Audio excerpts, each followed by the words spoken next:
It'll go all the way. Well, his first scoring shot through the extra cover gap for 4. Very strict security today. That's probably why it's taken a little while for this ground to fill up. Well, that's well played again by Taylor. Another loose ball, and he's hit that beautifully through the offside field. He doesn't have to really worry to run for that one. That's 2 he's got now. 1 off the front foot through the offside field off Prabhakar, and that was a bit short, and he punished it well. But when a batsman doesn't move his feet, we call it a khade shot. Oh, he's had a go at that one too, and he's blazed that one through the offside field. Very wide delivery. Taylor was committed to it. He went after it, and it's gone fizzing away for 4. He's got that away in the air. It's going to go for 4, is it? No, it's cut off down there. It's a fumble. It's 4. That's the first little bit of misfielding by the Indians. They've been good so far. Well, good shot. Beautifully driven. That's a classic cover drive. A magnificent shot. You won't see many better than that. Right into the gap as well. And so Mark Waugh now beginning to turn it on too. In the air and through gully. In fact, it was wide of him, and that's gone for 4 too. So anything that's up, they're going to go for it while this field is up, and that was a good shot. Blokes there to revive the innings and still make a reasonable score.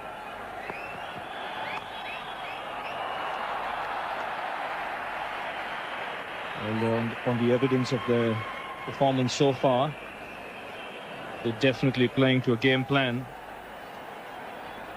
Mark Waugh here, playing a long way away from his body. But they've decided that anything that's going to be pitched up, they're going to have a go at it.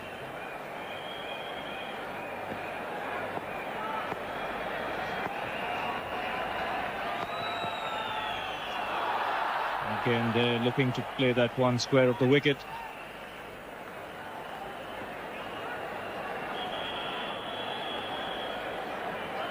Little bit of movement off the seam there. That one seemed to just duck back late in the air.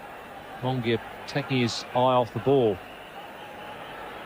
There's certainly been some encouragement there for the bowlers, and they beat the bat a couple of times early on. But the Australians haven't been deterred in their attempt to push the scoring rate along.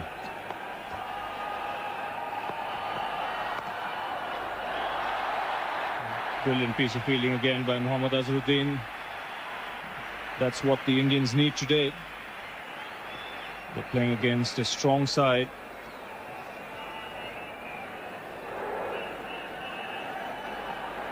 Azharuddin does set a very good example for his side in the field. Very athletic player. Covers a lot of territory.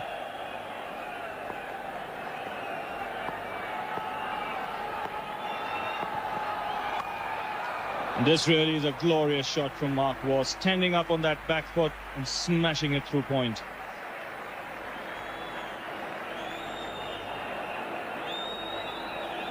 This is enough bounce there to encourage the batsmen to play their shots. The ball coming onto the bat looks to be, in fact, a pretty decent one-day pitch, because there's certainly some encouragement for the bowlers. As I mentioned, Srinath has put his back in and got a little bit of bounce there.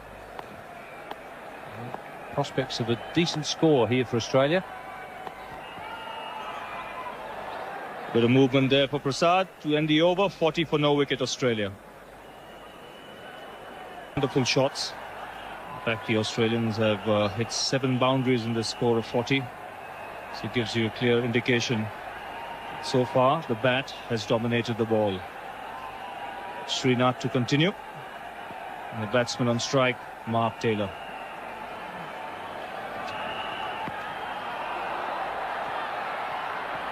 This is one of the strengths, this Australian team, always on the lookout for the single. And even if Mark Taylor didn't get any bat on that ball, he was so quick to call Mark Waugh across. Yes, Mark Waugh can take the credit for this single. He was very quick to see the opportunity. He realised that he was the man who had to make sure he could get home. And he was quick to encourage Taylor to run. The reason Azharuddin didn't throw the ball, there was no one backing up. He could see that he was going to concede some overthrows if he fired at the stumps. Decided against it.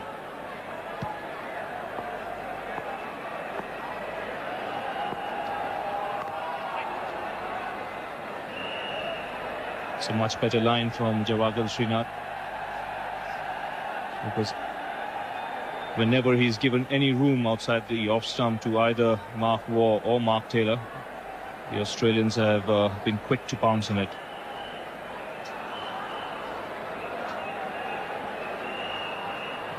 There hasn't been much movement in the air, so that's allowed the Australians to play through the line.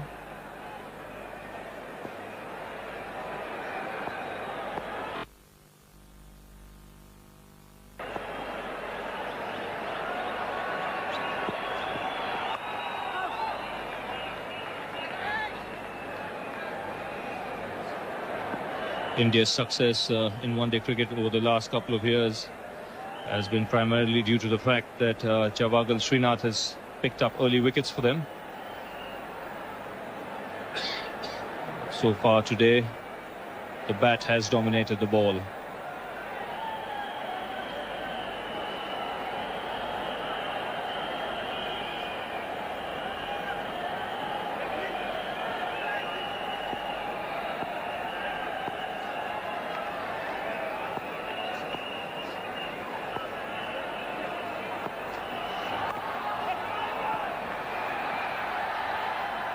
Good tight over this so far from Javagal Srinath. He's been bang on target.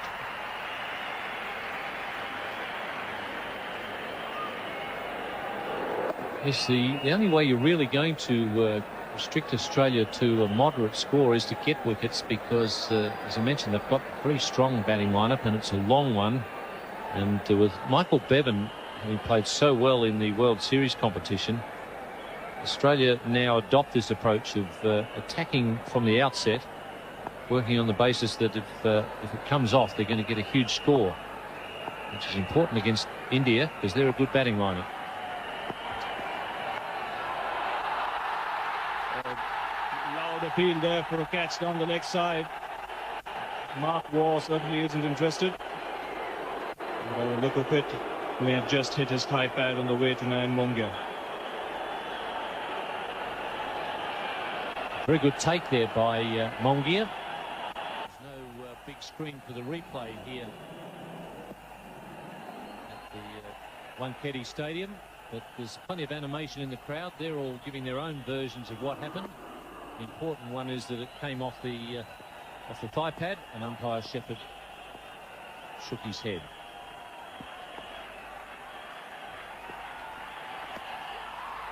A terrific delivery from Srinath again. Cutting back into Mark Waugh. What saved Mark Waugh there was the little bit of extra bounce. Good over there from Srinath. 41 for no loss, Australia. Played by Taylor, square of the wicket on the offside. This is the sort of ground where the batsman gets going, he's going to get a big score. There's only one thing you need to concentrate on here as a batsman, and that's placement. You realise that if you get it past the field, then it's away to the boundary. It's a very quick outfield, although it's a well-grassed outfield. Taylor just making sure he got it past the man inside the circle, Jadeja, and he achieved that for his 5th boundary.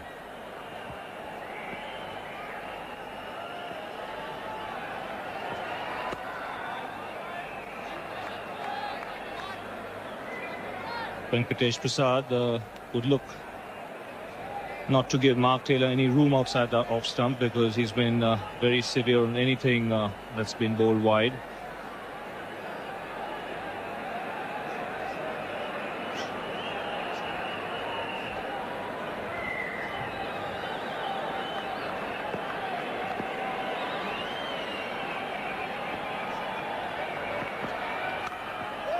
And there again, a little bit of width outside that off stump, and Mark Taylor can do no wrong today. 6th boundary through the offside. It's beautiful batting by Mark Taylor.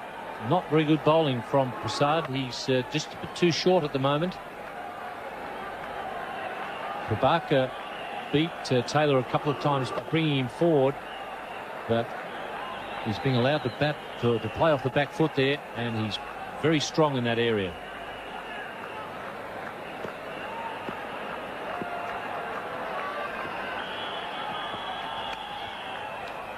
And after Mark Taylor has played those two shots in the offside, Sachin Tendulkar coming in close in the offside to short cover position. But it won't be a bad idea for Venkatesh Prasad if he goes round the wicket to Mark Taylor and tucks him up, because by giving him width outside the off stump, he's allowed Taylor to use his arms and play freely.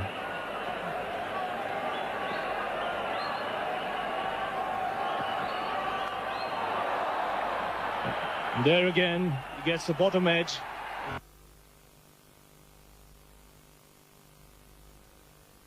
Venkatesh Prasad.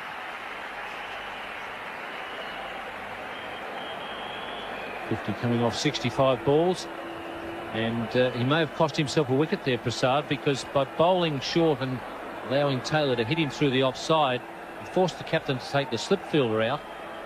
He might just have had a catch. Might have taken a brilliant diving effort from first slip. But if you haven't got any slips there, not much chance. You're then just relying purely on the wicketkeeper.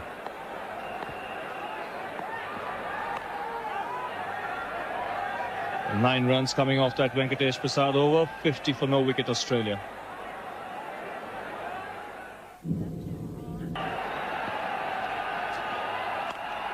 And this really is a terrific shot from Mark Taylor. He's picked that ball from Srinath so quickly that he's literally hit him over mid-on off the back foot for 4. That looked to be a premeditated shot from Mark Taylor. It certainly worked because it came right off the middle. He likes to play the pull shot, but I don't think you could actually class that one as a pull shot. Certainly wasn't very short. You're right, Ian, there. That certainly was premeditated.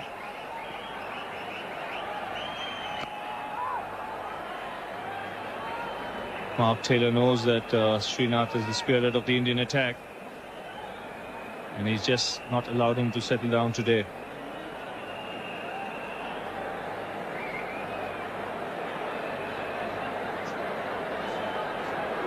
Srinath could feel a little aggrieved there, because it wasn't a bad ball at all.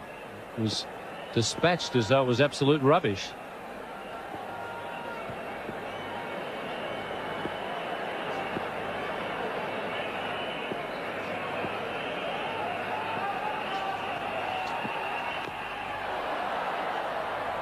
They're again looking for that pull shot through mid-wicket.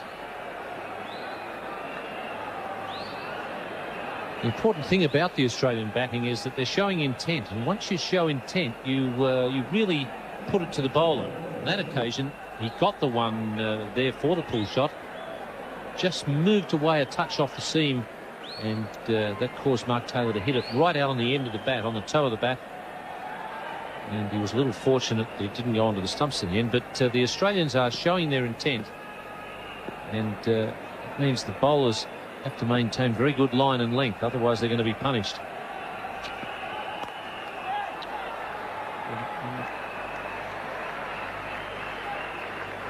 Well, that's been one of Mark Taylor's most profitable shots today. Of course, off the back foot through the covers, but only a single this time, and by David Shepherd having a word with Javagal Srinath here for running on the wicket. And in fact, he's given him the first warning. He's told the captain.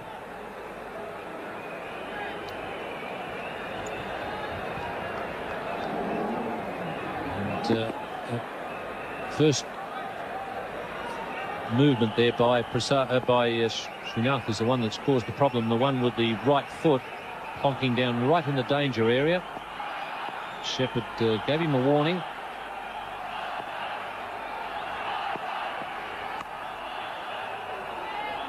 Again, very good running by the Australians. The moment Mark Waugh played that ball on the onside, he was off in a flash.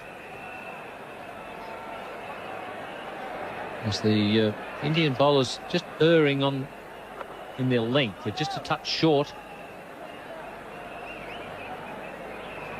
Most of the aggressive shots have been played off the back foot. Chavagal Srinath's right foot, that first pace onto the pitch, that's the one that causes the problem and has got him a warning, official warning. Had an unofficial one.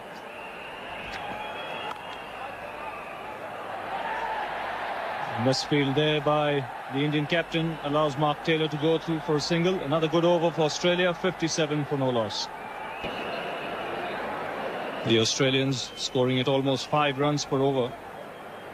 Reached 57 in just 12 overs, and Mark Taylor doing the bulk of the scoring in 35.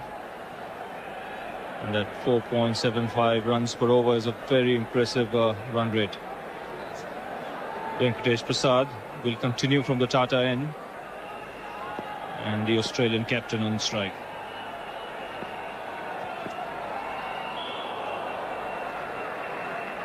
Well, 2 other matches being played today.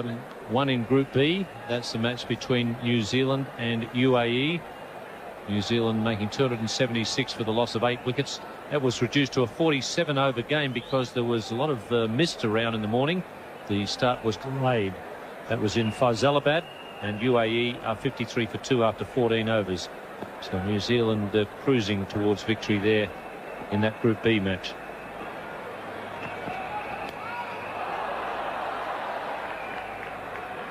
Again there, Mark Taylor trying to play it on the onside. The ball just holding on him a bit, getting the leading edge in the end.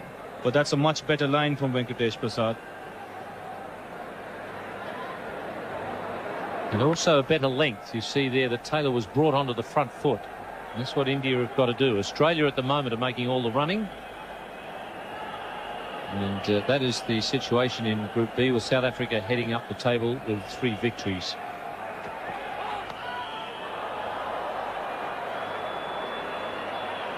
Again, that attempted pull shot from Mark Taylor. With no ball signal there, and Mohammad Azharuddin at the moment certainly has a job on his hands. It'll be interesting to see how quickly he takes before he gets his spinners back into the attack. There's another look at the table for you. Pakistan starting off late, but winning both their games. South Africa top of the table. And again, he's beaten the field on the offside. A dive there at backward point from Anil Kumble in Wayne, and Mark Taylor picks up yet another boundary.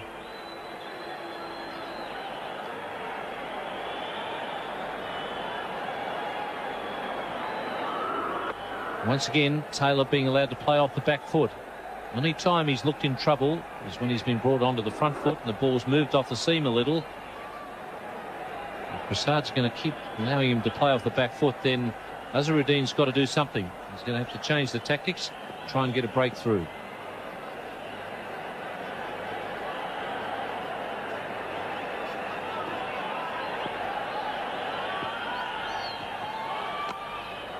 Again, a no ball, so things really not going well for Venkatesh Prasad.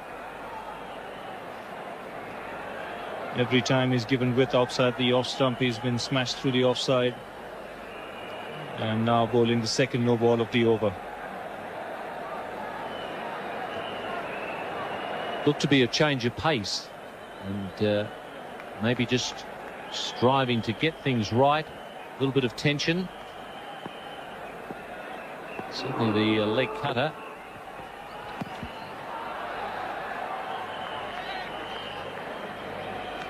I think it's probably the tension as much as anything with Prasad that's caused him to overstride. He's taking a bit of a pounding from Mark Taylor, and he's reasonably inexperienced, obviously realizing that he's got to do something to stop Taylor. And trying to change things, he's overstepped a couple of times.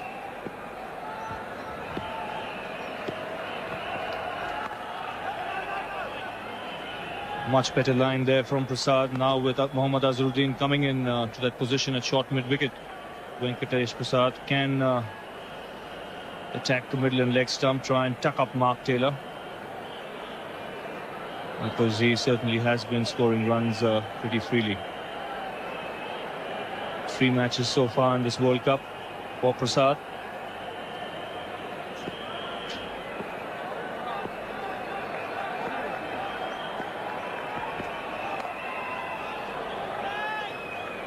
.63 for no wicket, Australia. Inside the first 15 overs, so Azharuddin has to find 2 catching men. And interesting that he's gone for one of them as a leg slip. First slip, Sachin Tendulkar. And the other thing that is interesting is to have a look at the depth that they're fielding. That gives you an idea of how fast this man bowls as a leg spinner.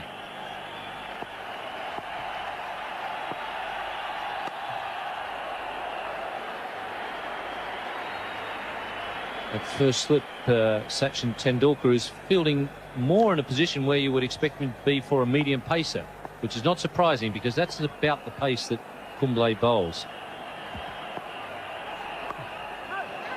He does get a lot of bounce, does Anil Kumble. He's got a high arm action.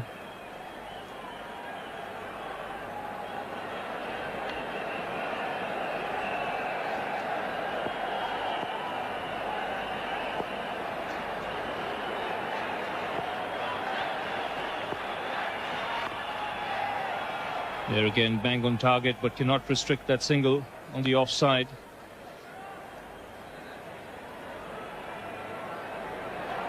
Most of his deliveries come from very high. That's why he doesn't spin the leg break too much, because he's almost at the perpendicular. Every now and again, though, he comes a little bit more round arm with some side spin. That's a slower one, and that's the one that does grip a little bit as a leg break. The wrong un, well, because he is up so high, the wrong un tends to spin a bit and bounce.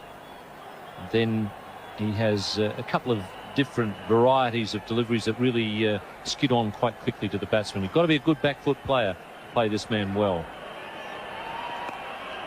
That's nicely played by Taylor on the onside. We get only 1 run here. Venkatesh Prasad doing a good job coming in from deep square leg. That's a good piece of fielding, and maybe that'll help boost the confidence a little, because Prasad has taken a bit of a pounding, mainly at the hands of Mark Taylor, and I think it's got to him a little bit.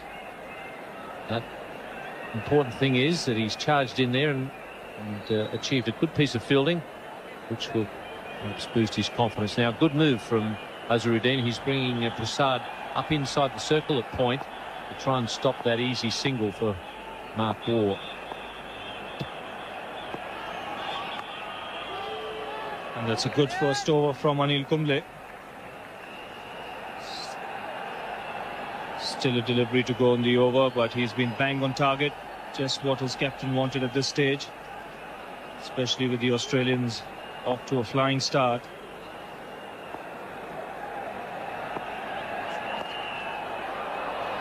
This really is beautiful placement from Mark Waugh. Anil Kumble drifting on that leg stump, and Mark Waugh playing it very late and getting 3 runs in the end. 68 for no wicket, Australia.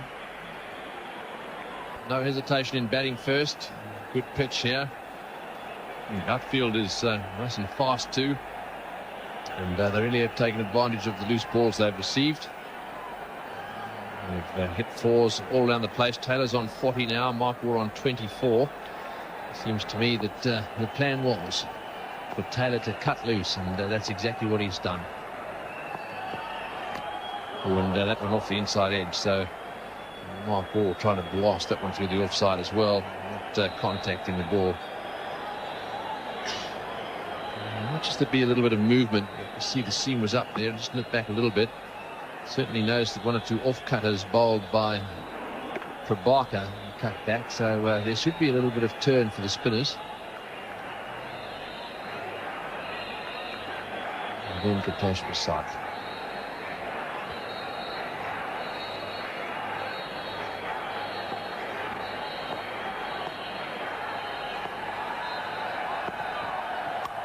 That's well played again, off the back foot, beautifully hit away on the offside.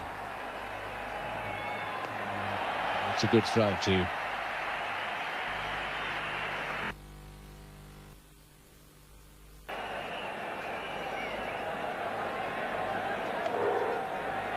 Been a few big roars here when the LBW appeals have gone up. A couple of relatively close ones. A couple of close shaves outside off stump too. Playing and missing on 2 occasions, Taylor. But other than that, it's been all Australia. Wankhede Stadium is packed. And Taylor really looks as if he's trying to turn it on here. They intend getting a big score. Back for the second. Wars looking for 3 and halfway back. Taylor says no. Well, Richie, the conditions out there look very good. It's a very charged atmosphere, and the Australians look in a very positive frame of mind. Yes, it's been a very good start for them so far. And Taylor, with 42, has dominated things out there.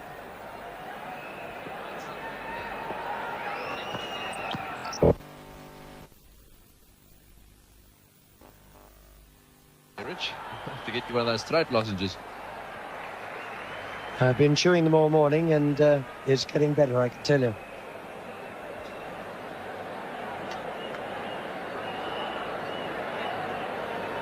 .73 without loss.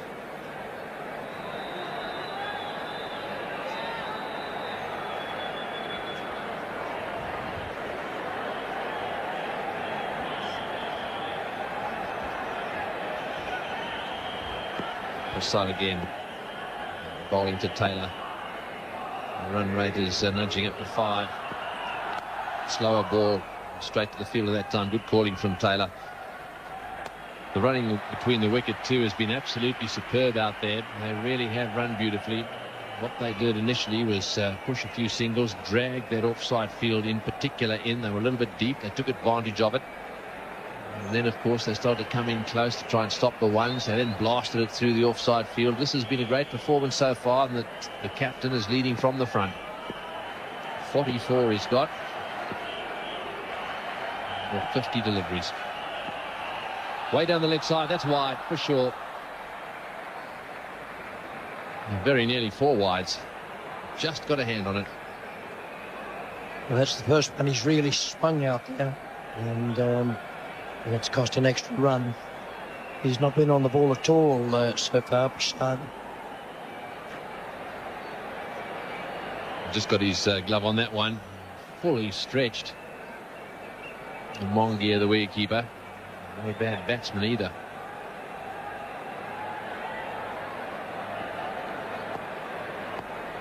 It's the view from behind the bowler. Stadium. It's the over. It's 74 without loss. I agree that these two now can push singles almost anywhere. Anything straight is going to gather a single as long as you get past the bowler, because mid-off and mid-on are back. And we're talking about the right-handers field at the moment. They've got a man square, a sweeper on the offside, as well as a sweeper back on the onside.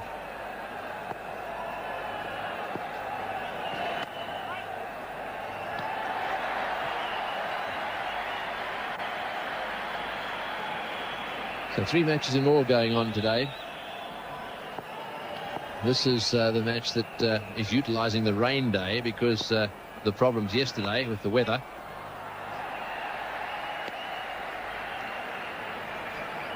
Zimbabwe versus Kenya. Kenya 134 all out off almost their 50 overs. And Zimbabweans 102 for 3. Grant Flower at 45. So Zimbabweans looking good there. Attempted a Yorker. He does that. He tries to slip that quicker Yorker in quite often and comfortably back for 2. Well, that was a little dangerous. That one flicked the fingers of Kumble. It was very well backed up by the captain, Mohammad Azruddin. He was right in there, and despite that deflection off the fingers, he managed to stop it.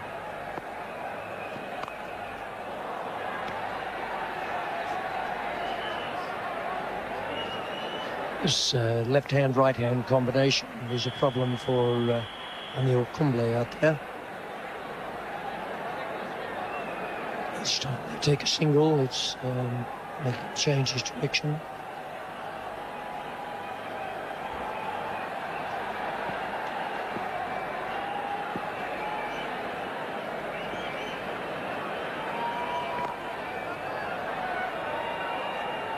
So 4 runs from that over. It's 78 without loss.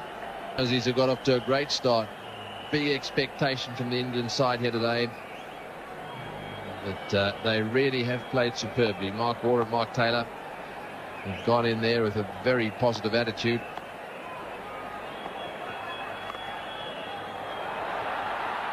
And again, good running between the wickets. And again, a fumble. This, perhaps just a half chance there. Fumbled on the offside.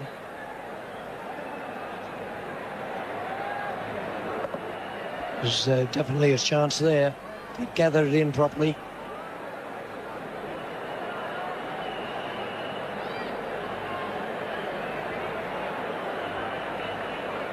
It's missed by miles. Jadeja fielding at extra cover. He's now at mid-wicket to the left-hander.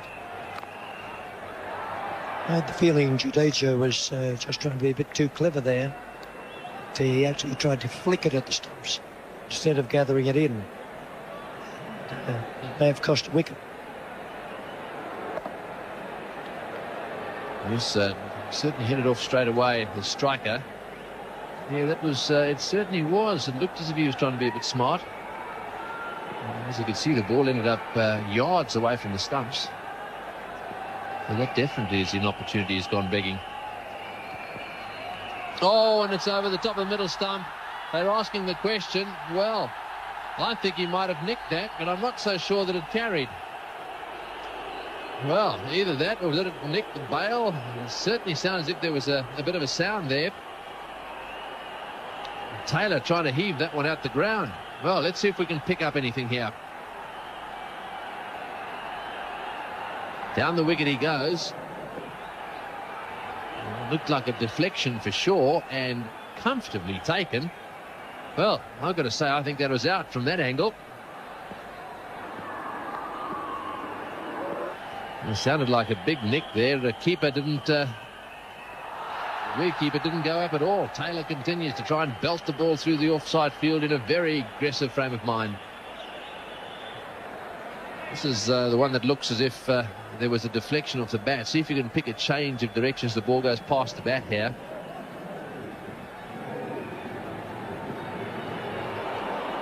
Well,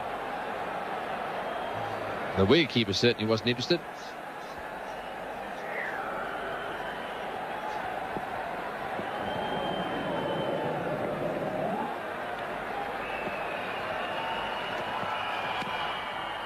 Well, it might just be that Taylor didn't get any bat on that one. Certainly the wicketkeeper closest to the action there didn't react at all. Mongia, the man behind the stumps. And the umpire out there is umpire Steve Dunn. He's from New Zealand. He's at the tighter end.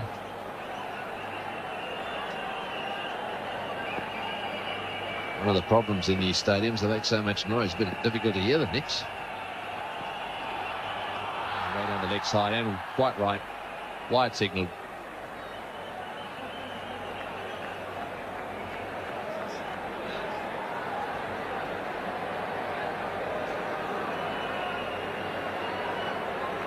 So Prasad he's almost bowled 5 overs now, and conceding almost 6 runs, or 5.5 runs per over.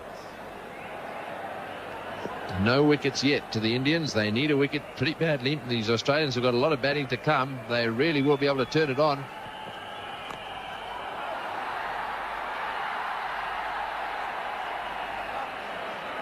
Well, just 2 runs off that over. The Australians move on to 80 without losses that opened in 1903, and this is the huge foyer in the Taj Mahal. Absolutely full of people when cricket matches are on. It seems that everyone in Bombay tries to gather in there for an autograph. Both teams are staying in the hotel. Really is superbian. Yes, excellent hotel, Tony. We didn't stay there when I toured India in 1969. We stayed, unfortunately, at the Brabourne Stadium, which is just out the back.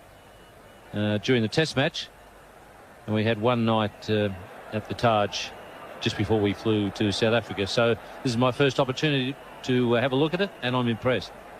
Yes, that was the Zodiac Grill restaurant, and then that's absolutely superb. And that's the Coke girl. She's out on the float out there alongside that huge, great Coke bottle, which unfolds and becomes a bit of a drinks bar.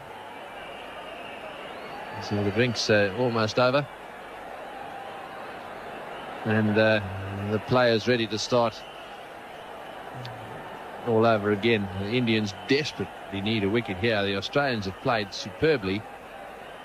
And Richie Beno, unfortunately, has had to pop down to the chemist and go and buy some goggle. He's struggling a little bit with his voice. Ian Chappell's in the commentary box. Perhaps he needs a good strong curry, chaps. Yes, that fixes all problems, Greggy. Bit of chicken tikka and bit of pickled lamb, bit of paratha, and away you go. Maybe something cold to wash it down with, whatever it takes your fancy. Well, it looks as if it's going to be Raju now, the left-arm orthodox spinner. Then Kalapathy Raju, 44 matches all up. Economy rate of just over 4, just 26 years of age. Quite a character he is too. So he's taking over from Anil Kumble. 2 overs, no wicket for 9, Kumble's figures. So this is Raju.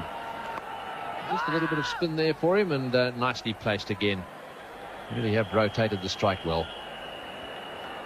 This has been an impressive performance from the two marks. They've obviously gone out there with intent to apply some pressure to India, probably feeling that India is one of the favoured sides in the competition. They can get an advantage at this early stage. It won't do them any harm for perhaps another meeting later on in the tournament. It's been a measured performance by the Australians. They've obviously gone out there with the idea of applying an enormous amount of pressure. And the other thing that it's done, not only has it forced the Indian bowlers to err a little in line and length, but it's taken the crowd out of the game. It certainly has. They've gone very quiet, almost stunned they are. At the moment, they're just homing in on the action and having been very, very rowdy and raucous early on, especially when there was a play and miss or an appeal for LBW.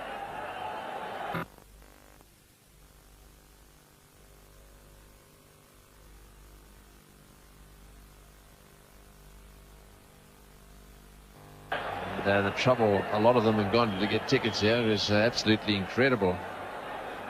Well, that's a great shot. That's going for 6. That's a magnificent hit way back over the top. Well, this is a gem of an innings for Mark Taylor. That's his half century, and he's played beautifully.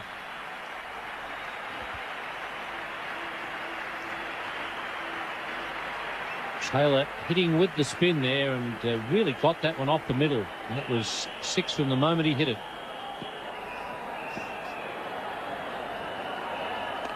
Oh, he's had a go at that one too. Outside off stump, wasn't bad bowling, just held it back a little bit. He's played it away on the offside. So 8 runs off Raju's first over. It's 88 without loss. Run rate still up there, just under 5 and over. What a beautiful hit that was from Taylor, way over the top of mid-wicket. And so Kumble, the leg spinner, bowling to Taylor.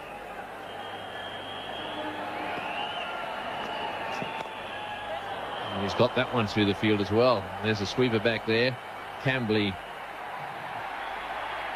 It's a big cheer from all his fans down at third man. Because Mark Taylor really has been a leader, leading from the front in this match. He's been the one who's gone after the Indian bowlers. Beautiful hit there from Raju, bringing up his 50. Fine style. He said went about 6 or 7 rows back over the fence. Oh, and that one's offline, and Taylor gets it away nicely. The man quite fine. Can't bowl any of those deliveries pitching around about leg stump and outside, because I'll just pick him off there.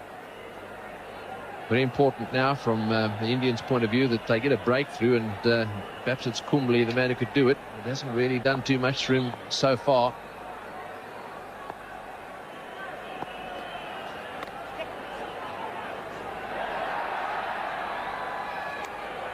Taylor wanted one there, and correction, Mark Waugh wanted one there, and there probably was one. And Taylor, I think, complaining, saying that he couldn't hear his call. Yes, that was the indication from Mark Taylor. He put his hand up to his ear, I think, telling Mark Waugh to scream it out, because the crowd, although they're a bit quiet, they're still making a lot of noise. And they come back to the second here. Mark Waugh touches down, yes, comfortably through for second. In fact, it's gone all the way. Well, it's a little bit difficult from this section of the commentary box to pick that part of the ground down there, because we've got a section of building in front of us, but it seemed that he timed that one pretty well. It ran away to the fence quite fast. There are a few pitches down there, so it gathered a bit of momentum and beat the fieldsman coming along from square.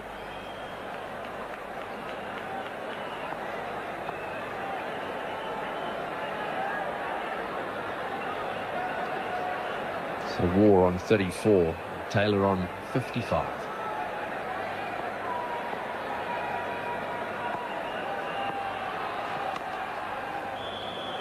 Picking him off everywhere. Yes, the Indian bowlers have struggled a bit under the pressure that's been exerted by this opening pair. Kumble just not maintaining line. Prasad was too short, particularly when bowling to Mark Taylor. So the Australians have rattled the Indians with their tactics.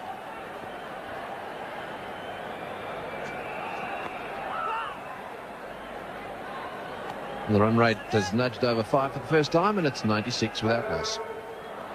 The game goes, so they decide how their men are going, and they're quite right at the moment. Having said that, the Australians aren't batting too badly. In fact, they're batting very well indeed. And, almost up to 100 now. Haven't even got to the 20th.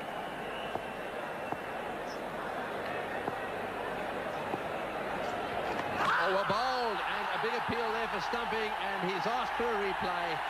Well, I think Mark Waugh thought that he was okay. He's staying there at the moment. That was a good delivery. It did turn quite a long way, beat the outside edge. It had to be dragged back a long way. I suspect he was okay. Let's have a look. Bit of turn there for Raju. He flighted the ball nicely and got the ball to turn a long way. Mark Waugh did go out of the crease, but he was back very quickly and got the toe down.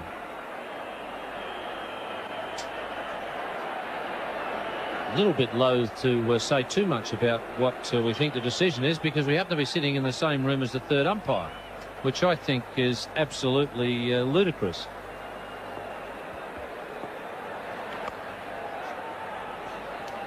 One played into the gap on the offside, and just a single. Yes, that's how desperate they are to get themselves a wicket. That was not out. Not even close to being out. He did drag his foot outside the crease, but it took such a long way for him to come back.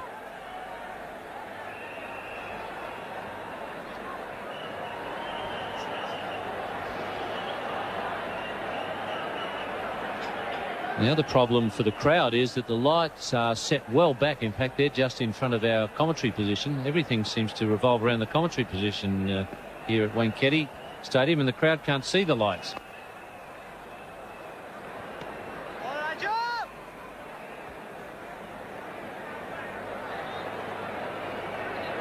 Yes, they've got a new screen, a new big Megavision screen up, which is pretty good actually.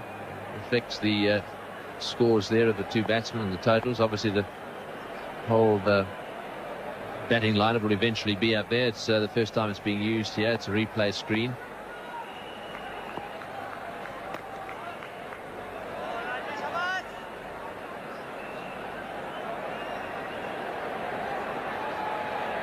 Yes, the problem with that screen is that it's blocked out quite a number of seats. The gentleman did tell me 7,000. I find that number a little hard to believe. Well, that's a pretty good over from Raju. 2 runs from it. It's 98 for none. Kumble to continue with his leg spinners. Really not doing that much out there at the moment, and they don't seem to be struggling too much with him. It does help having the left-hand, right-hand combination, and they're also changing the strike a lot. They're sharing it around. Good running between the wickets. Back for the second here. No, Mark Waugh says that'll do. I can't see the point of the move that the Indian captain's just made there. He came charging out in front of Kumble to take that return. I really don't see the point of that, because Kumble was standing in the right position over the top of the bails for the bounce throw that was coming in right on line. Azharuddin went and got in front of him.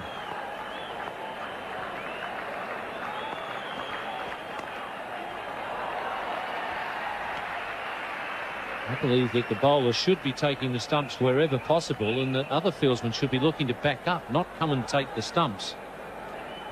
And Azharuddin got in front of him. Kumble, in the end, that took him out of the game because he just turned his back on it. Waugh trying to heave that one over square leg. They've got a man back there.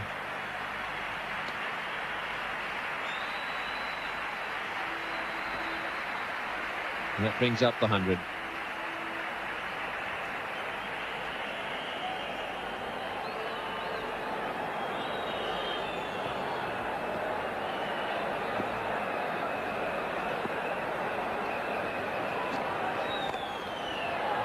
Uppishly played, but into the gap once again, safely down to the fence. Raju, the fieldsman.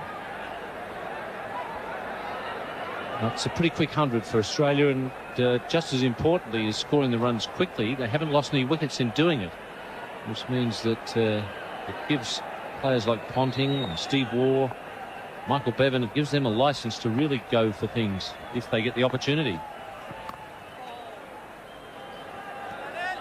It's the over, 101 without loss. It's a good start. 21 overs, 101 on the board.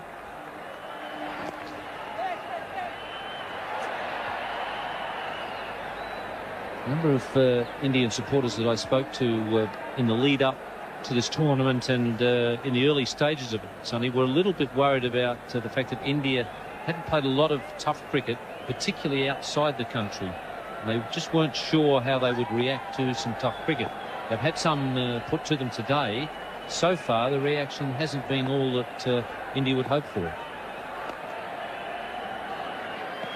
Yes, that was one of the fears that the Indian authorities had, that Indians might have had too long a break from international cricket, because the last international cricket game that they played was on the 29th of November, which happened to be Saeed Kirmani's benefit match, the one-day game against New Zealand. Thereafter, they have been at a camp. They've played a bit of first-class cricket, but they haven't played any international cricket. And I think that might have been just a little too big a gap. But then the other side of it is that they are fresh. They're not jaded. Mind you, it's not evident in the way they have been fielding today. There have been some good tries, but by and large, I think the fielding could have been even better. I guess the toughest job is for the bowlers, because they are the ones who really need to have batsmen putting pressure on them all the time and learning to react to that situation and being able to maintain line and length under fire. And that's where they have struggled a bit today. Also, I think, Ian, the batsmen need to have a go out in the middle against Kenya. Perhaps if India had batted, much more of their batting would have had a little bit of outing out there in the middle. Long on, Srinath, and he's taken it. So Mark Taylor, who played so well off the back foot, finally perishes trying to play the pull shot. This might just be the breakthrough that the Indians are looking for. Venkatpati Raju brought in to counter the right-handed batsman in the Australian batting lineup. In fact, getting rid of the left-handed Australian captain, Mark Taylor. Taylor not getting hold of that pull shot, and Srinath had long on, making no mistake. Australia 103 for 1. Mark Waugh will be facing Venkatapati Raju. It was Raju who got the breakthrough, and pretty decent piece of bowling here by Raju. If you look at the replay, Mark Taylor is trying to play the pull shot to a ball that he thinks is going to turn into him, and he's going to pull it through mid-wicket, but it skids straight on, catches him just a little bit earlier than he expected, and that's why he's hit it to mid-on rather than the mid-wicket area. Good bowling. Yes, indeed, no question about it, because Venkatapati Raju, every time he's tossed the ball up, he's got the ball to turn a little bit, but this time he must have rolled his fingers over it, not really imparting any spin, and that defeated Mark Taylor's intention of hitting the ball squarer. Srinath has got a very, very safe pair of hands. So muscles Raju getting the first breakthrough for India.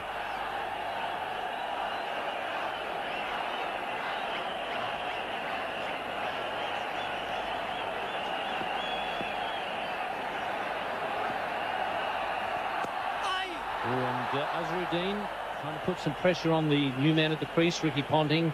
He's in there at silly mid-off. That one carried it.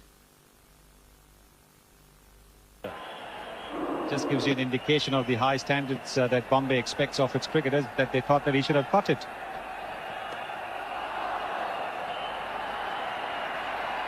And certainly Raju has done the job for India because he's brought the crowd back into it. But not only that, suddenly there's a spring in the step of the Indian fieldsman. Azharuddin is attacking, and in fact he's going on the attack even a little more now. Sachin Tendulkar comes to slip. Jadeja moves from just behind point out into the covers. So Azharuddin doing the job that he's got to do here to bring Australia back in this contest.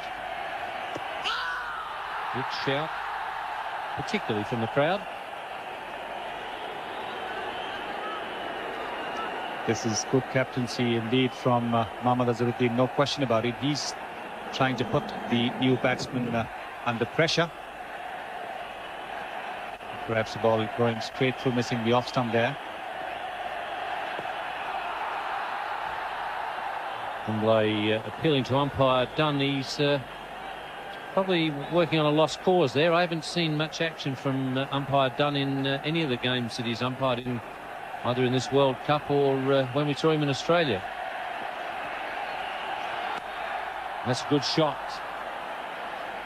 This routine taking it right in the shins. It's a good reply from Ricky Ponting. The reason why you haven't seen any action from umpire Steve Dunn is because the tournament is still in its preliminary stage, so it's not quite done yet.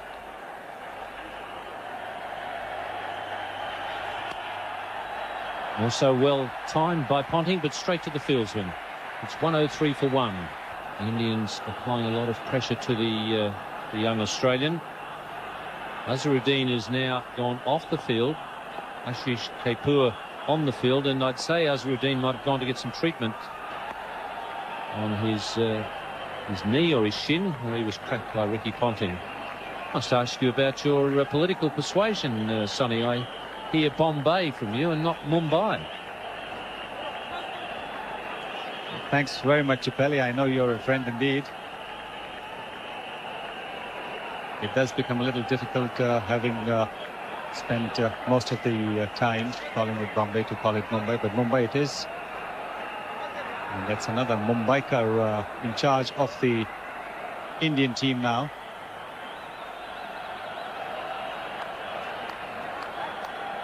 Sachin Tendulkar. He is a Mumbaikar, and he's in charge of the Indian team at the moment. Ricky Ponting's got the silly mid-off jumping all over the place at the moment. Jadeja in that position now with Azharuddin off the field. Nicely tossed up right at the slot, and Ponting must be feeling a little better now that he's off the mark.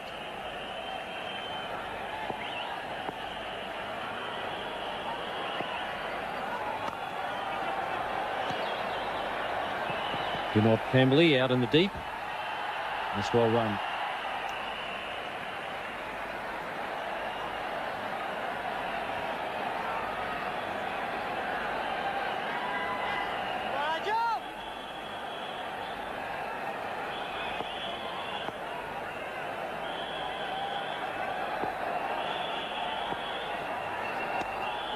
That's well bowled.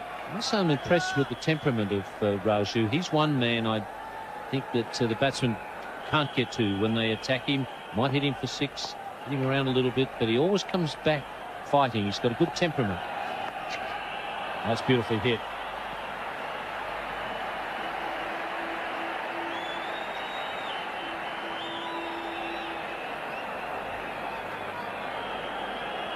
This is precisely the reason why it is difficult to bowl to Mark Waugh.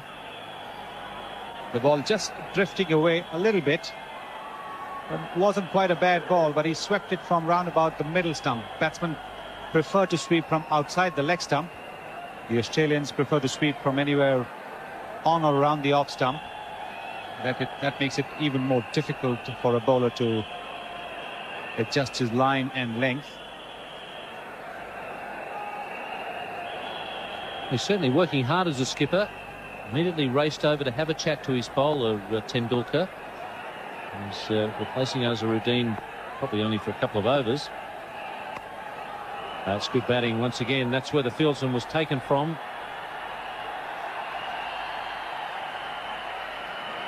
That's a good over for Australia. Into Bombay last night. And the lights on the drive in look absolutely fantastic at the stadium. The Australians practiced. A bit of a practice under lights. Once again, Ponting hitting that ball in the air for quite a long way. Ricky Ponting is a predominantly bottom-hand player. Brings his bottom hand to use a lot more.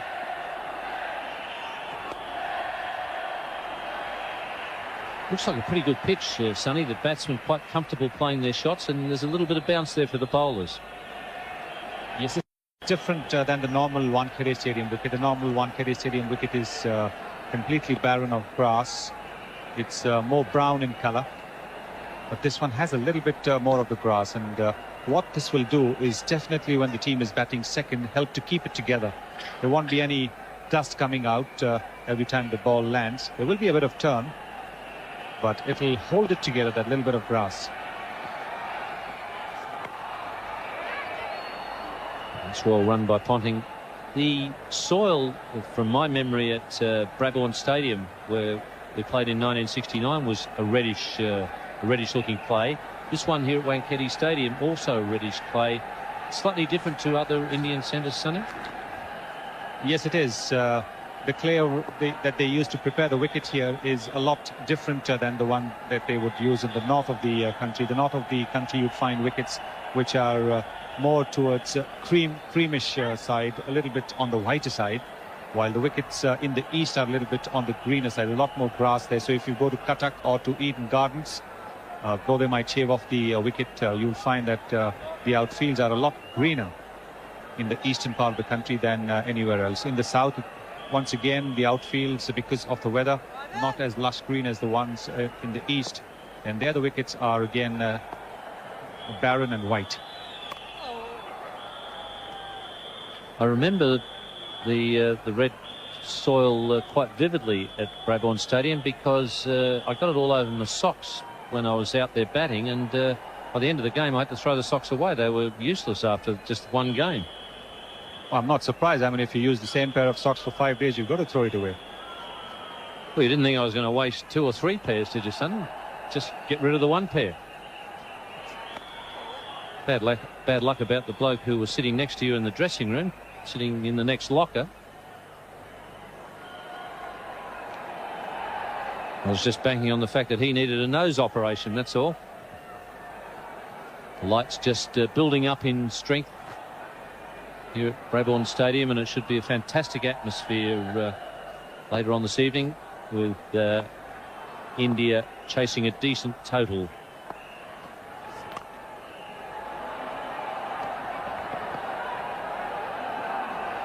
117 for 1. Steve Waugh just checking his gear there as he sits and awaits his turn at the crease.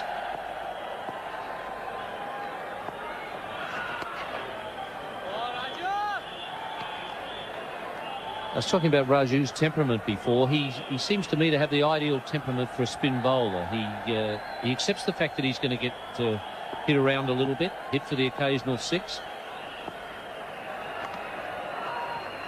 But he doesn't appear to be disheartened by that. In fact, as a good spinner should be, I often get the feeling that he's actually encouraged by the fact that the batsmen are going after him.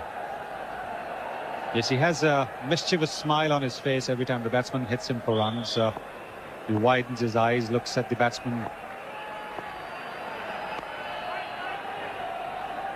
Well, that's a good bit of fielding there from the substitute Ashish Kapoor. Venkatpati Raju has taken his place in the side, mainly to counter the right-handed batsman in the... Well, that's gone for 6. A flat one, that's a crowd killer. But they're all looking.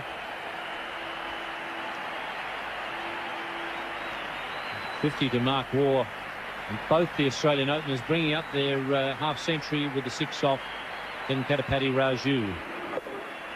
But there again you see what Ian Chappell refers to as the crowd killer, and you know why.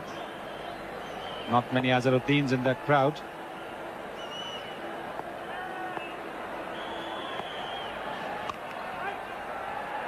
And a bit of a collision there between Ponting and Raju. There's that one to go down to mid-on. Yes, in all fairness to the crowd, it wouldn't be all that easy, because that ball would have been skimming through the wire that is put down there to keep the crowd off the field. And you only got to get a slight deflection off that wire, and someone really could cop a nasty blow. But as the old coaches tell you, keep your eye on the ball. They didn't.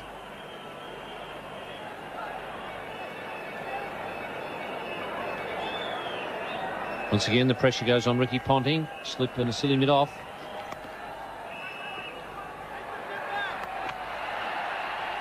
Each 124 for 1. Every jar of Eater peanut butter is packed with the goodness of... Now, Barker bowling 4 overs for 21. His figures perhaps don't tell the true story there. He bowled pretty well to Mark Taylor in his first couple of overs, beat him, got an edge that didn't carry to slip. But Taylor then went on the attack. And that counter-attack got Australia into a terrific position.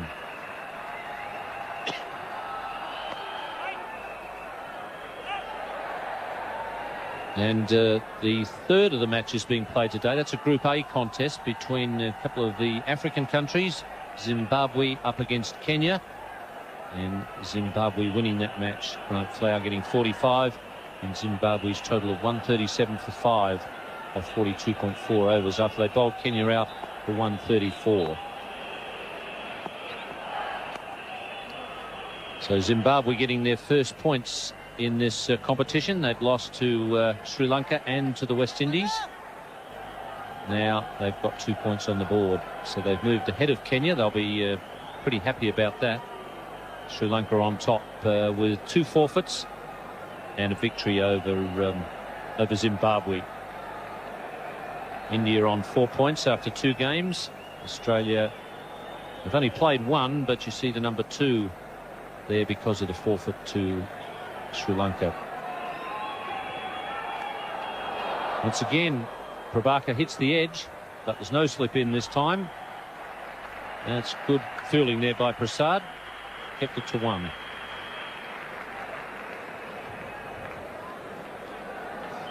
Prabhakar bowling the slowish off spinner. He mixes that up very, very well. And Prasad doing a good job at deep third man.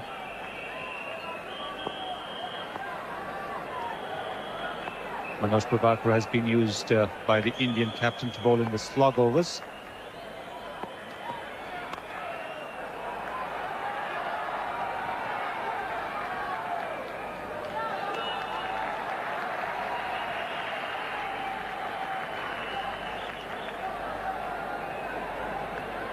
And Tendulkar's still in charge out there, so that blow that Azharuddin took to the leg, maybe up as high as the knee.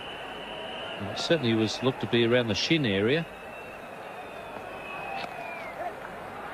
Would have been a bit worse than what we thought. It's a rather wild throw there from Ashish Kapoor, and some more poor fielding, this time from Srinath. And the Australians making him pay, and you reckon Manoj Prabhakar is not cranking, and he's entitled to be. Well, Srinath did very, very well to get to that overthrow from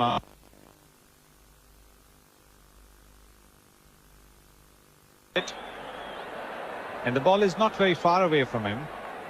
He's having a look at the fielder who was backing him.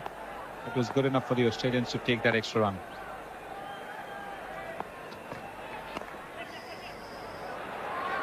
Tendulkar. And that's well fielded. It's 131 for 1.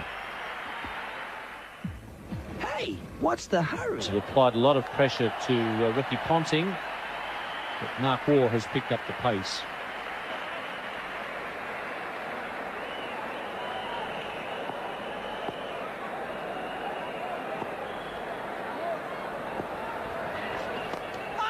Just short of the bowler. It's well bowled. He saw Mark Waugh coming.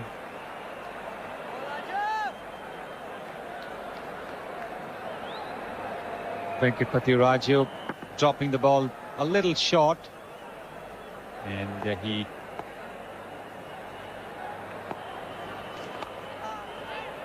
certainly is making the batsman think, Venkatpati Raju. When a bowler gets predictable, that the batsman can anticipate. Here you see Mark Waugh going down the wicket in anticipation of a flighted delivery, but Raju bowling a flatter delivery.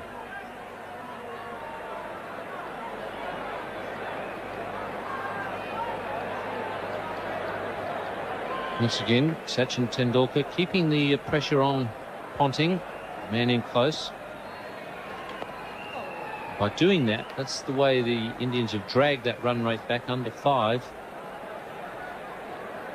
making life difficult for the young Australian at the moment.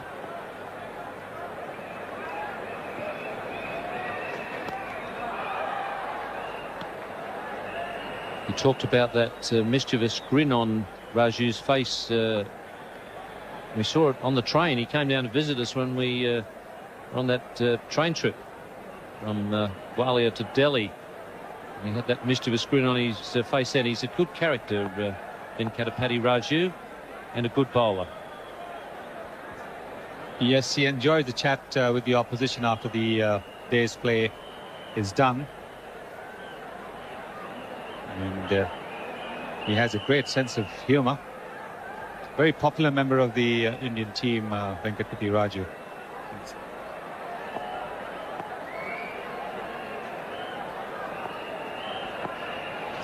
Oh, boy, Raju! It's well bowled.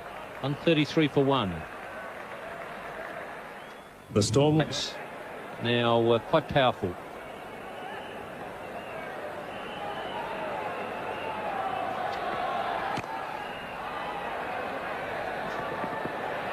Gambley, and they're testing him out. Well run.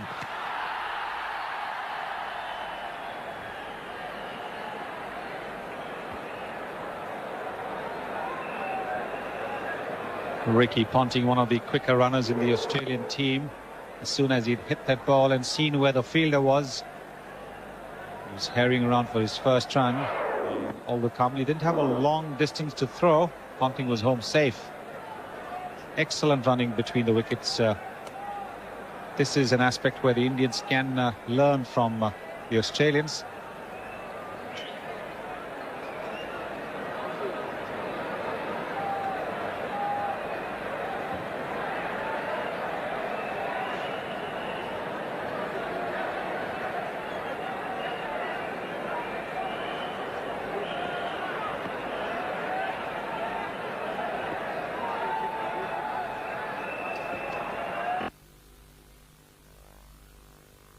Barker, one of those bowlers who appears to change gears in his run-up, very much like John Price of England back in the 70s, although Price used to have about 5 changes of gear.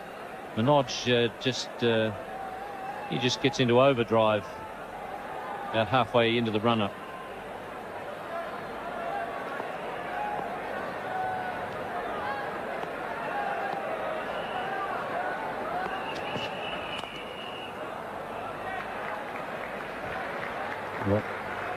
When Prabhakar is running between the wickets, we call him a scooter. The scooters have limited speed, and that's Prabhakar. There's where he accelerates.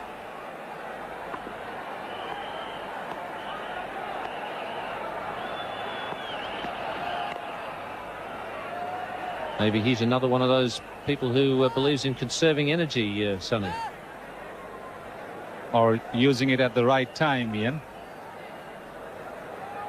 Manoj Prabhakar started his career trying to run like Imran Khan.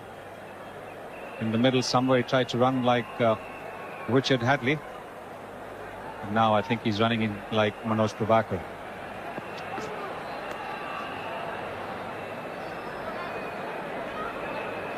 Prasad at third man. So with the lights on here, Wankhede. What time will it get dark this time of the year, Sonny? Another hour or so, I think the sun should go down. But till the Australian innings lasts, which is presumably till 6 o'clock, I think the light should be good enough. But the light does go down a little later now. If it had been played in December, the light would have gone at about 5:15.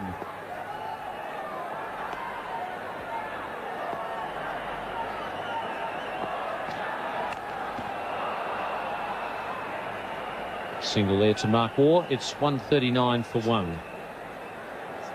Most vantage points being taken up around the Wankhede Stadium here in Mumbai, as Australia have moved to 139 for 1. In the commentary position now, Ravi Shastri and Tony Greig. Thanks, Ian. Yes, there's that run rate, 4.79. It's been hovering around about there for a while now. The only man out, Mark Taylor, for a magnificent 59.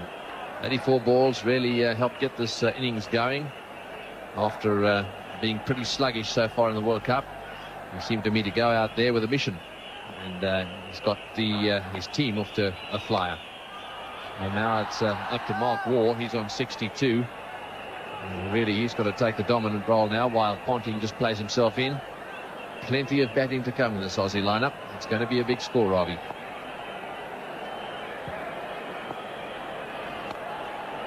Well, the opening stand has given the Australians a launching pad where they can accelerate. But ever since Mark Taylor was dismissed by Venkatpati Raju, the boundaries have been hard to come by, and the runs have been coming in ones and twos.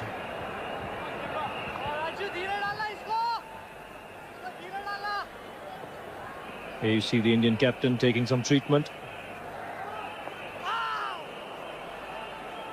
A bit of turn again there for Venkatpati Raju.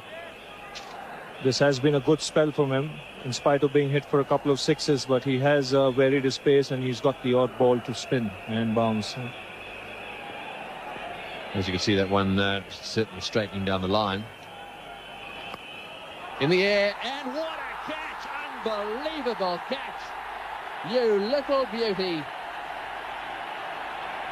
Sanjay Mandraker diving away. He took that in his fingertips. Now, that's the sort of fielding that can change matches. He only just got there. That's one of the best so far this World Cup. A little bit of extra bounce here for Venkatpati Raju. And Ricky Ponting unable to control it. But have a look at that for a catch. Magnificent catch by Sanjay Mandraker. Diving to his right. 140 for 2 Australia. So Stephen Waugh is the new batsman, 2 wickets to Raju, and what a good one that last one was. They really did need to get rid of another Aussie batsman, and they got rid of Ricky Ponting. 191 matches, look at that record, an average of 31, a very good strike rate. Oh, and that's well bowled too. Raju bowling well. Really has been a good spell from Venkatpati Raju. This is the wicket of Ricky Ponting, unable to keep that cut shot down. And Sanjay Manjrekar throwing himself to his right and coming up with the ball inches from the ground. Just what the doctor ordered for India. So Stephen Waugh from Mark. Will he come back for the second? Yes, he's on his way back. Good running. So 3 runs and a wicket in that over. What a good catch that was. Sanjay Manjrekar. This is another angle for you. Got underneath it a little bit, so it went up, but it looked as if it was going to be out of his reach, and right in his fingertips. That was the end of that. You watch his reaction here. He was pretty happy about that one. And I can tell you that there are about 38 or 40,000 people who are pretty happy about it as well. Watch this again. Just watch the ball here. It's just off the ground.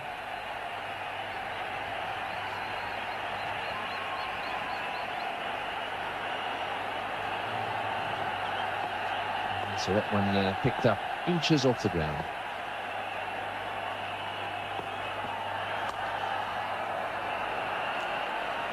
And this really is the time the Indians can put pressure on the Australians. They have lost that important wicket of Ricky Ponting. And with Raju bowling so well at the moment, it's important that Manoj Prabhakar doesn't experiment too much. Just bowls within his limitations to a good line and length, and let the batsman take chances.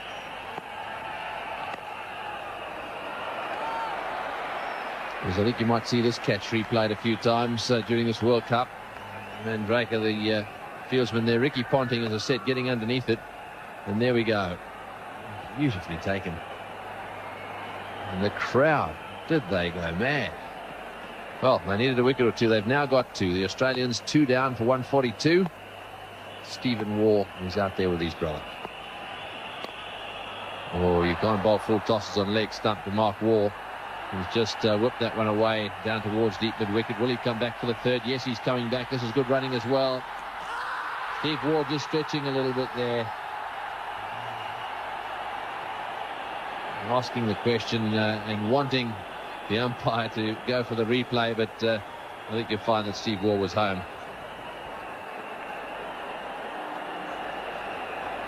Well, good throw here from the deep, but Steve Waugh was always coming back for the third run. And in the end made it quite comfortably. He had to stretch out there. The problem was if his bat was in the air or not. But in the end did make his ground comfortably.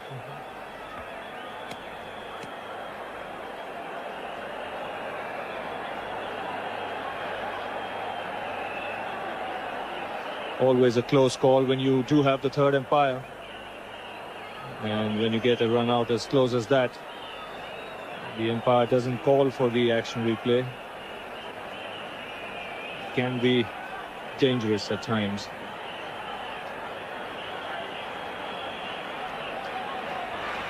And there's his guard, and that's the view down the pitch. Stephen Waugh just takes a little time to get himself settled in. They really want to get him out quickly, otherwise these brothers Waugh are dangerous. There we are, the only player to score over 4,000 runs and take over 150 wickets in one-day internationals. He's got plenty of experience. Once he gets going too, he's a prolific scorer of runs. It's a very high price on his wicket. He really is an accumulator, Steve Waugh. Nothing flashy about his batting, but picks up the ones and twos and never afraid to dispatch the loose delivery. Because during the Australians' last match, they put on 207 in their partnership. That's the best ever partnership in World Cup cricket. Looking for the ones at the moment. Tidy over, 3 runs from it, 145 for 2. Stopping a cover drive from Ricky Ponting. That's why he went into the dressing room for some treatment. But he's out now and in control.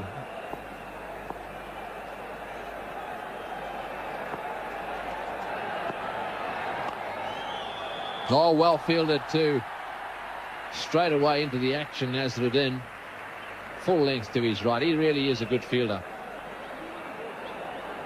He certainly saved a run here because this was played wide of long off.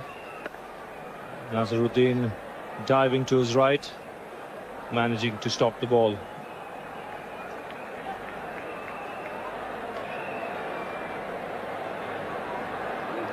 This is the 32nd over in this 50-over contest. Being played here in Mumbai, or what used to be Bombay.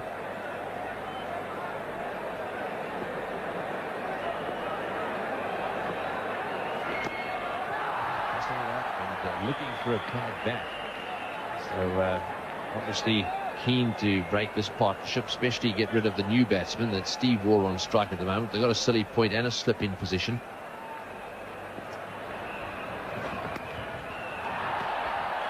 Because with still over 18 overs left, India do need to pick up wickets. The Australians have 8 wickets in hand and could get a total of around 270, 275. And here Nazaruddin attacking by keeping a man in there at silly point. Going for the sweep shot there, and perhaps there was a little bit of bat in it. Just a little frustration creeping into the Steve Waugh game as a result of that silly point. That was pitched a little straighter, trying to get it away square. Straight to mid-wicket. He really has performed well. That's Stuart Law, Shane Warne, and in the background there, the Australian captain, Mark Taylor, played really well.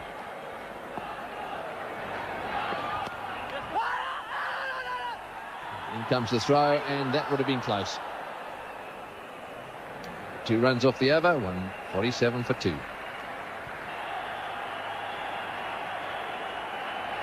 Let's have a quick look at that, what looked like it might have been a close call for Stephen Waugh, trying to go for that quick single. And the throw came in very quickly. Waugh having to stretch down that far end. Had it been a direct hit, yes, it would have been pretty close, probably out by a couple of inches. As it turned out, it didn't hit. So Stephen Waugh back without any drama. Those are the figures so far. 2 for 36 off 8. Raju. And those 2 wickets certainly slowing things up a little bit. Jalaguru Srinath to continue.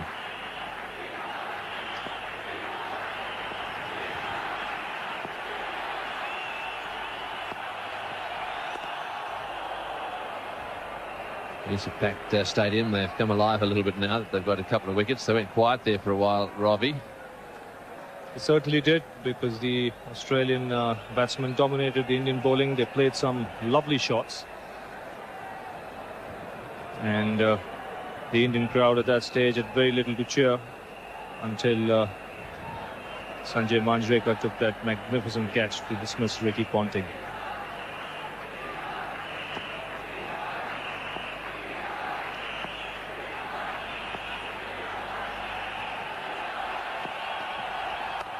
He's had a go at that one. He likes them outside off stump, very strong in that area. Will he come back for the second? Doubt it. It's picked up cleanly. In comes the throw, very wide. And Mungia is struggling a little bit to pick that one up and hurting his finger.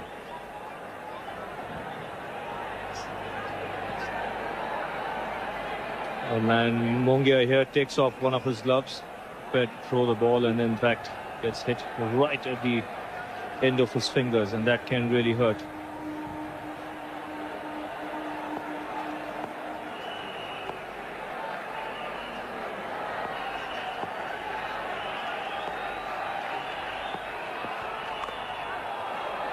It's better angling that one in at the right-hander, not giving him much room.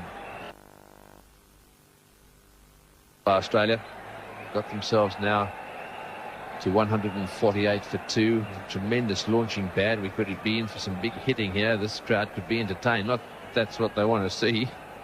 They want to see a few more wickets.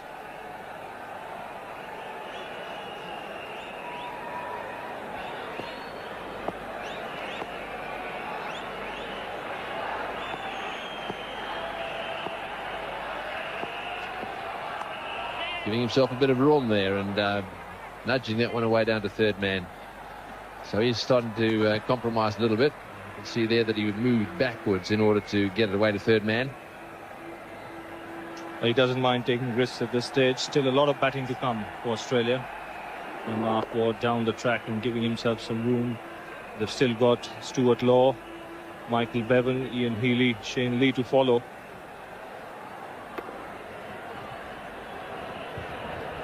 It's a lovely shot.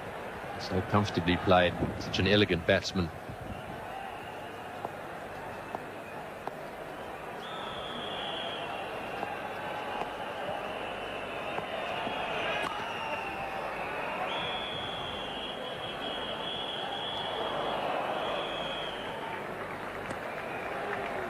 Yes, they've come from far and wide to watch this game, this cricket-mad city. Every Amar, Akbar and Anthony has turned up here at the Wankhede Stadium. Tony, you got that right. Yes, is it the Hindu equivalent of Tom, Dick and Harry?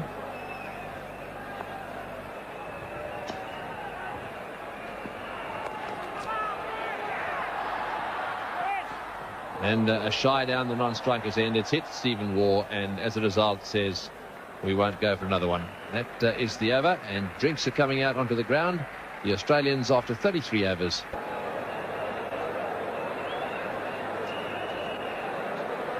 So the Australians 152 for 2, and so far Taylor and Ponting. Now going back to the season of '85, my co-commentator had a big day down in Australia.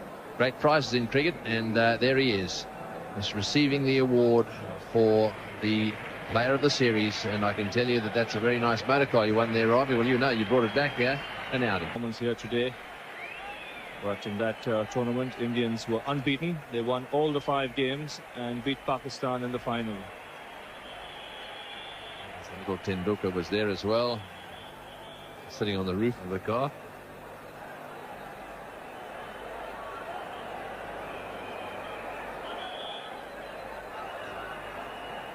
So out in the centre, the coke truck taking a bit of time to get off the ground. He's having to quietly negotiate himself back in there. You would have thought he could have driven the thing out and then just got himself fixed up. The umpire out there, umpire Shepherd, not impressed at all with the goings on. Well, they've decided to unbuckle the coke bottle now and quietly push it off. Well, there we go.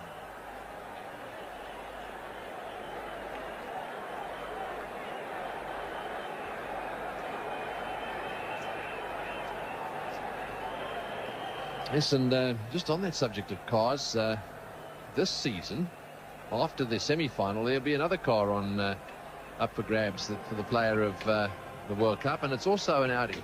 And there it is, it's a magnificent vehicle, filmed this morning.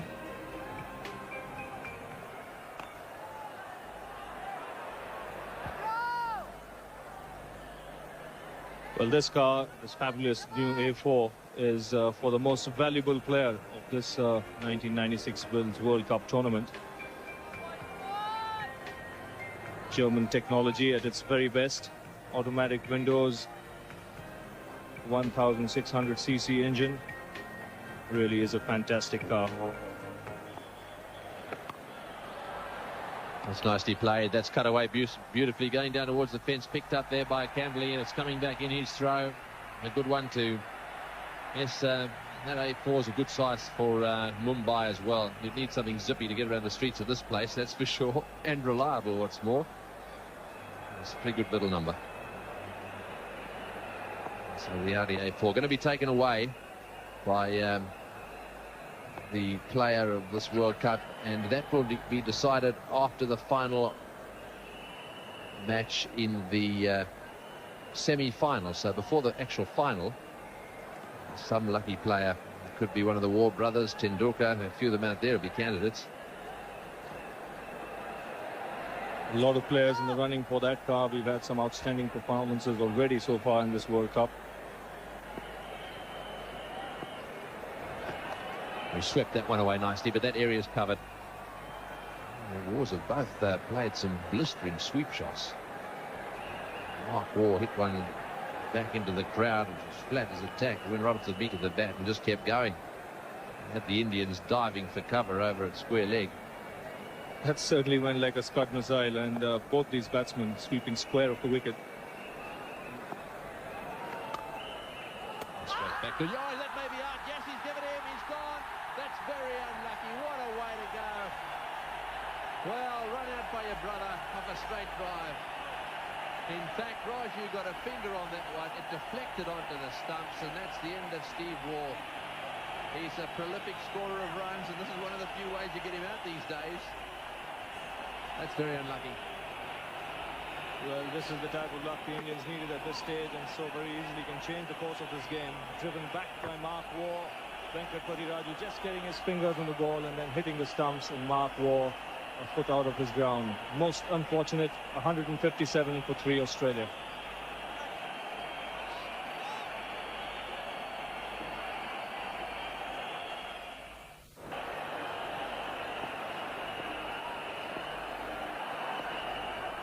That's well bowled. 157 for 3.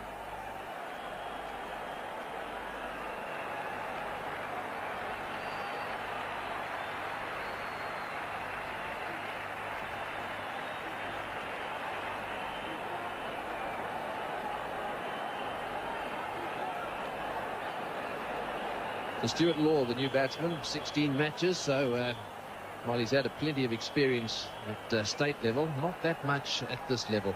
He's got an average of 30. He's a pretty good cricketer. He's already made 100. That was against Zimbabwe and Hobart in the season of 94-95 this season. This is the wicket again. Just watch the deflection off the fingers down the other end. Just tipped his fingers and hit the middle stump. And that was the end of Steve Waugh. What a way to go. A big wicket this for India, because Steve Waugh is the in-form Australian.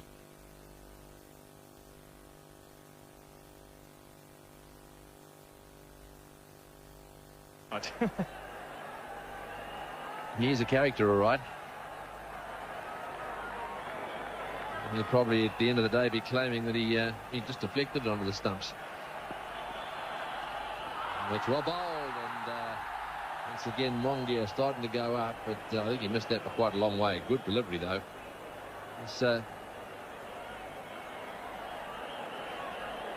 I suppose it would be fair to say that Steve Waugh shouldn't have been caught that far out of his ground. Look at the little tip there, little tip onto his stumps. And look where he was. He was way down the pitch. One would have to say that he would have to have been out of his ground as the ball went out of the hand. So just a little bit too far down the pitch. You've really got to give yourself half a chance to get back, especially when you've got a good straight driver batting at the other end. Well, he had no chance on that occasion. Well, he's had a good day, Venkatpati Raju. A couple of wickets, and then they've run out. He looks up into the heavens and scored. Thanks God for that dismissal. But you can certainly see a spring in the strides of the Indians at the moment.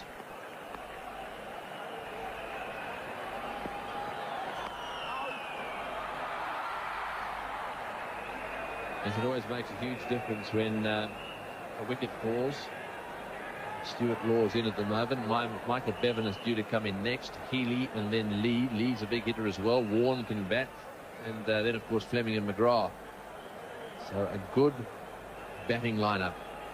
And Steve Waugh back in the pavilion. So you wouldn't be too impressed with that one.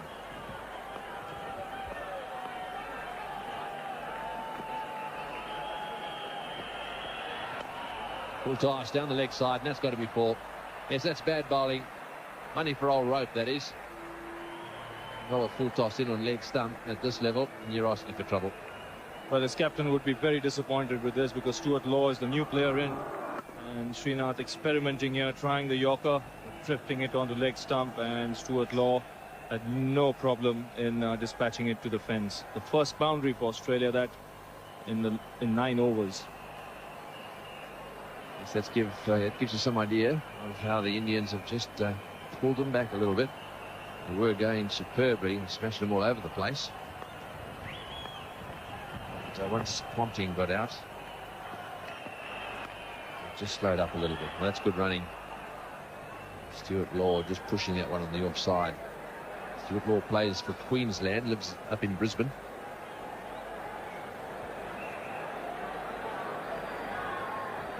Just watching him on television earlier this summer, Stuart Law seems to be a player who has a lot of time to play the quicks, gets into a very good position, play shots freely on either side of the wicket, and comes across as a lovely timer of the ball.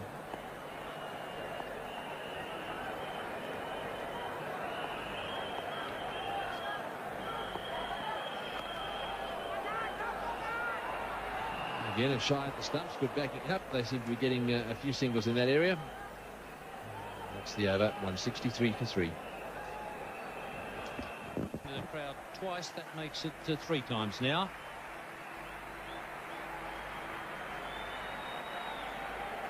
Well, Mark was now decided to open his shoulders. The ball not quite flighted, but just in the right slot. You don't want to get too close to the ball when you step down the wicket, if you want to hit it over the top, and that's exactly what Mark was done.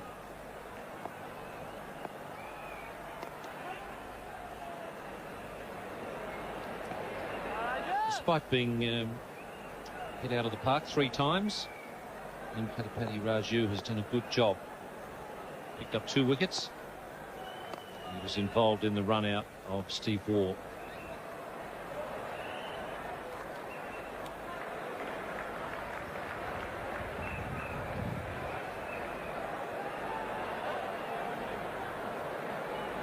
It's been a very good World Cup for Mark Waugh. Century against Kenya, and he's well on the way here at the Wankhede Stadium. Apart from expressing fears about the fact that India haven't played a lot of tough cricket lately, the fans, who are very knowledgeable on cricket in this country, have also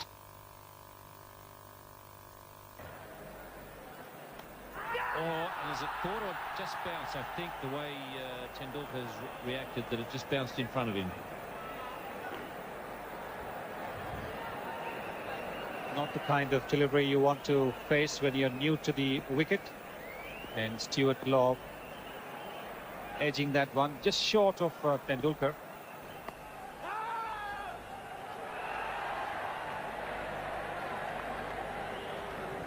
Stuart Law did well, didn't push at it, just checked his shot.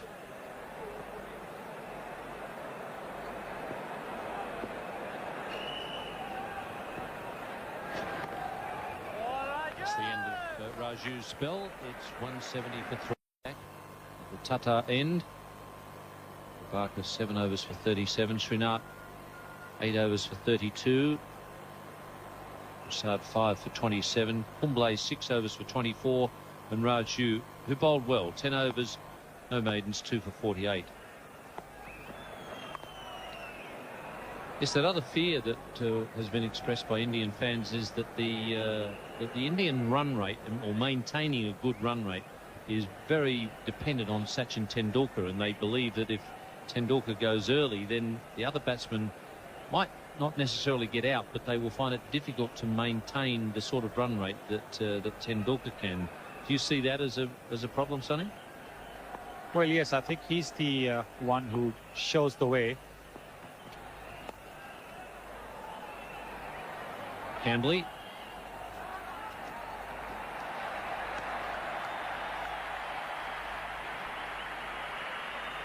Like that man on your monitor, Vinod Kamble, if he gets going, then there won't be a major problem for India in chasing any target.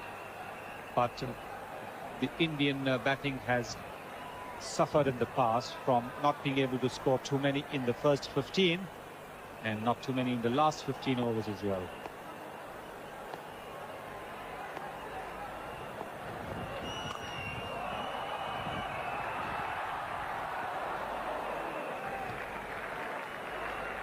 Yes, I think the fans are perhaps selling some of the other players a bit short. Mohammad Azharuddin is one man that I've got a lot of respect for as a player. Thought Cambley looked in good form the other night against the West Indies. He was told that he'd had some trouble with the short pitch delivery. Well, he seemed to handle that well at Gwalior. And Mandraker is a player I've got a bit of time for. I think he's a good batsman.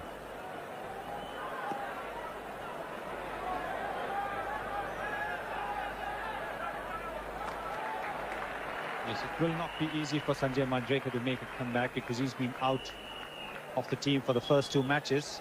Now Jyot Sidhu has played in place of Sanjay Manjrekar. But there is also Ajay Jadeja. And Ajay Jadeja has the ability to keep the scoreboard moving because he runs very quickly between the wickets. What number Sanjay Manjrekar bats today will be interesting to watch because he likes to get a little time to settle down.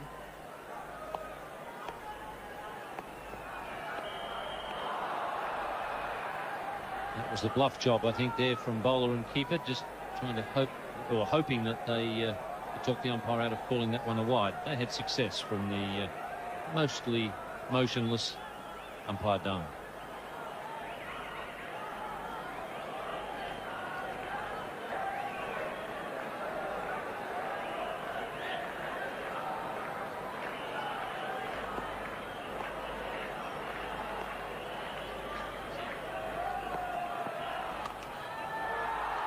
Fielded, and a direct hit there would have had Stuart Law on his way. In fact, Stuart Law had conceded. It's 175 for 3. Is in terrific form. Both players have a century to their name already. Narkor is well on his way to a second one. Tendulkar was on his way to a second century before he was dismissed against the West Indies. Tendulkar was almost involved in a run out last ball of last over. Well, this is the feature of the Australian running between the wickets. A non-striker backs up so much that often they are able to take singles which are non-existent. This time they were fortunate that Tendulkar didn't hit the stumps. Stuart Law started to respond to that call, and by the time he started to respond, Mark Waugh had given up all hope of a single. Well, with that kind of a backing up, there is bound to be the occasional misunderstanding, but more often than not it results in runs.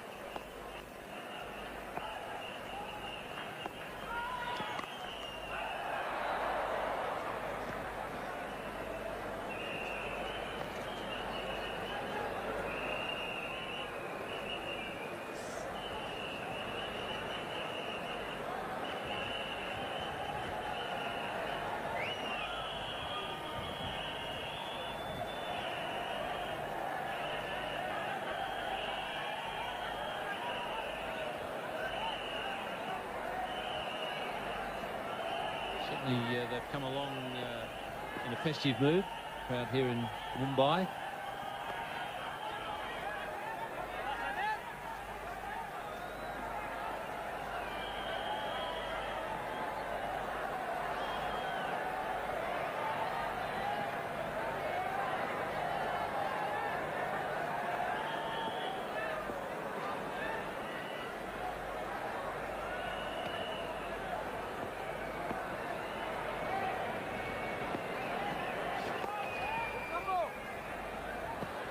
Raju down at long on. What was the term you had for them? They used to be Bombayites, didn't they, Sonny? What was the new term for Mumbai? Well, for Bombayites, you call them Mumbaikar. Now the word K-A-R, Kar, is used to signify the place you come from. So obviously Sachin Tendulkar comes from a place called Tendul, so he's called Tendulkar.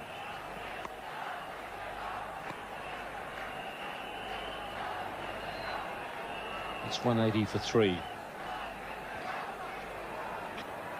A lot of stadiums in this area. We have Brabourne Stadium, which is the old test ground here in Mumbai.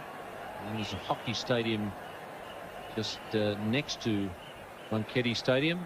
You noticed it looked to be an artificial hockey surface out the back of the Wankhede Stadium. Obviously hockey, a very popular game in this country as well. A game that India play pretty well.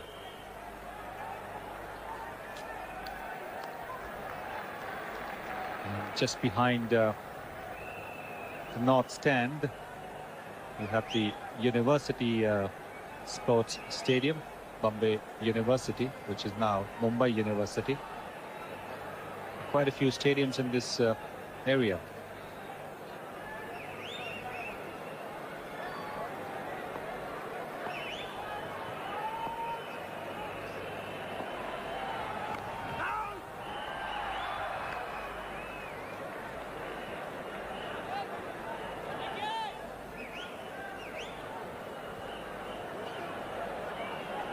From what they tell me about the cost of real estate in Mumbai, some of these stadiums would be worth a pretty penny. Indeed, there would be no question about it. In fact, recent surveys show that Bombay is probably the most expensive as far as land prices are concerned, even more expensive than Tokyo.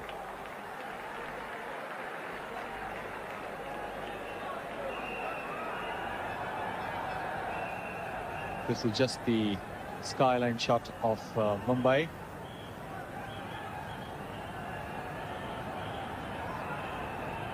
That is the hotel opposite the Cricket Club of India.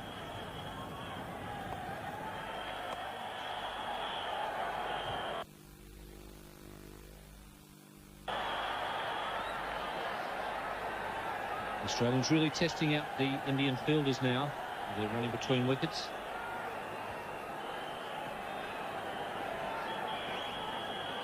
They're running between the wickets, very, very aggressive. Stuart Law, of course, is fresher. He's just come into bat. And therefore, after reaching his end, he's just checking if Mark was coming back through. And that's the stadium in the background, the Wankhede Stadium. That's the Rajabai Tower.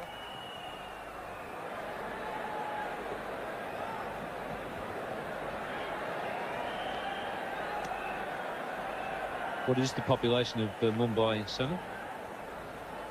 About half an hour ago, it was 12.5 million.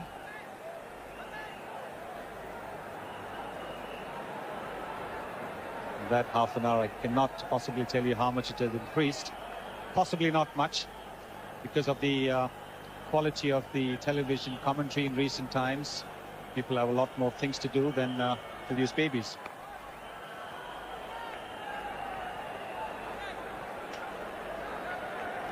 5 runs off that over.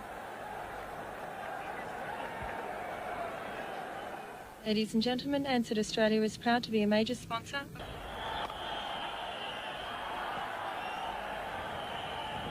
Certainly seems like there's been a lot of work done around the city since the last time I was here, which I must admit is a long time ago, Sonny, but a lot of work been done around the city. It certainly has been.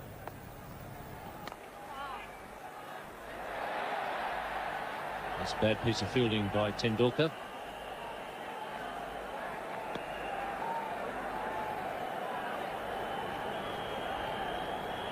That's the Taj Hotel, and to the right it's the Gateway of India.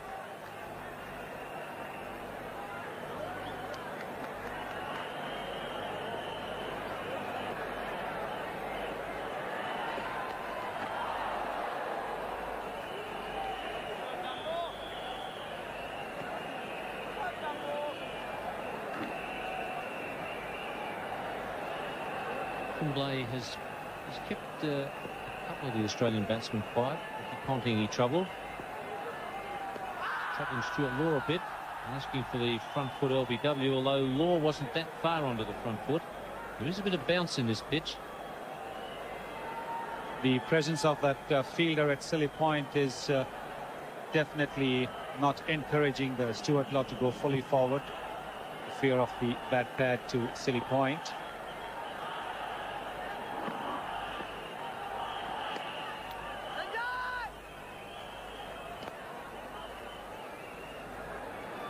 As you would expect, Mark Waugh has played Kumble quite well. Mark Waugh has excellent footwork. I think the best footwork of any of the Australian players. And, he's played Kumble quite well. Mark Taylor, being left-hander, also played him comfortably while he was there. It's 187 for 3. Mark Waugh looking for back-to-back centuries in this World Cup, having made one at Vizag against Kenya. It's a rare performance, back-to-back centuries in the World Cup.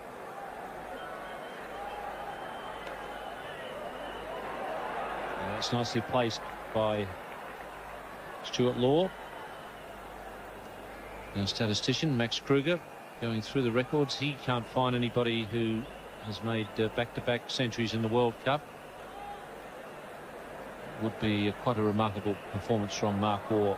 He certainly doesn't look as tired as he did Vizag, where it was a lot hotter. Obviously, being a day-night game helps. And somebody's trying to help India along. They've floated a kite out into the middle of the ground. Had it hovering over Stuart Law while he was facing up. I guess that's a variation on the old thing, suddenly flashing the mirrors in the batsman's eyes.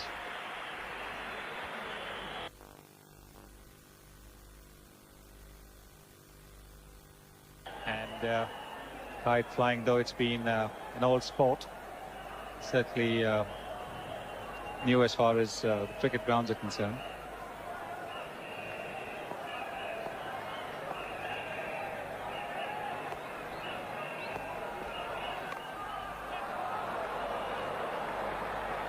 Beautifully timed by Mark Waugh. Guess I'm talking to the wrong man when I'm talking about mirrors being flashed in batsmen's eyes. I guess the Indian crowds weren't flashing them in your eyes, were they?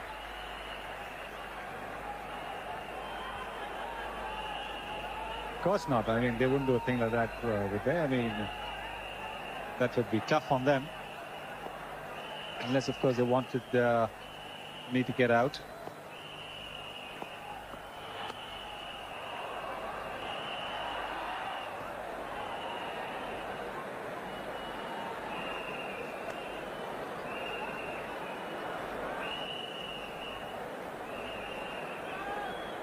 You're still running between the wickets once again, very aggressive. The ball not too far away from Mohammad Azharuddin, who's, as we all know, a brilliant fielder, but he also realized that Mark Waugh was going to make the crease easily.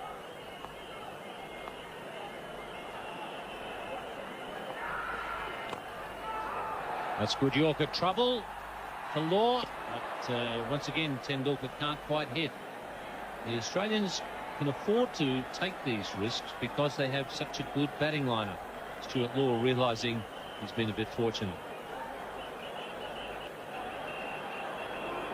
Just when you've got to start as Taylor and Waugh provided, the momentum is kept up.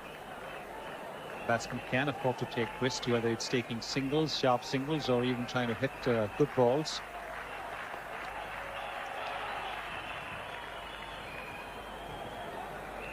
It's 195 for 3. Stuart Law is on 13. 9 overs to go, and Australia 195. So that's a big score looming. Well, Australia have had a couple of setbacks in the bowling department, as we see a change here for India. It's going to be Javagal Srinath at the pavilion end. Yes, the Australians losing McDermott, who is on his way home now. He's going to be replaced by Jason Gillespie of South Australia. And Paul Reichel also out of this match because of injury. And it's very close. Now I am probably talking to the right man, Sonny.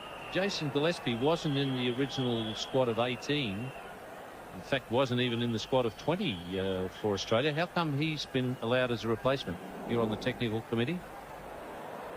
Well, the technical committee has only got to see if a replacement should be given or not. They have taken into account the extent of the injury, the time it will take for the injury to recover, and then say whether there should be a replacement or not. But they are not in any way concerned about whether it should be from the 18 or the 20. And that's 100 for Mark Waugh. Back-to-back centuries. That's a magnificent performance. Indeed, it is, no question about it. Mark Waugh has been instrumental in getting Australia off to a brilliant start once again. He was overshadowed for a period by his captain Mark Taylor, who took the initiative from the Indian bowlers, but Mark Waugh has bided his time and he's been rewarded with another century. Of only 120 deliveries, he's got 2 sixes in that as well.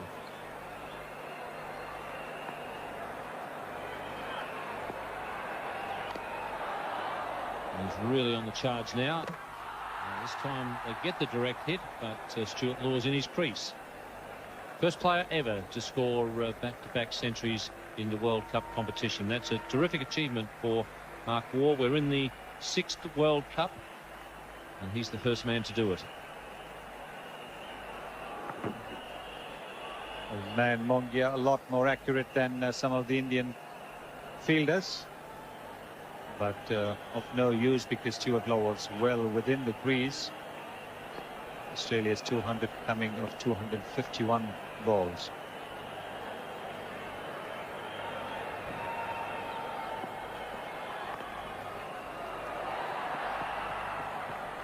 Mark Waugh maintaining his career strike rate there up in the 80s in this innings, which is about on par with his career strike rate.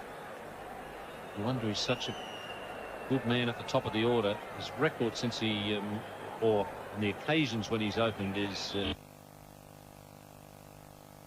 average is almost double when he's batting as an opener what it is when he bats elsewhere. That's his overall average of 36, and as an opener it's getting up there towards double. In fact, it is now with this century more than double. Well, there's another crowd killer. Fortunately for the crowd, it's just a touch short. Now, which gear is Mark Waugh stepping into, Ian? Because this was really a cracker of a shot. Srinath trying to dart the ball into him, trying to cramp him. But all that Srinath ended doing up was getting the ball into the right position for that shot into the crowd. I just hope he doesn't step out of the green and gold gear, Sonny. That can get you into trouble if people start taking pictures.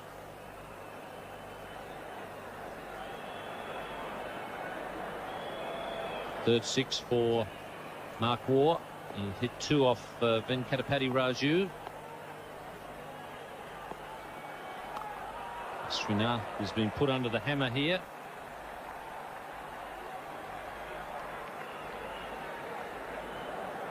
It's 209 for 3 is India, and this will give the Australians a good psychological advantage if they do meet India later in the competition.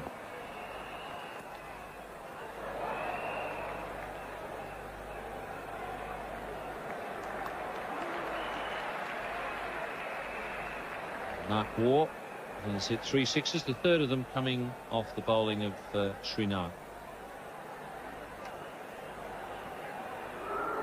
Well, Srinath trying to get that ball to nip back in to try and cramp the flow of Mark Waugh's arms.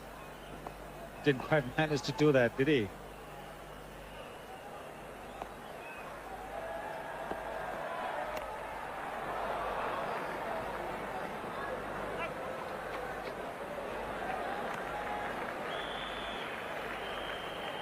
Got a hypothetical question for a member of the technical committee, Sonny. There was a rumour going around that Australia might try and get Tim May out as a replacement for Craig McDermott. How would the technical committee have looked upon that? A totally different type of bowler.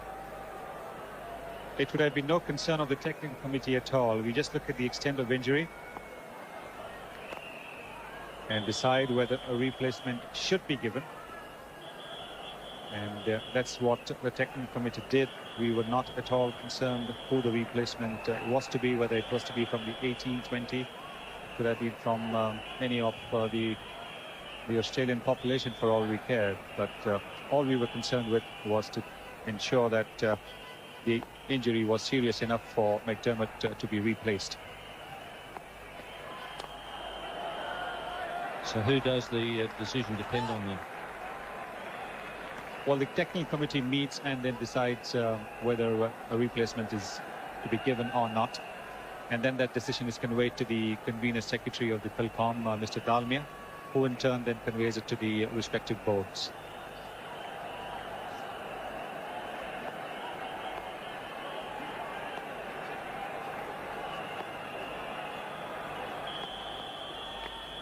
That's good bowling.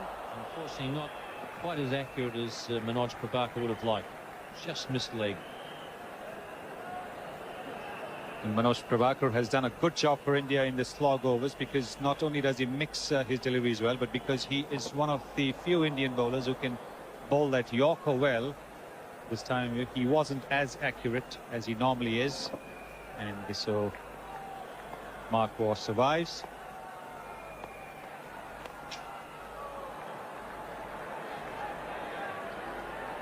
It's 213 for 3. Is the mascot for this World Cup. Not the nickname for Australia's medium pace all-rounder who's been included in this game. In the commentary position now, Ravi Shastri and Tony Green. Thanks, Ian. Well, 213 for 3 is a good score by any standards. Sure, this outfield is quick, and it's not a huge ground either. The wicket's pretty good, but I think the real reason is that Mark Waugh has played superbly. 112, and we shouldn't forget Taylor's contribution in the early stages too. We smashed that one back, and that's well fielded. Well, he certainly is throwing caution to the winds now with Mark Waugh. He knows the Australians have 7 wickets in hand, and they are in a position where they can put the pressure on the bowlers now. Well, that's well played. He's cut that one beautifully. It's gone back at a point. Cambley running around there to pick it up, and he will.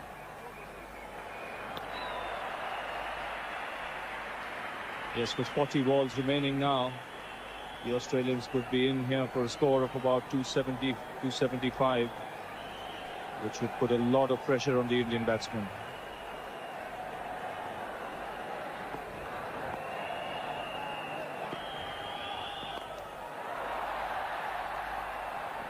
Got that one away down towards wide mid-wicket, and that'll go before as well. Well, this is good batting. They really can throw caution to the wind. We're going to see some entertaining batting in this little period. And look at that group of Aussies up there having an absolute ball. I think that might have been the White Water Sports group. They've been treated to some magnificent batting from Mark Waugh here, picking the spot where he wanted to hit. I mean, down the track to Anil Kumble and piercing the field on the onside. He really has played Kumble well. Yes, those striped tops there, the Australians have come over with the 9 Whitewater Sports group. They've got their caps and shirts on there, and clearly having a tremendous time. Good seats too.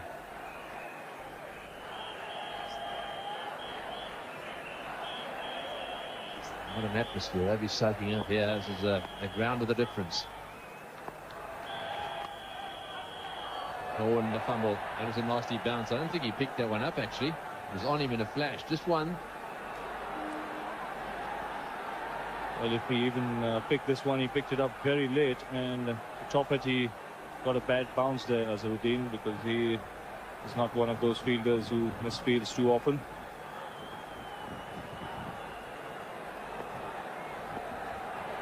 It's sometimes quite hard to pick it up out of the crowd. Pick that one up all right. So this is the 44th over. 6 to go after this. They've got to 220. So let's say they score at 8 and over. It's another, say, 50-odd runs. I'm going to nudge up close to 300. Well, that's in the air. It's going away. No, it won't be caught. Well, just for a second, it looked as if it was going straight up. They got the single. It's 8 runs from that over. 221 for 3.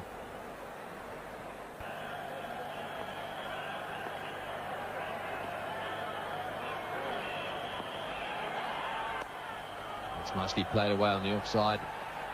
Come back for the second.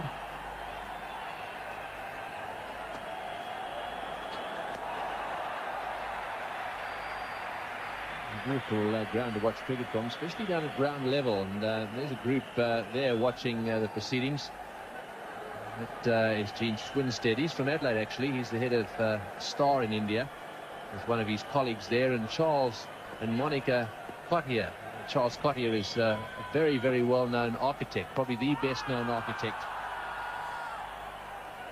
in India, with his wife. That's Adi Godrej sitting there next to Monica. Adi Godrej is one of the biggest industrialists here, next to his wife Parmesh. Parmesh Godrej, they're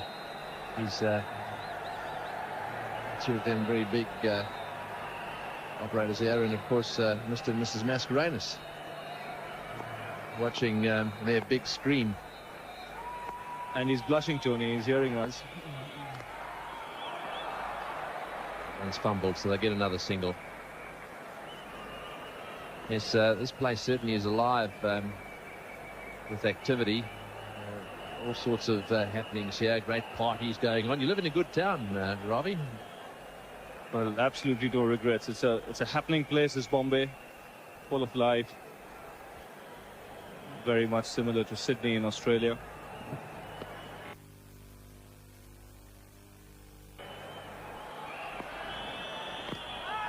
Let's try to sweep that one away. It's hit the pad.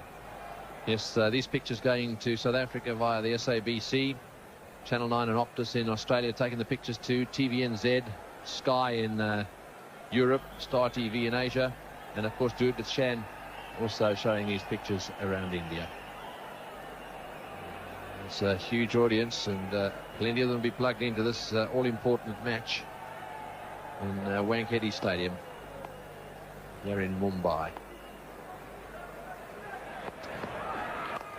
Straight down the ground, almost took the umpire's head off. One bounce, two bounces into the fence for four.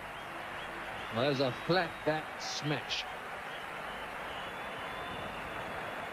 Well, Mark Waugh here is climbing into this Indian attack. It's a slower ball from Manoj Prabhakar, the off break, but Waugh has been there long enough to handle those kind of deliveries. Just smashed it back past him. He's gone after that one as well, but they've got to widen it off on the fence, so they'll come back for the second ball. No, they won't. 10 runs from that over. 231 for 3. 1 for 3.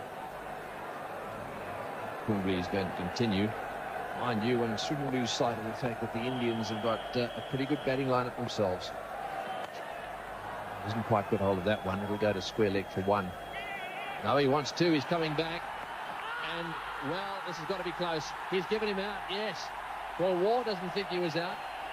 In fact, I think he probably expected the umpire to call for a replay. He didn't. That's umpire done down there. Normally pretty cautious. He's given him out. Well, let's have a look at the replay. Well, good piece of fielding this by Venkatesh Prasad. Mark Waugh looking to hit the ball wide of mid-on, but in the end managing to drag it to square leg. Prasad coming in quickly, and a flat return to Mungia. Just catching Mark Waugh out of his ground. Umpire Steve Dunn not needing the third umpire. And Australia lose their 4th wicket, 232 for 4. The end of a magnificent innings from Mark Waugh. So Michael Bevan is the new batsman, and I can tell you he's very quick between the wickets. 27 matches all up. Look at that average, 75.2. An average of 77.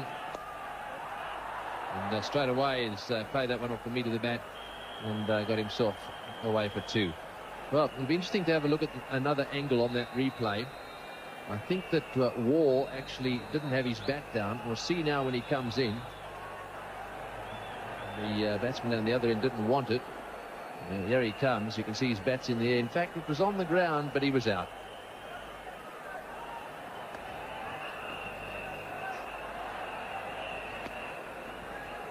Well, that wicket coming just in the nick of time for the Indians, because Mark Waugh was beginning to explode out there in the middle. 126 runs coming in only 135 balls. Clear indication of how he dominated this Indian attack.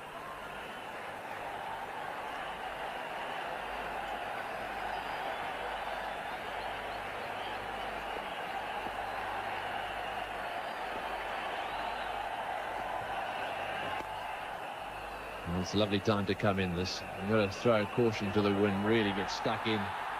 Will this be a run out? No, it won't. One thing for sure is that with Michael Bevan coming to the crease, Stuart Law will have to do a lot more running. So he's one of the quickest runners between the wickets, and really made his ground quite easy. Yes, if Bevan's running to the danger end, very seldom will they get him. Got him, caught and bowled. That's very well done. He tried to drive that straight down the ground. Never looked like doing anything other than taking the catch. Safe. Caught and bowled by Kumble. Wickets tumbling.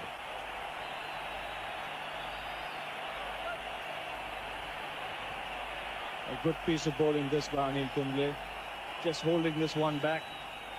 Stuart Law looking to play that on the onside, or stopping on him a bit, and in the end only managing to give a simple catch back to Anil Kumble. 237 for 5 Australia.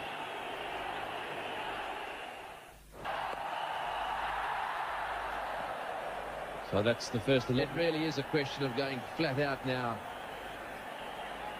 Well, 2 wickets in that over. Let's have a look at, he's the new batsman, Shane Lee. He's got a fantastic strike rate, only averages 13, but he scores his runs at over a run a ball. He's out there at the moment, and he's out there because of this wicket. This is how it happened. It was hit straight back to Kumble, and no trouble with the catch there at all. Straight into those safe hands. Caught and bowled, so that's the end of Stuart Law. And now, because they've got so much batting, they can just keep going. But still, those wickets are handy for India, because it could make the difference between a score of 280 or 300, especially when you have a man who's set in there. Yes, it certainly does make a difference. 2 new batsmen out there, and this has brought the Indian crowd alive. So Michael Bevan having a little glance around now. He's a past master of getting the ball into the gaps and then running 2s and 3s. Probably, well, I don't know anyone else. He probably is the quickest between wickets that I've seen.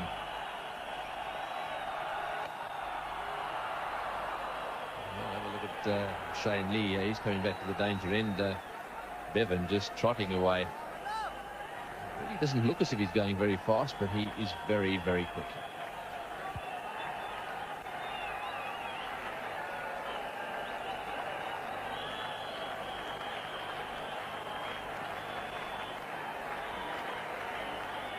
Gone past 5.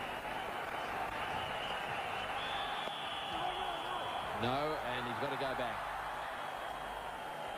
So I think Shane Lee's so pumped up about Bevan's running between the wickets, he's decided to give himself a bit of a start. Especially if he's going to the danger end.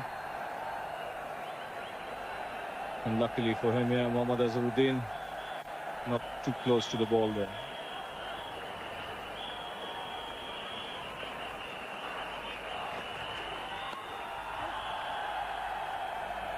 Got that one away on the onside. This time they'll settle for 1.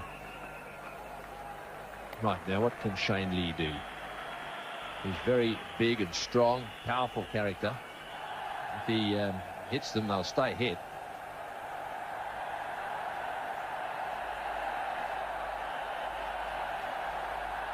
It's beginning to get just a little bit dusty out there. The crowd want another wicket here.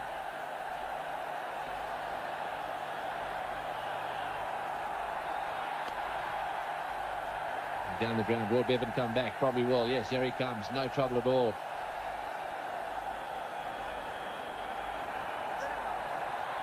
It's so handy to have a batsman who can run the way Michael Bevan can. For most batsmen, that would have been a single.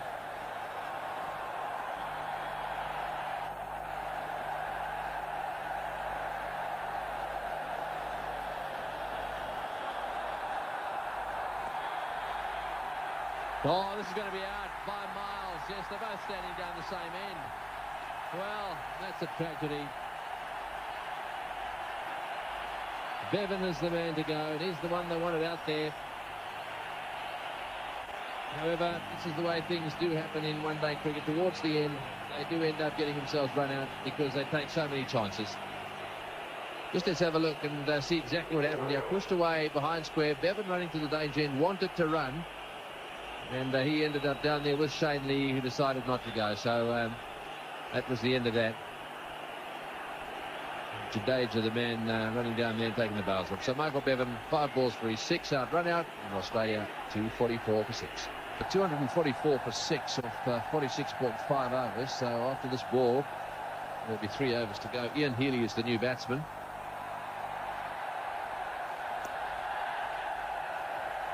Pavaka 2 here, but Healy will bring a little bit of sense to all this. Well, they've lost a few wickets in quick succession, and this is really good news from India's point of view. Well, this is the wicket of Shane Lee. He's watching the ball here as he plays it on the offside. And if he had actually gone through for a single there, Michael Bevan would have made his job. But unfortunately, both batsmen at the same end, and Michael Bevan had to go back to the pavilion. Important wickets these for India, because at one stage it looked as if Australia would reach a score of 280. But the brakes have been put on now, with Australia losing those 4 quick wickets. Yes, it's amazing. Once Mark Waugh left the crease, things really did slow down. So the run rate now has dropped a bit. It's 5.21. Ian Healy is out there. Again, as we mentioned earlier, he's a very, very good wicketkeeper batsman. Fast scorer too. Prasad bowling, and that one just bounced a little bit, just nudged away on the onside, so Lee gets himself a single. It gives Healy the strike. Well, Venkatesh Prasad will have to mix things up here. We saw him bowling the slower one effectively in the game against the West Indies. This is the time he'll have to use it. Vary his pace, not allow the batsman to get into any sort of pattern. That's that slower ball Ravi Shastri was talking about, and it did confuse Healy just a little bit. He managed to get bat on ball, just pushed it back to the bowler. It's definitely an important part of the bowler's makeup. You can watch his fingers there. He actually bowls it like a leg cutter, and that was nicely fielded too. Not easy to get down there quickly. It came out sort of top of his little finger, rolling over in leg cutter fashion. Decidedly slower. So you've got to be able to bowl variations in pace. Third man will cut that one off. So I'm looking forward to seeing Shane Warne bowl. We'll try and capture the different deliveries he bowls, especially for the benefit of our Indian viewers who haven't seen that much of him on super slow-mo. One of the tremendous advantages of the super slow-mo machine is that you can show the leg spinner, the top spinner, the googly, and all the variations that he's got. And he'll be out there later this evening giving it a rip. Off the pad. And one certainly won't be surprised if he gets some spin out there in the middle, because it's a dry wicket. We saw a little bit of dust coming out there. And Shane Warne spins his leg break on most wickets. I'm quite certain he will get appreciable turn even today, especially when the ball is hard and not that old.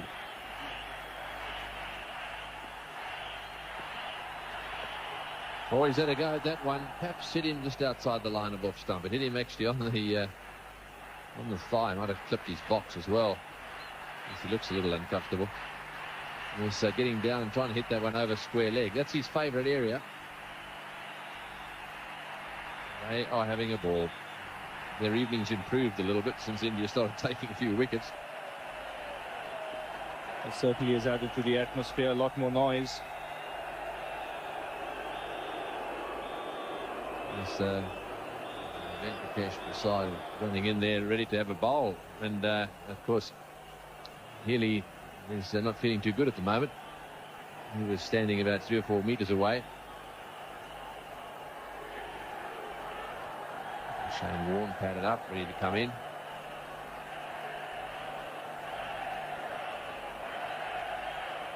Because this is what happened. Went to try and whip it away on the onside and got hit flush in the box.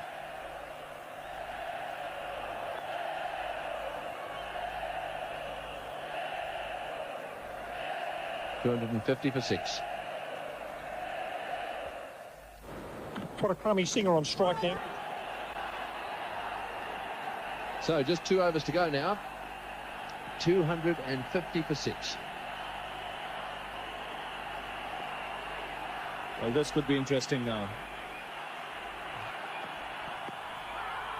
Big appeal there for LBW. Umpire Dunn, unmoved, moving away. Probably was slipping down the leg side.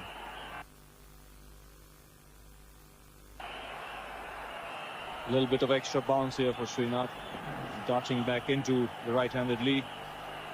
That delivery would have certainly missed leg stump as well.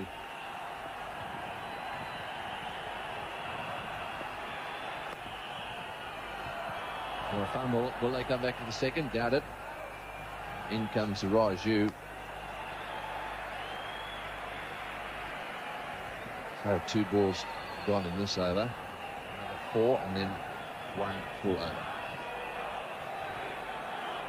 The Indians certainly won't mind this. The Australians picking up just singles. They've done a good job in the last 7 or 8 overs. 12 old, but he's got it away well too. Yes, and wait, there's a call out there, a little bit of a mix-up. Healy quite keen not to end up being run out himself. So I think he'll be looking over towards mid-wicket. There's no one there. That's interesting. I would have thought the Indians would have seen him play. He loves it in that area, but perhaps the plan is to bowl outside off stump. Again, Raju doing his stuff down a third man.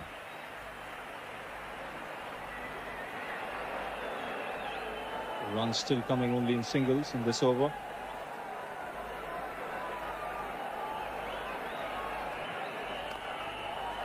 He's got that one away down the ground to mid-off. They'll come back to the second. No, they've changed their mind.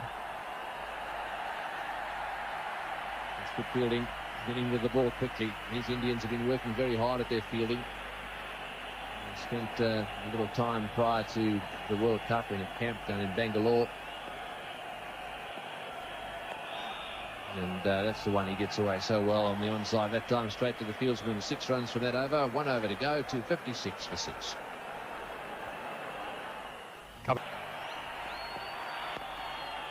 That's whipped away on the onside. That's the area he loves it. He come back for the second. Yeah, there's a collision between the bowler and the batsman, but back for 2. So this is the last over of this Australian innings. They got off to a great start. They looked at one stage that they were going to nudge up near 290 odd. Perhaps even get to 300 with a bit of luck, but then Mark Waugh got out, being made a superb 100. And since then, this new batsman in, it's been a little tougher. And the Indians actually have lifted their game. They bowled pretty well towards the end in this innings. And is it? Well, I think that's probably out. Yes, he's given. Yes, ran to the wicketkeeper that time and desperately stretching out.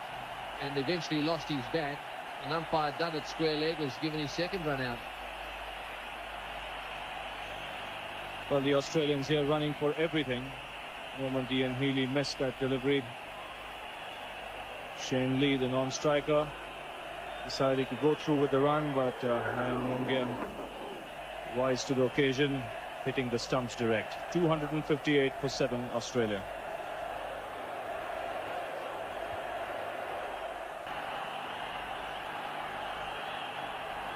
For Shane Warne. It's well bowled again, slowly played and hit straight to extra cover, and that is the end of that. Well, that's a magnificent hit. He's got that one way down. Oh no, he's going to be out. Oh, he's got him, yes. For a second I thought that was going into the crowd. It went miles in the air. And he's missed it. They're going to run. And it's coming down the bowler's end, and he's got him. Yes, he's out, run out. The Australians all out. Well, that is good thinking by Mongia. 5 run-outs in the innings, and Mongia really realised that he wasn't going to get McGrath, and he decided to go for the bowler's end. The bowler got back to his stumps, and they managed to get the batsman run out to the non-striker's end. 5 run-outs in the innings. This is good thinking by Nan Mongia. The non-striker had backed up too far, and Mongia realizing that he wouldn't get out if he threw it at the striker's end, threw it to the bowler, who made no mistake in removing the bails.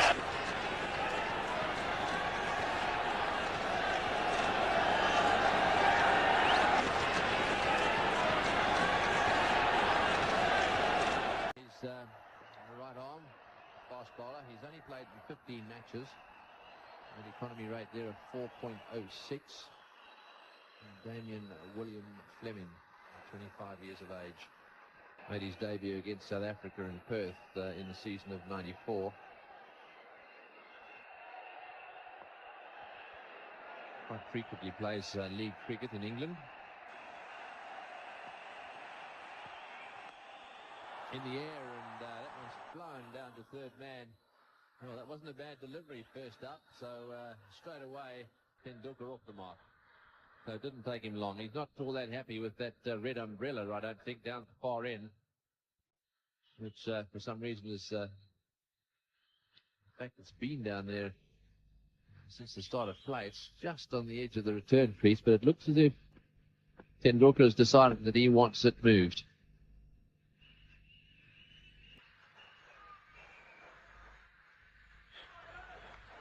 Well, it would be about the right height for Tendulkar. Somebody who's a little taller than Tendulkar might not get affected by that umbrella. But Tendulkar, when he crouches on his bat, that would be right behind the bowler's arm. He did not want any sort of disturbance at all.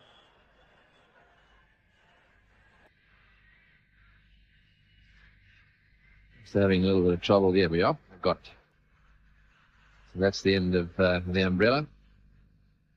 Jadeja is on strike. Is Fleming getting his opportunity here as a result of Craig McDermott having to fly back home after injuring calf muscle? He's actually gone back and ended up flying off in the early hours of this morning. Have a replacement on his way. Jason Gillespie from South Australia will be arriving without very shortly.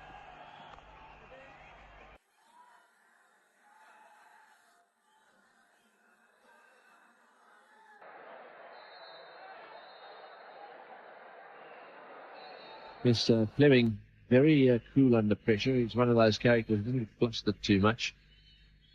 He has performed pretty well for the Australian side, and the tour of Pakistan he did very well. Not express pace, but certainly knows what he's doing with the ball. It's well bowled, bang on target. Once again, the thickish edge down to third man, so another run. Fleming's getting the ball to move away considerably, and that's the reason why the edges are going away from the fielders and between the slips and the gully. Bowler removes the ball a little bit, is more likely to get the edge towards the slips. And just a hint of curve there for him.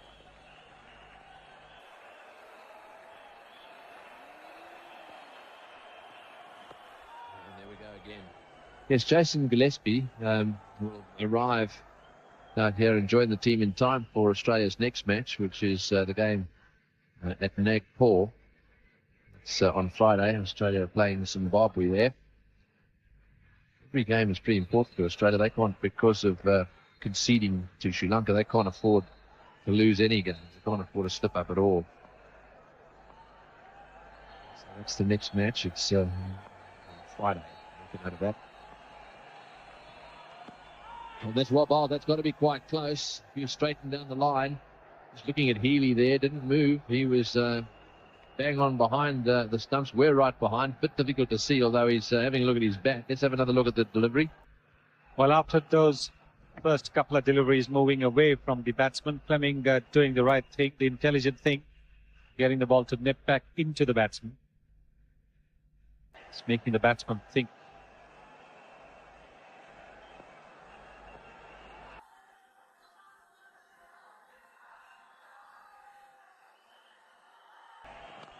That's a good shot. Beautifully played down the ground. That's a lovely cover, straight drive. Only was pinned down a little bit, and that last one just slightly over-pitched onto it in a flash. Straight down the ground for 4. 6 without loss. So Glenn McGrath now, he's got 2 slips in position, taking one out of the offside field. Decided there's a little bit of bounce there, and worth having a second man in, so Mark Taylor, who's a magnificent slip fieldsman, and there's alongside him Mark Waugh. So I don't think there's a great future in nicking one in their direction. They're very, very good catchers.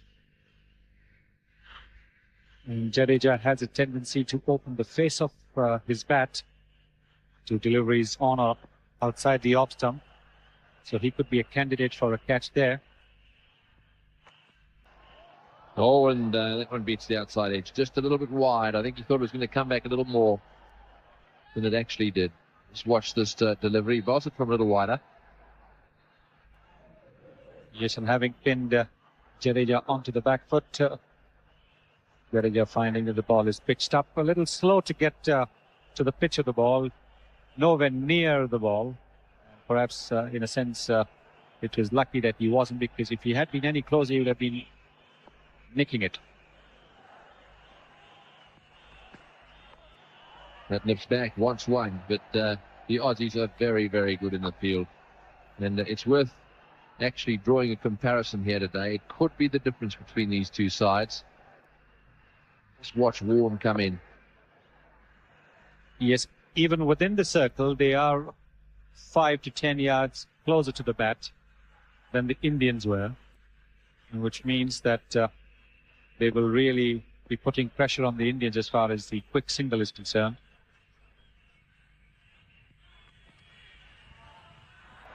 That's a very wide delivery. He's only just got away with that one. Yes, it's interesting to watch them. They tend to come in quite a long way, and there's no way in the world that there's going to be a single if the ball is placed straight to the fieldsman. It really is going to have to be hit into the gap. They're very, very alert there. They've practiced it more than most. That's Michael Bevan, one of the fastest in their side. Stuart Law, good fieldsman as well. He's probably the best fieldsman in the side, Ricky Ponting. Fieldsman. It's for a ball. He's got it, and he's going to hit the stumps. If he does, oh, it's missed it by a fraction. Well, there's an example of how good they are. I reckon that missed by a fraction. Ponting picked it up and really let it go in a flash, and it missed it by... Oh, let's have a look. See how far it was. Well, Jadeja has certainly not done his homework as far as the Australian fielding is concerned. No question about it. Because if he had, he would have known that Ponting is not only the quickest of the Australian fielders, he throws with the right hand. There really was no future in that single.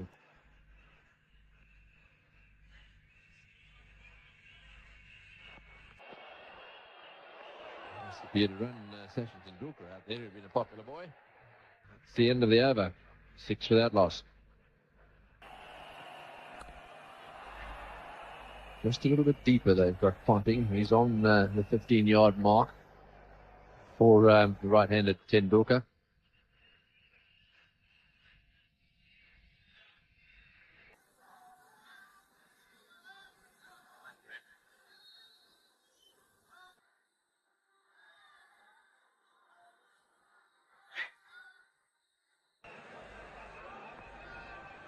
Plenty of meat in that bat of Tendulkar's. It looks it's quite broad at the base. Nice placement. Will he come back for the second? McGrath's got a very good on. Watch it come whistling in right over the bails as well. The last thing the Indians would want at this stage, chasing a score of 258, is a run out. They have to keep the scoreboard moving all right, but need with the well-judged ones and twos.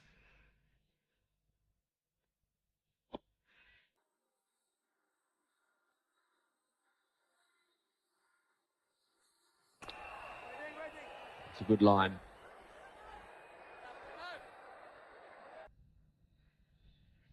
And he's got they've got their own little stand up there. All the roofs around front of this boat. Well, they actually sell tickets for those stands up in the building there. Private enterprise down there as well.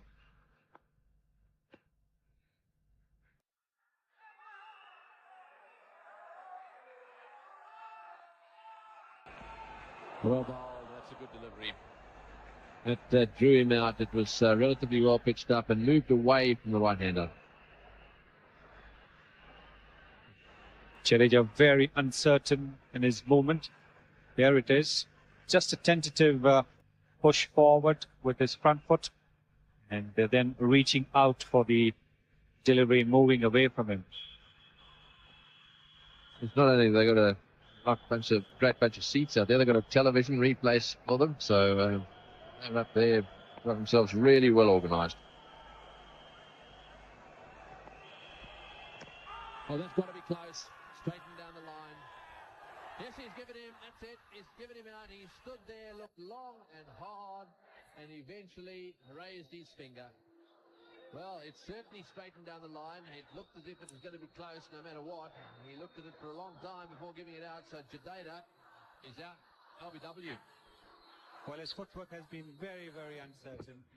And there, once again, you see him pulling his foot back. If he had kept it stretched, he would have perhaps survived. But Steve Dunn really taking his time to decide that Jadeja was right in front to Fleming, and India have lost their first wicket for 7.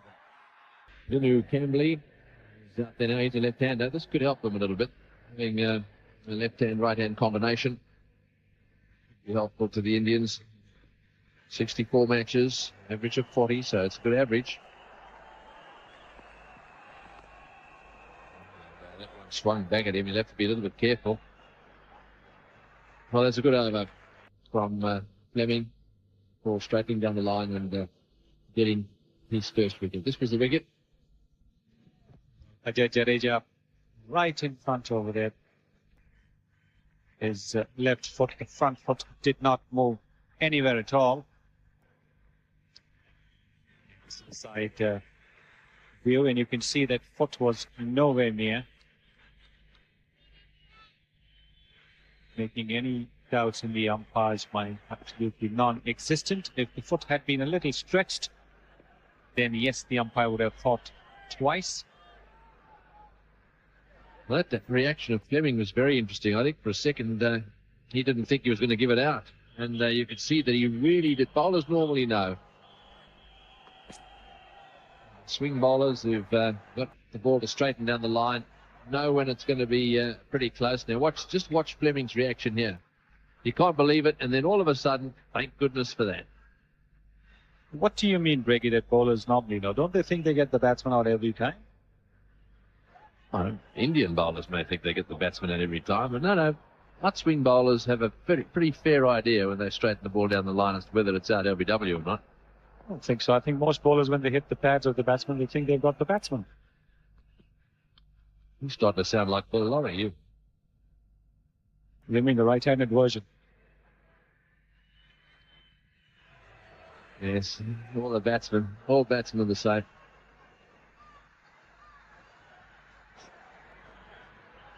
Yes, I don't think even Bill Lorry would have made 36 in that 60-over match at Lord's.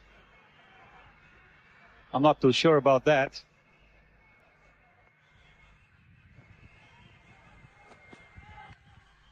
Was bang on target again, and McGrath is making it very difficult. This is his third over. In fact, he's bowled 15 balls and they haven't scored a run of him yet. So a difficult length, a good line, making it very tough. Now, that's a good performance so far in the World Cup too. 127 not out in his first match. Made 70. And was run out by his mate down the other end. And he's out there with him at the moment. Camberley ran him out. Told me on the train going up from Gwalia that he'd only ever run him out twice. And the previous one was on the second. Quite a character, young Camberley. And indeed, a very colourful character. A little chat with him. He was very effervescent. I saw him going out shopping yesterday as well, bounced out of the hotel.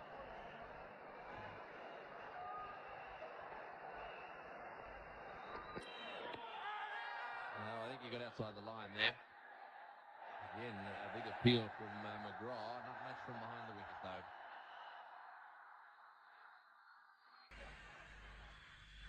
By Shepherd, absolutely unmoved. That was forward. He's been hit above the roll of the pad. McGrath, we know he's getting the ball to bounce a little bit. That's another fine over so far from McGrath. He's bowled 2 maiden overs.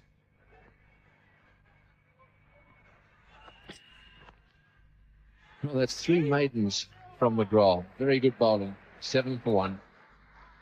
Grandstands just above someone's home with a block of flats there. They've sold a fair few tickets up there.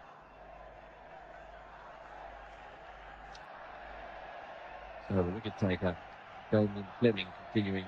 He got Deja out. And he's bowled him. What a delivery that was too.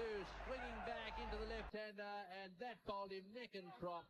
He was back on his back foot there and left it far too late. It seemed to me it was through him before he had a chance of getting his bat down. That's good bowling by Fleming. Once again, another Indian batsman not moving his feet at all. We saw Ajay Jadeja not moving his feet too much, and you can see over here, very, very little movement. In fact, no movement at all from Vinod Kambli. The ball nipping back into him. It's the second Indian wicket gone for 7. This Indian side out there now. And that was well bowled too. Trying to play that on the onside. Well, he's got it away on the offside, and they settled for 1. Yeah, looking for a second there. Took Tendulkar to send him back.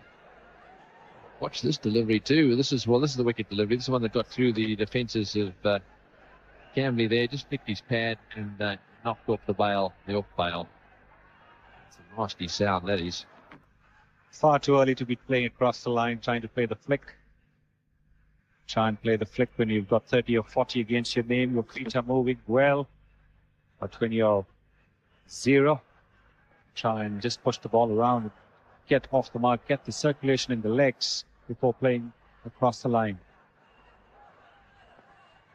Bowling pretty well, Fleming. He had the ball to swing away at it. And that one down the leg side and wide given.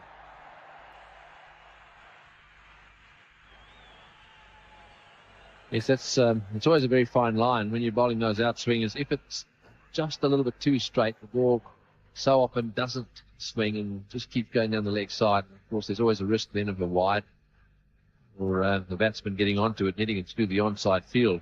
And believe me, there's very little protection out there for anything on leg stump. 250 more runs at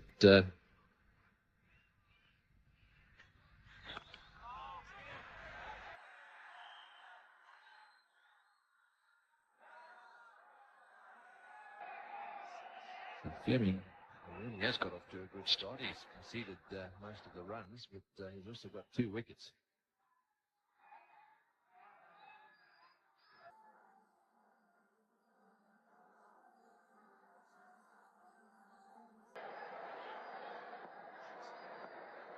You need to score 5.62 runs and over to win.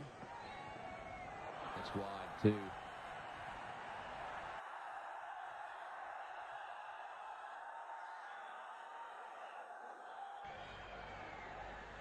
So much depending on Sachin Tendulkar now. He's played one beautiful shot straight down the ground for lovely timing. Just lent on slightly over pitch delivery from Fleming. Just whacked it straight down the ground. Mid on was quite wide. It was 4 from the moment it left his back. It's a bit of line and trying to get it again down the ground. Time straight to mid off.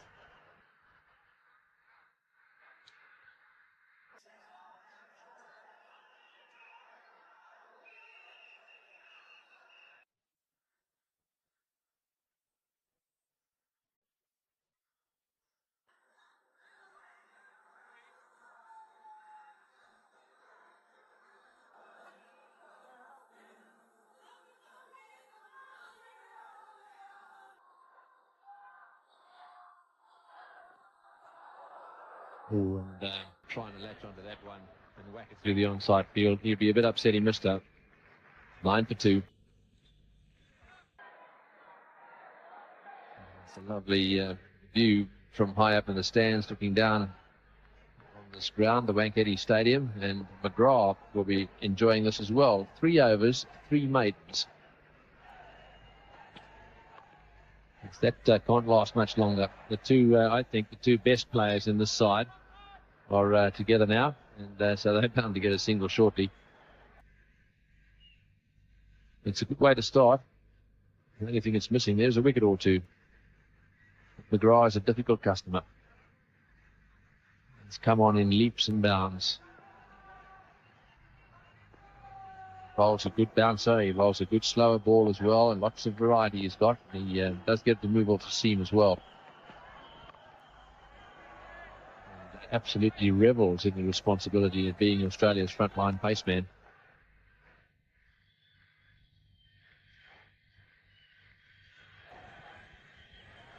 This is Mohammad Azharuddin's 202nd one-day international game.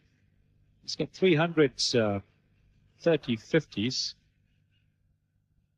Good average there, over 36. And his best is 100 here at the Wankhede Stadium.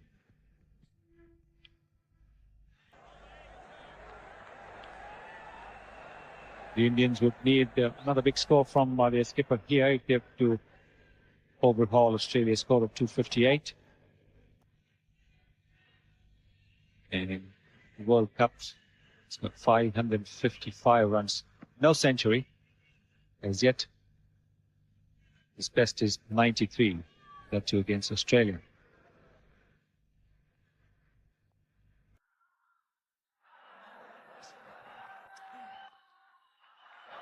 Well, they've got him off the mark, but only one. I was about to say, if it keeps going like this, he'll very definitely post the most economical figures by an Australian bowler in one-day internationals, and that would be some justice, actually, because last year, in fact it was earlier this year, he posted the most expensive bowling figures by an Australian bowler versus Sri Lanka, it was, at the MCG. Little Kalu with Orana got stuck into him, and he ended up with 1 for 76 of 9.4 overs. That's well played. Session getting him away into the gap at mid-wicket. That's the shot he loves so much, and plays it absolutely brilliantly. Any length at all, give him any room to move any line, just flicking it through the gap at mid-wicket. It wasn't a bad ball at all. It was a good ball coming back into Tendulkar. But look how quickly he's got into position and pushed it away between the fielder at square leg and mid-on. This is what makes Tendulkar such an exciting batsman to watch.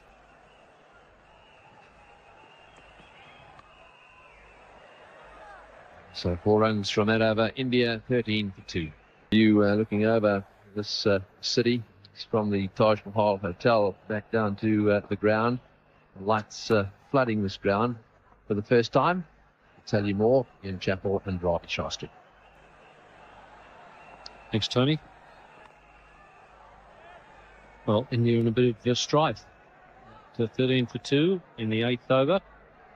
Thanks to some very accurate bowling from Glenn McGrath and some good swing bowling from Damien Fleming. Well, I guess we're about to see if this Indian batting really does revolve around Sachin Tendulkar, Ravi. Absolutely right, Ian, because they're in dire straits at the moment, and they certainly need a big hand from Tendulkar.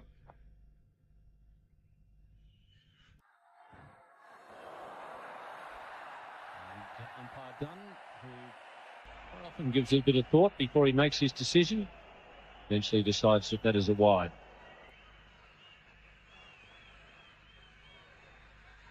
Well, Matthew Fleming is not happy at all. See, the ball is actually pitched on the stumps and then moved into Tendulkar, and in the end was down the leg side. As long as the umpires are consistent, when they give wides on the leg side, it's fine.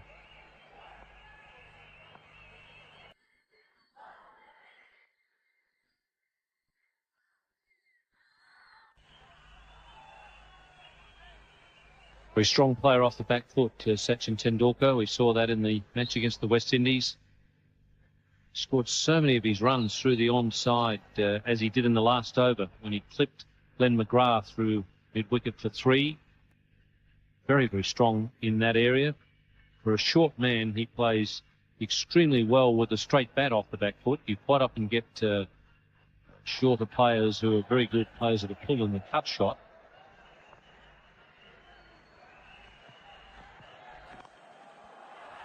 See that shot again. It's one that he really favours. I guess it is to be expected that short players are going to be good cutters and pullers, because a lot more balls are going to look short to shorter players than someone of, say, your height, Ravi. That's right. A player like Gundappa Vishwanath was a magnificent cutter, because the ball used to sit up nicely for him outside the off stump, and he wouldn't make any mistakes. Sachin Tendulkar is no different. Very strong on the pull and cut, but the Australians have bowled straight to him today, not given him any room. Well, that's a good shot. Just short of Ben McGrath, and that ball really skidding off the outfield. Bouncing quite quickly to McGrath. Mark Taylor coming out of the slips for Tendulkar. Well, Tendulkar picking this one from leg stump, and this bounce here almost did Glenn McGrath. There must be a little bit of dew in the outfield, and you can see the ball skidding there. Glenn McGrath doing well to tackle that bounce. But this is the first time that the Australian bowlers have strayed on the pads of Tendulkar, because so far they've bowled a tight line around off stump.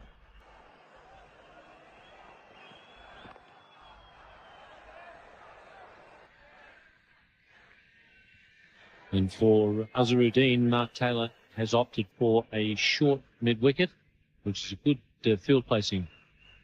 We even afford square leg rather than mid-wicket. He's just a little straighter than mid-wicket. Azharuddin flips the ball in the air in that direction quite a lot.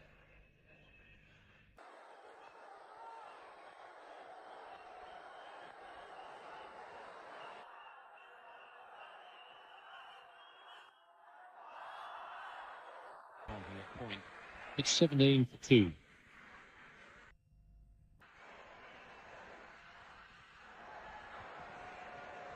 India have lost 2 early wickets. This long chase, 259 is the target. And that's well hit. Like Mark Taylor early in his innings, that ball wasn't all that short. This is a great shot from Tendulkar. It wasn't really a bad delivery from Glenn McGrath. It just shows you how decisive Tendulkar is with his footwork.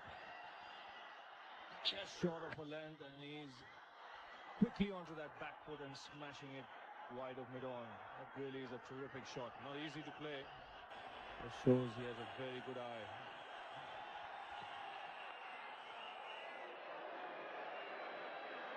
So Taylor once again has taken the slip out for Tendulkar. Mark Taylor has gone into the short mid-wicket position. And the other catching man is Steve Ward in the gully. In fact, Mark Taylor has caught Sachin Tendulkar on more than one occasion in that position, with Tendulkar trying to pull. It'll be interesting to see if that puts any sort of pressure on the little man. That could well be too high. And umpire Shepherd looks across at his partner, and a signal there from Steve Dunn of New Zealand that it was too high. Tendulkar, a short man. This one banged in short by Glenn McGrath, clearly going over the shoulder of Tendulkar.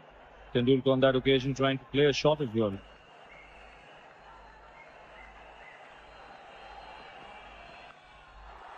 That's beautifully hit. So Glenn McGrath making the mistake that a couple of the Indian bowlers did early in the Australian innings, just pitching too short. Well, Tendulkar has dismissed Glenn McGrath from his presence. If you look here, he's not really gone on to that back foot.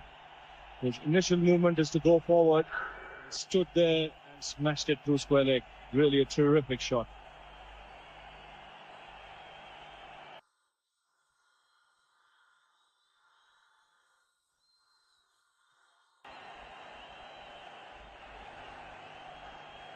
It doesn't make much movement at all before the bowler actually delivers the ball, Sachin Tendulkar. Really just the lifting of the bat. He doesn't move his feet at all until he actually picks up the line and length of the ball. That's right, Ian. He's got quicksilver feet, because it's very rare that you find Tendulkar in no man's land. He's either fully forward or right back in that back foot. that superb shot, the previous delivery. Going forward, staying where he was and smashing it through square leg. In the air and just short of mid-on. Shane Warne. I think that perhaps saved Tendulkar. He hit it so hard, Warne didn't have a chance to come forward and grab it. This one here, Tendulkar hitting uppishly, almost carrying to Shane Warne there. Just bouncing before him. Tendulkar has decided to take the attack to Glenn McGrath.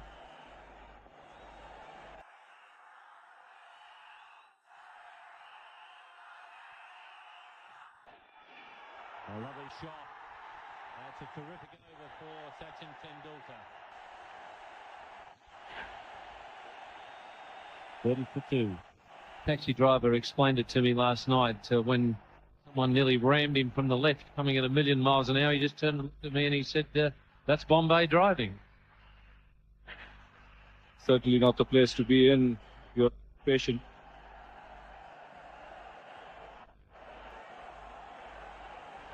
At the moment, Tendulkar is on the rampage.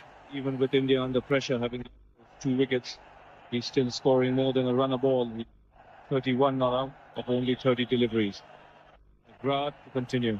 Tipped it up in the air. And I think for a moment he thought he was going to get to it at the second try. It'll be interesting to see here if the bat's turned in Sachin's hand. So it looks as if he's got the leading edge here. Took McGrath by surprise. Gets a hand to it. And an effort, diving effort there. But unfortunately for him, the ball was too far away from him. So a little bit of luck here for Tendulkar. He really wants this wicket of Tendulkar, does Glenn McGrath. He's got a bit of tap in the last couple of overs.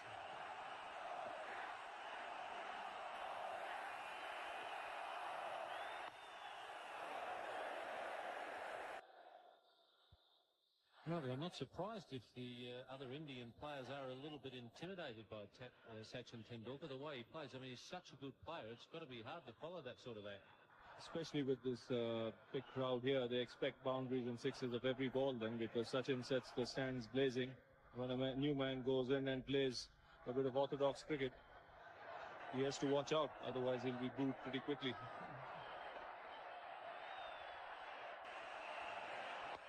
Oh, that's a lovely shot. And you can't see from where we are, but judging by the crowd, it cleared the rope. Umpire Shepherd is checking. And in fact, is he getting the walkie-talkie out?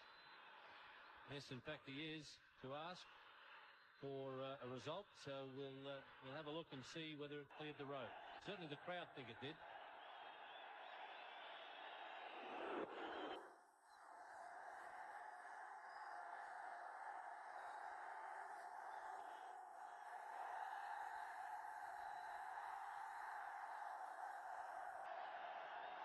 Well, there again, a magnificent shot from Tendulkar. He's just picked that half volley from midland leg and smashed it wide of long on for 6. This little man is seeing the ball like a football.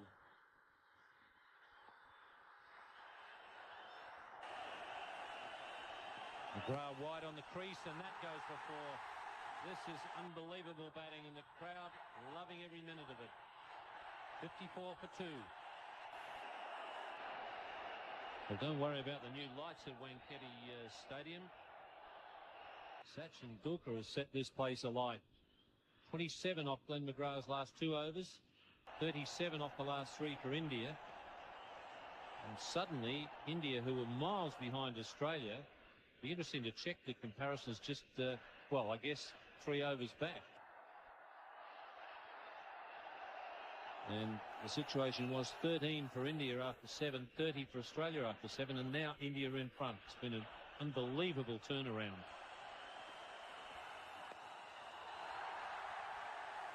Azza just takes a single, probably a very wise thing to do. Just give it to the local hero. That's right, he scored 45 of only 36 balls. And the beauty about his batting to date has been that he's played cricketing shots. There's no risk involved. He's just treated the bowling on merit. And have a look at that 6, the previous over. Over pitched on leg stump. No problem at all.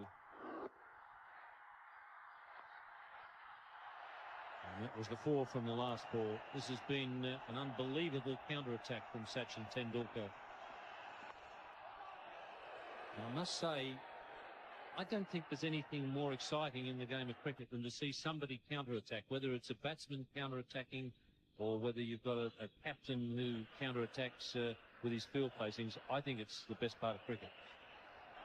And certainly the crowd are enjoying it at the moment, because by taking the attack to the Australians, he certainly has given India a chance here, because at one stage it looked at that the Australians would dominate.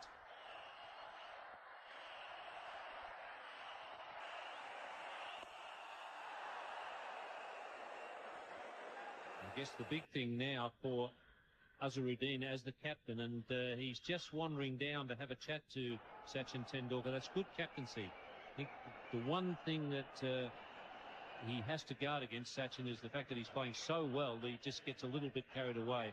That's very good captaincy there from Azharuddin. He's done exactly the right thing and just said to him, right, mate, just pick the right ball is probably all he had to say. Just make sure you pick the right one.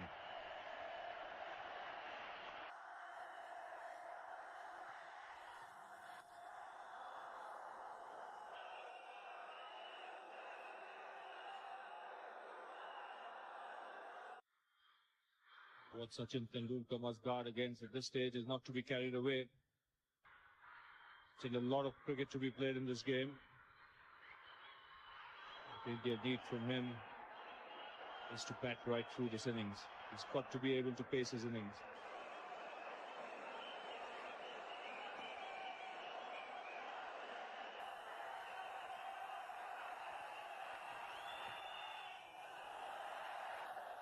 I just pose a little question, Ravi. If India win the game and Sachin gets a century, do you think anyone would be going to give Mark Waugh man of the match?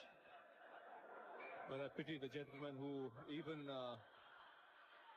gives that a thought, because I'll tell you what, he might reach Mark Waugh there by giving him the award, but he won't be able to leave the stadium. Yes, I've seen what they can do in, well, it was Bombay and those back in '69 when they set fire to the stands. Mumbai, they might have changed the name, but I bet they don't change the tactics. It's 56 for 2. Sachin Tendulkar is on 46. Mohammad Azharuddin is on 6. India are 56 for 2 after 12 overs. This is what the crowd really wanted. Firstly, they've got Sachin Tendulkar going. Now, Mark Taylor has done what he so often does do. He's an attacking captain. If the opposition start taking it to Australia, he calls on his best bowler, Shane Warne. So we've now got Warne versus Tendulkar.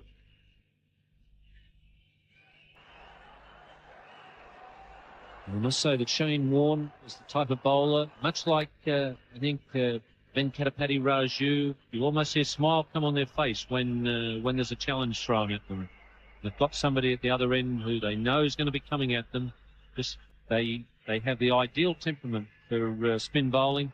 They just love it. Shane Warne is certainly one of those. Well, this should be a fantastic contest, because Tendulkar is on the rampage. Warne has a lot of variety when he bowls.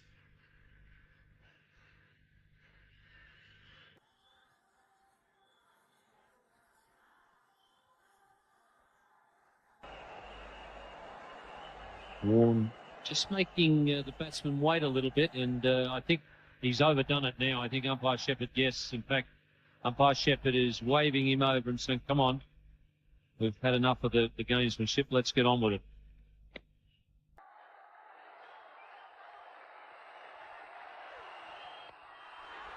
And that was very short. Tendulkar, amazingly, has gone straight over the bowler's head with it, rather than going through mid-wicket. That's 50 for Tendulkar. And what a blazing knock this has been from the little man. A loosener from Shane Warne, a short delivery. There was a man deep at long on. Tendulkar decided to smash it straight down the ground.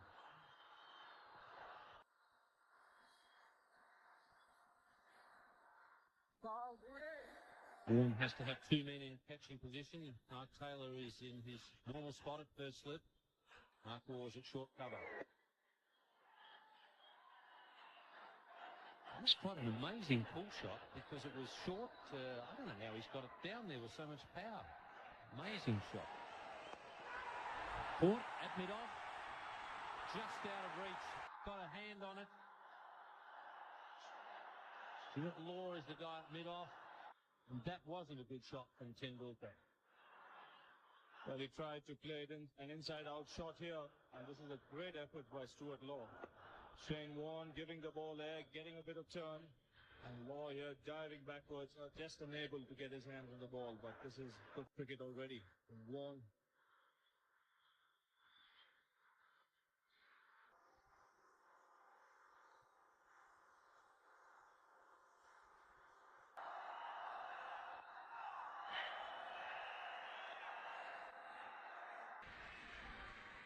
I must say, there's anticipation every ball here at Wankhede Stadium.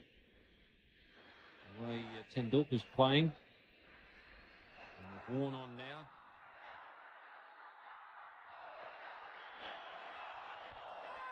And that's a bit of good fortune once again.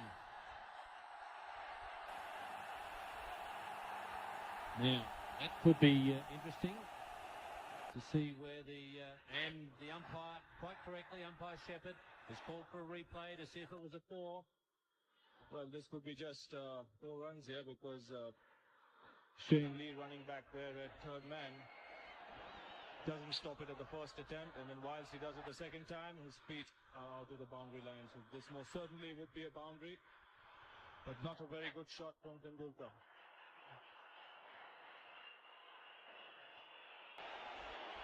Once again, Azharuddin has gone down there in an attempt to calm his partner down.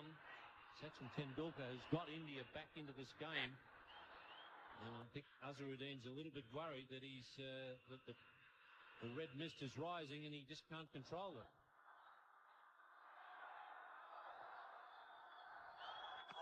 That's beautifully bowled. That's a pretty good first up over from Shane Warne. 66 for 2. Tendulkar is on 56, Azharuddin is on 6, and you may see the Indian captain just try and control the strike for a little bit here. I think might be perhaps the wisest move.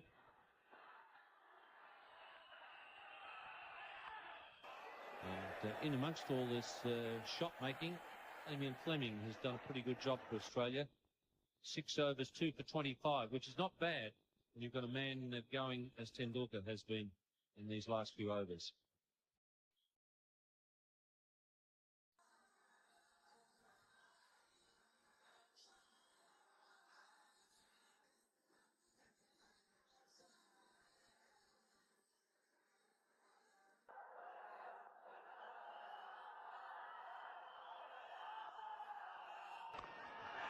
That's a great shot.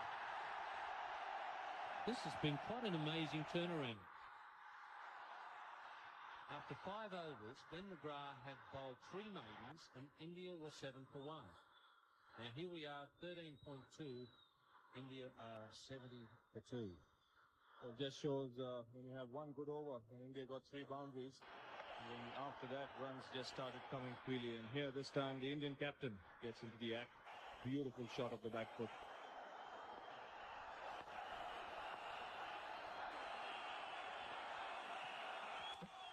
He's got him with an attempted in-swinger, and I think on this occasion it was Azharuddin who just tried to hit it too hard. It was really a long hop and deserved to be dealt with, but he tried to hit it too hard.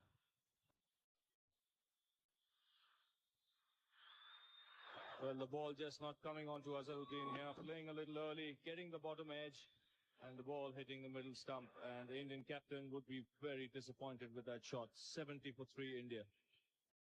70 for 3. Sanjay Mandraker, the man who came into the side today.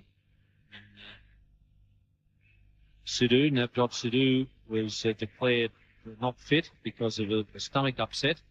Mandraker coming into the side to bat at number 5. Mandraker, who good mates with the man at the other end, Sachin Tendulkar. And India losing their captain, this over. Automates there for Mohammad Azharuddin. Fortunately for him, the ball going straight and hitting the stumps. Really, the wicket just did need one.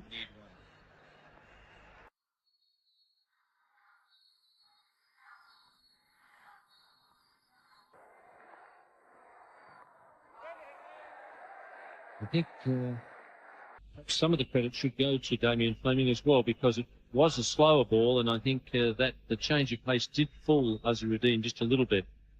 So Fleming has got all 3 wickets for Australia, coming in to replace the injured Craig McDermott. McDermott now in his way home to Australia, may even well have landed in Australia. Fleming getting his chance and grabbing it with both hands.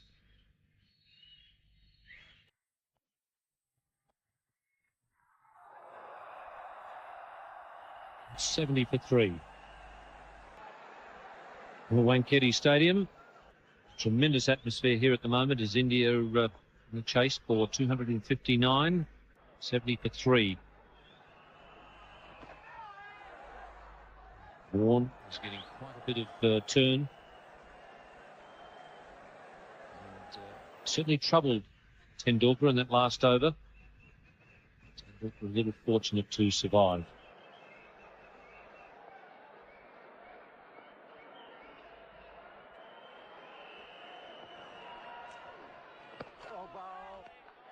Interesting that the line that Shane Warne is using is very similar to what he used with Kaluwitharana, Sri Lankan wicketkeeper, when he was brought on a couple of times to try and quieten him down, curve the ball into a roundabout leg stump, and then spin it away towards off stump.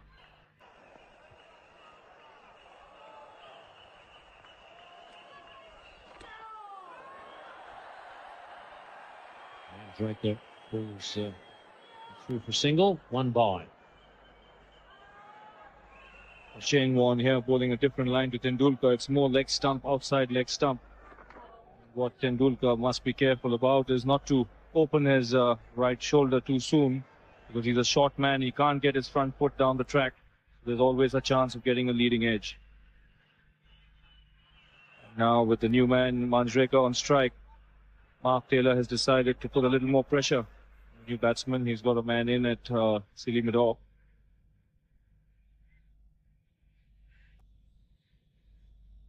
But just seeing the way Tendulkar went after the new ball bowlers, one just got the feeling that whilst he was fielding out there when the Australians were batting, he must have noticed that once the ball got a little older and a little softer, it wasn't really coming onto the bat.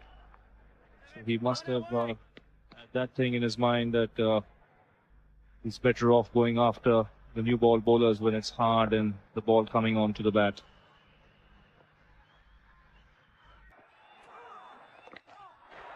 Taylor really going on the attack with Mandraker on strike. Slip and silly mill off for Mandraker.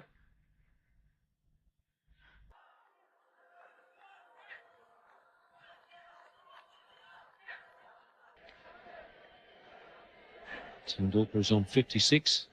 Mandraker off the mark with that sweep shot.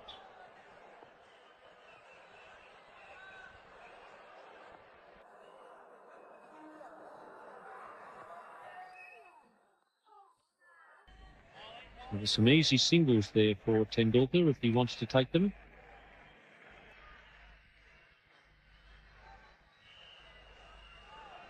And in fact, that may be his method for a little while, just to try and get Warne to change his tactics.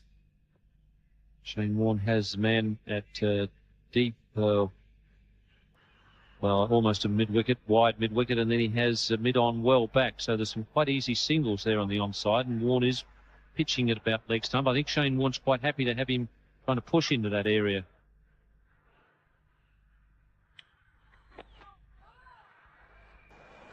Over. 73 for 3. So the 15 overs have been bowled by Australia. India are 73 for 3 here at Wankhede Stadium. Damien Fleming, who's got the 3 wickets, is now out of the attack. 3 for 29. Good first up spell from Damien Fleming. Shane Lee now coming on to bowl. at the Tata end.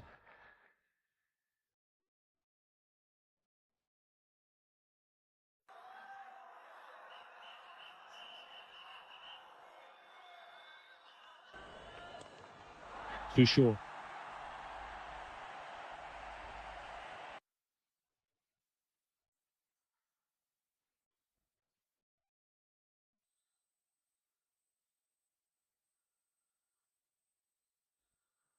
And a short ball from Shane Lee to start off, and Tendulkar has been there long enough to dispatch it to the pins. Shane Lee has been welcomed to the bowling crease by Tendulkar.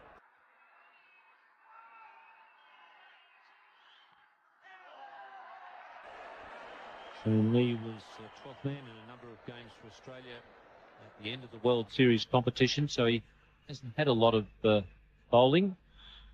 He comes into the game today because of the injury to Paul Rifle. Shane Lee came to India a couple of years ago with Rodney Marshall's Australian Cricket Academy team. There's Glenn McGrath there as well. Bowled medium pace at most times, but he did have the odd delivery that hit the bat.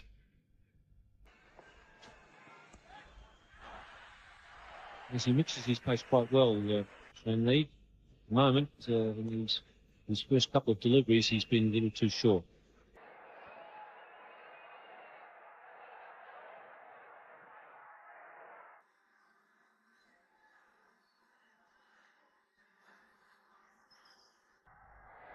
Wickets have been falling around him, but yet the strike rate there, Sachin Tendulkar, is quite amazing.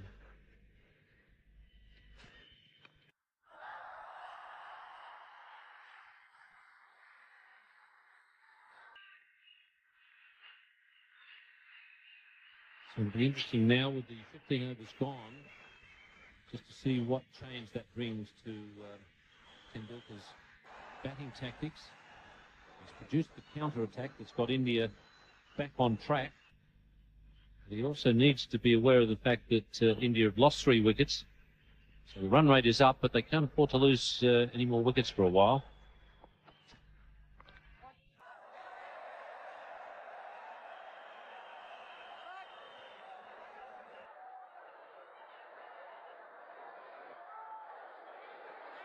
A lot of depth in this Australian bowling attack.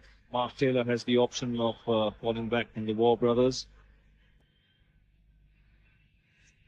Michael Bevan, Stuart Law.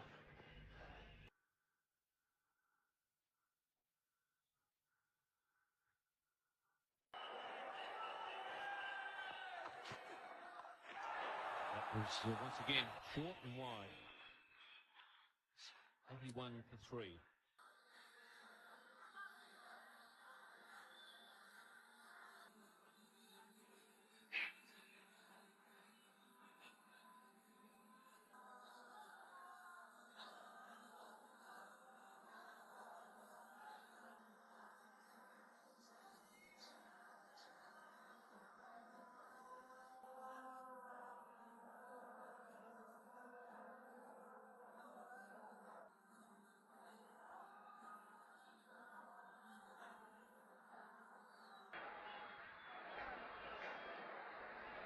It's the lights of the Wankhede Stadium glistening on the water.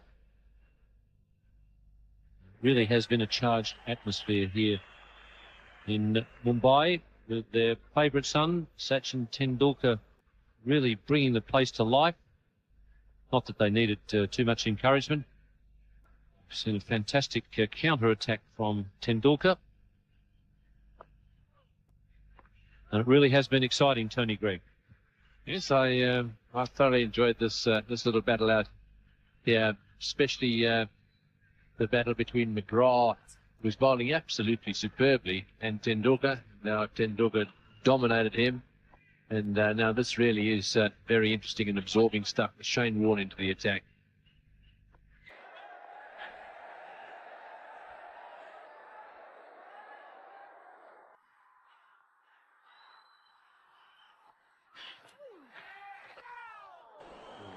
Really did spin.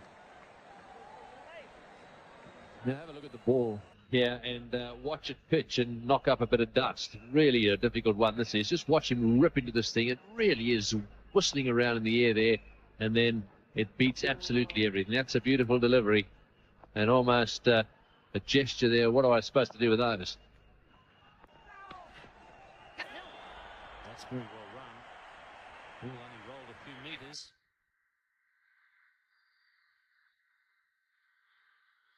Now this is going to be interesting. He very nearly got out to Shane Warne. Tendulkar did, and he's going to have to see if he can weather the storm here, because he's beginning to really spin it now. He's got on to 62. Bowling it just a little quicker. And it just seems to me that Tendulkar, those deliveries that pitch just outside leg stump, he's just closing the face a little bit on them. Although there's no short, but there's no filling it off now, so you can do that a little bit more freely, but still going to have to be careful.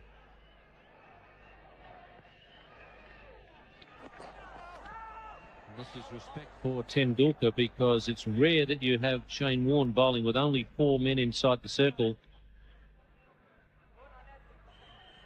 In fact, he's got 5 men inside the circle. Mark Taylor there at first slip, but there's plenty of gaps. Be interesting to see if Tendulkar takes the singles that are being offered. That will be a wide. It did spin a lot, but also pitched very wide. Yes, he really gave that one a rip too. It was quicker, just lost control of it a little bit. I think the plan was to try and get him driving on the offside. It just went astray a little. It's 83 for 3. That's what India need, a further 176 in 33 overs with 7 wickets in hand.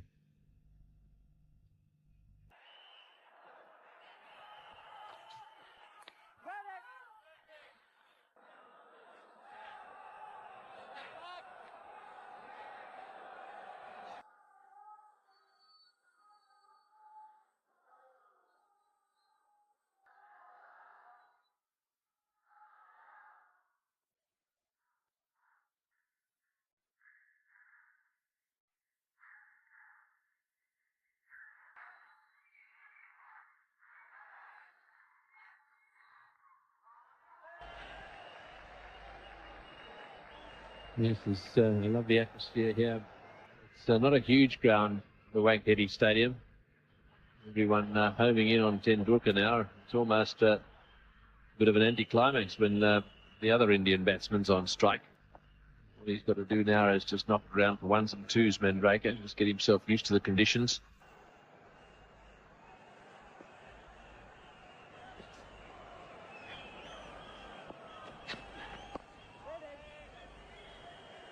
Son of a test player for India, Vijay Mandrake. In the dinner break, up on the big scoreboard with the screen, they were replaying some interviews with some of the famous names of Mumbai cricket. And Vijay, Sanjay Mandrake's father, was featured among them. 55 tests for Vijay Mandrake. Those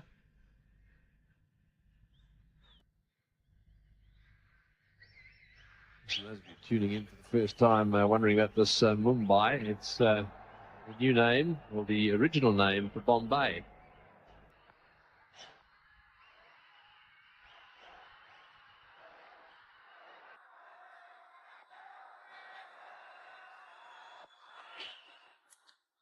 Oh, and that bounced just in front of Ian Healy, I think. He was diving away to his right, but the ball was always going down. Yes, I just thought for a second he was going to pick it up, just to see exactly where it pitched. It was going down all right, and he was trying to get down there with it, and just stayed underneath his gloves and went for 4. That's the reaction of Shane Lee. I think just for a second he thought he'd got him.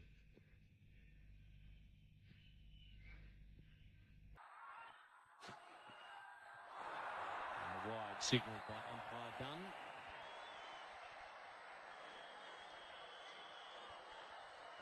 This is where that little bit of extra experience of the likes of McDermott helped no end.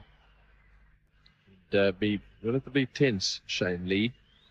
Tried to bowl that one just a little bit quicker and just lost control a bit.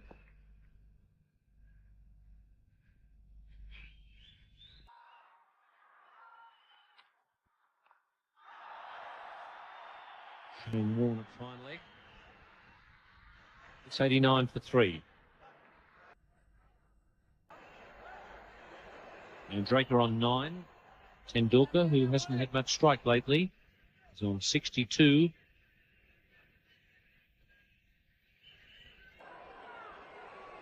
It's going to be Warren to continue.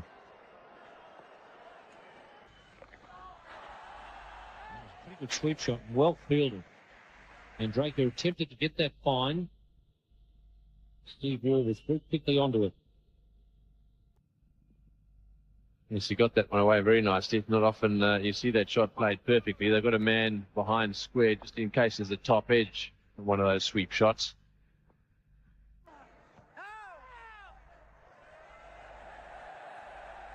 It's a half-hearted appeal, but it was definitely spinning too much. If you watch closely here as the ball hits the pitch. It's about pitches about middle and then starts to spin, and you can see Healy's gloves there way outside off stump. Spinning way, would have certainly missed.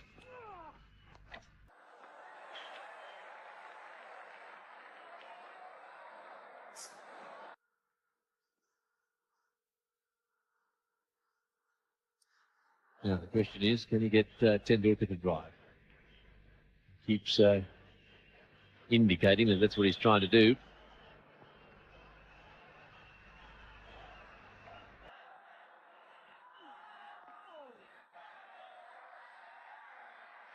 This is why Warner's such a good bowler. He can vary his line, he's got subtle variations of his deliveries as well, but he varies his line according to the plan that he's got in mind. Bowls beautifully to whatever plan it is that he's worked out for the batsman, and he can also vary those plans.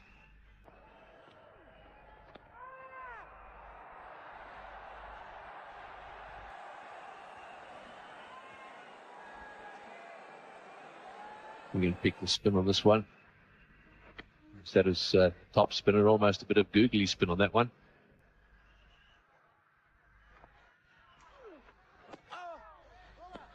Inside edge there, it's 90 for 3.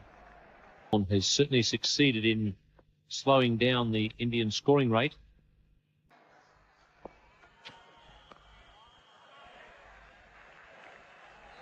Just 20 runs since Mandrake came to the crease in 5.5 overs.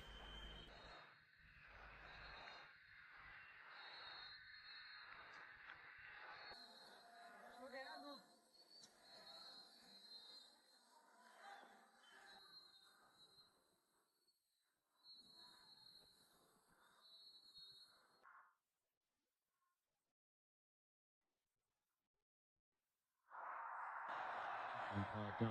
Signaling wide again. It's been quite animated.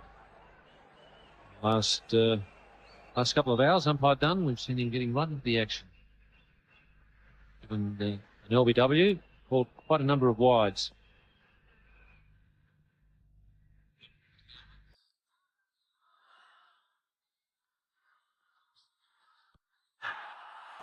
It's a lovely shot.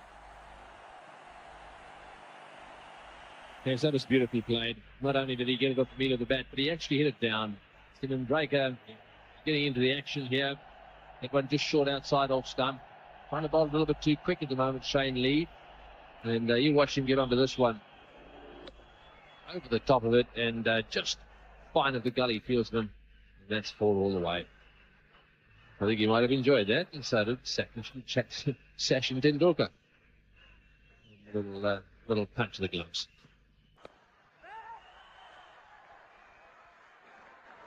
Yes, we've been asked a few questions about how quickly we get from ground to ground with all the equipment that is required for this telecast.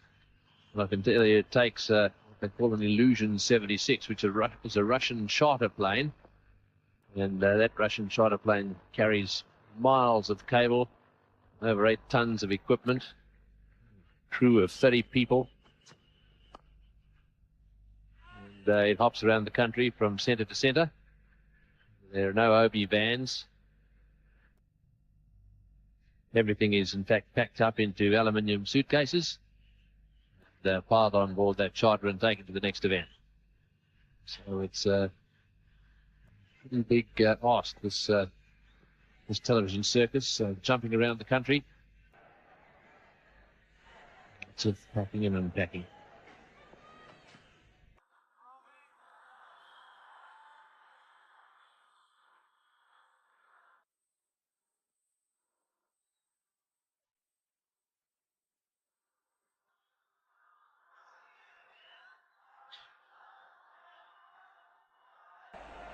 Sanjay Mandraker having the bulk of the strike in the last few minutes. Now have gone a little quiet. There's a great air of expectancy in those first 15 overs. The time that Tendulkar was facing, the crowd was really buzzing. That's smashed down the ground. That brings up the 100 for India.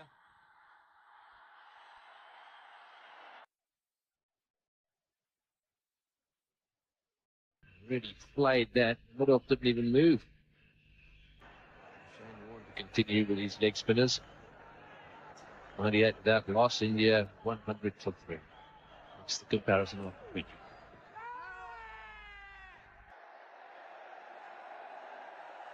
It's pretty difficult for umpire Shepherd to give those out. Mandraker is coming a long way forward, and the umpire has already seen the ball spinning a lot. And that one was perhaps not spinning as far as some of the others, but it was spinning enough.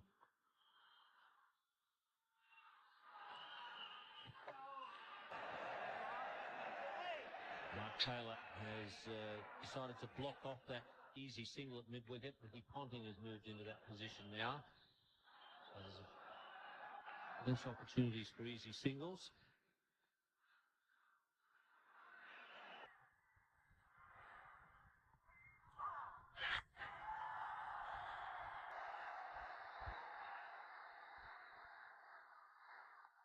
That was nicely swept away again, all the way along the ground. Right, here we go again with this classic battle. Shane Warne, arguably the best bowler in the world, and Sachin Tendulkar certainly vying for the crown with the likes of Lara and Mark Waugh.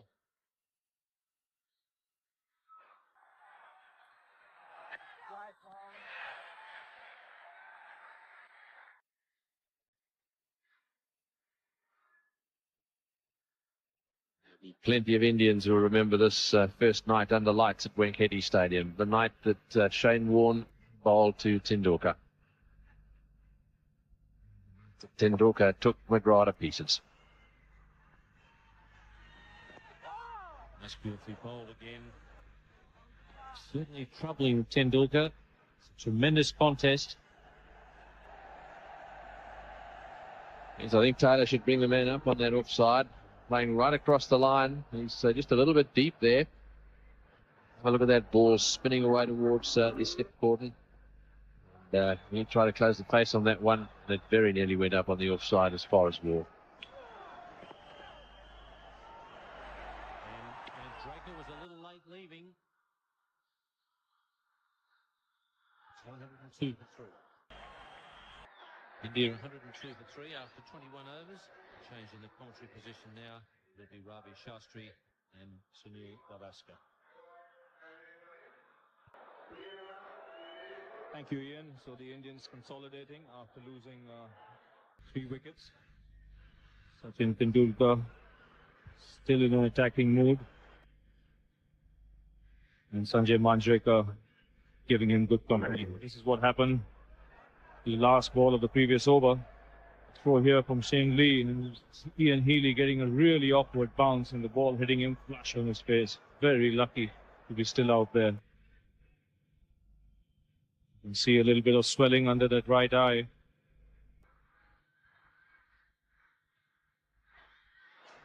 Mark Waugh being introduced into the attack. The ball is slow off breaks, and the batsman on strike is Sachin Tendulkar.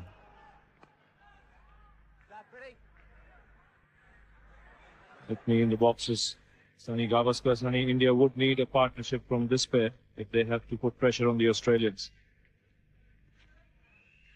Yes, because this is a pair which combines the necessary requisites for good batting, that is talent, temperament and technique. Sachin Tendulkar has got perhaps a greater range of shots than Sanjay Manjrekar, but Sanjay Manjrekar certainly has the ideal temperament. He's very calm, cool, collected.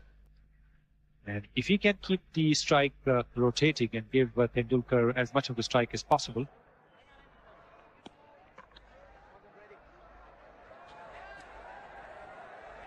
then India should be able to get as close to the target, if not actually overhaul it. They are in a good position at this point. And Manjrekar was not ready for it, so he just withdrew.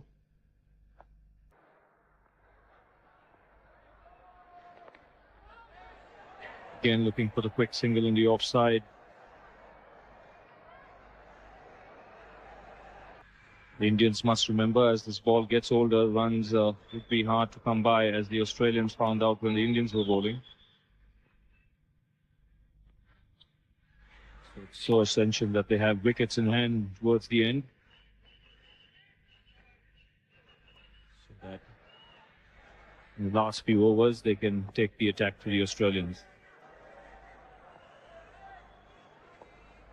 Nicely swept away by Manjrekar there, but only for a single.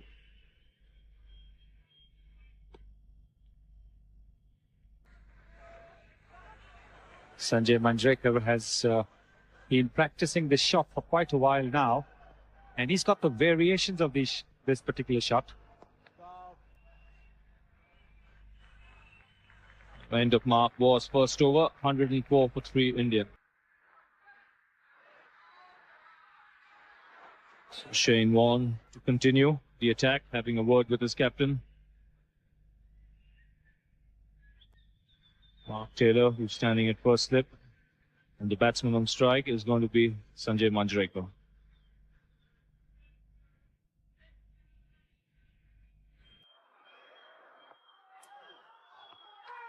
Well, that's beautifully bowled by Warne. Tossing the ball up there and beating Manjrekar in the flight. Sanjay Manjrekar, one of those Indian players who likes to use his feet, but this time he has been completely deceived by Shane Warne. Very lucky to get that away. It's been a fascinating contest between Warne and the Indian batsman.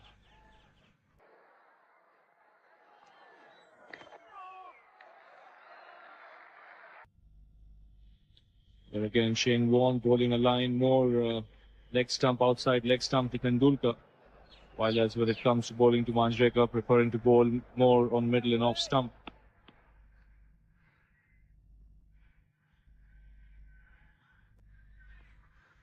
Warne's trying to get Tendulkar playing down the wrong line, trying to get the leading edge. And there again, that's beautifully bowled. Any young spinner watching, very little a batsman can do with deliveries like this. Yes, it's perfectly pitched. It's on the off stump. The batsman has to play at it, cannot let it go in case it just goes on straight.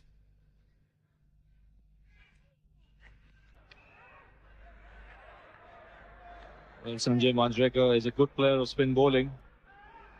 He's been given thorough work out here by arguably the best spin bowler in world cricket today, Shane Warne.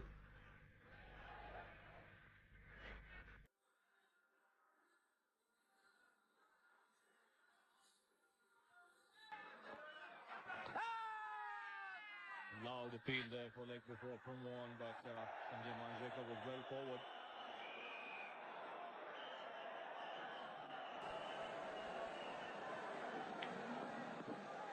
Straight through that. This is really a testing over there for Manjrekar.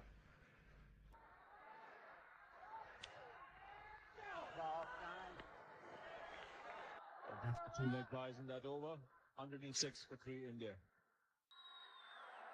So Mark Moore to continue. Swept by Tendulkar in the gap. Just in front of the square leg umpire for 4 runs. Fetched that one from way outside off stump.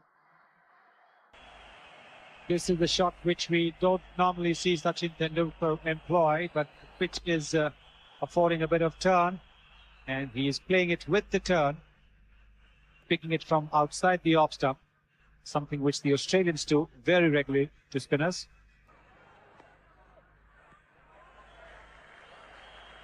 And a single to follow that boundary. So this is developing into a good partnership for India.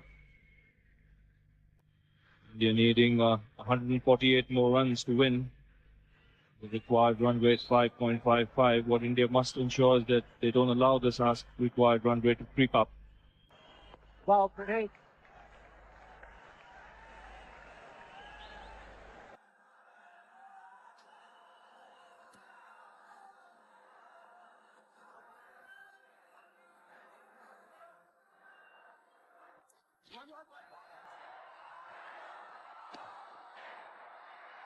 And there again, good running between the wickets. They've played a lot of cricket with each other. Both play for the same state, Manjrekar and Tendulkar.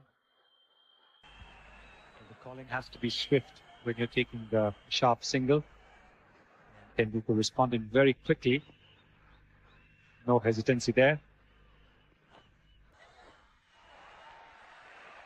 There again, good cricket, allowing the ball to come onto the bat at the very last minute, turning the face of the blade.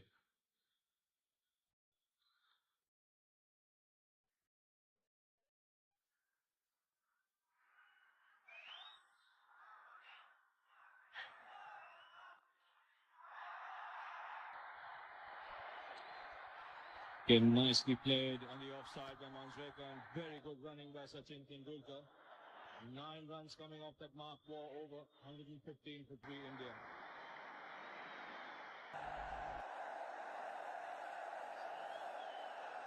So 144 more runs required, 26 overs to go. Shane Warne will continue the attack for Australia from the pavilion end. And the little man Tendulkar will be in strike.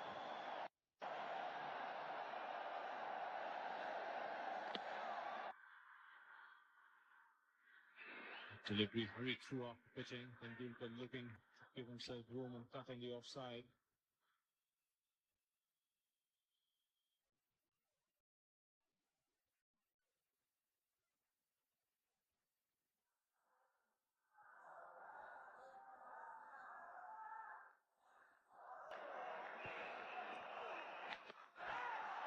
A short ball by Warne, and Sachin Tendulkar quick to pounce on that, going right back onto his stumps and pulling it through mid-wicket for 4 runs.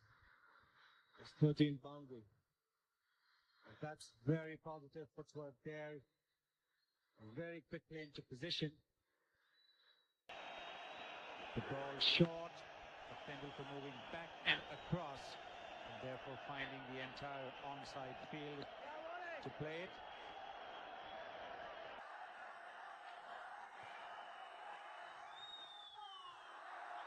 This is good cricket by Tendulkar. He's got the boundary. Now he's putting the pressure on the fielders, looking for the singles, ones and twos.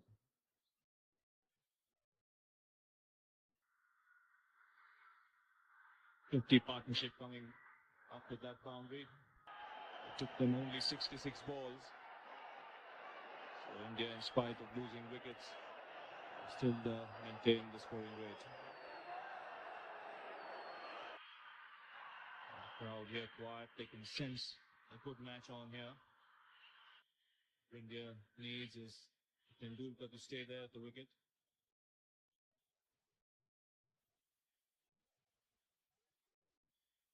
And Shane Warne having a long chat with his captain Mark Taylor.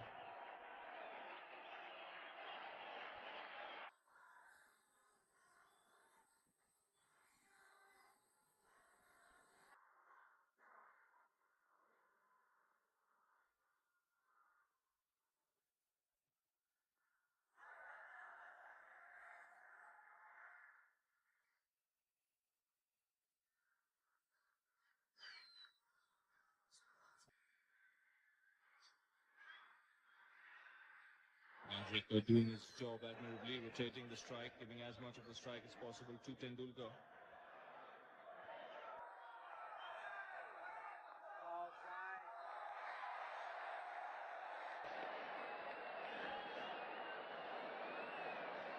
Shane Warne went for 10 runs in his first over, but after that he settled down into a good line and length. It's troubled both the batsmen. And now deciding to come round the wicket to Tendulkar.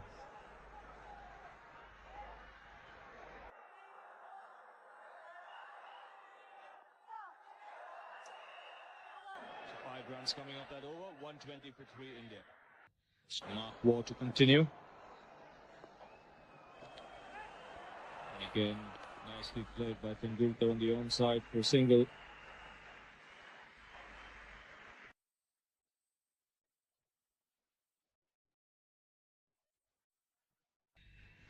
The Indians have to try and get as many runs as possible from the other end, because one is not going to be easy to score off.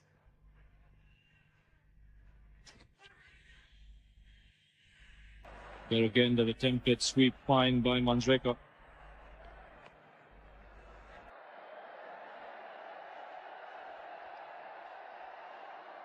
This is exactly the kind of shots that they must avoid. The runs are coming, even though they're coming in singles. At this point of time, we need to play as many cricketing shots as possible.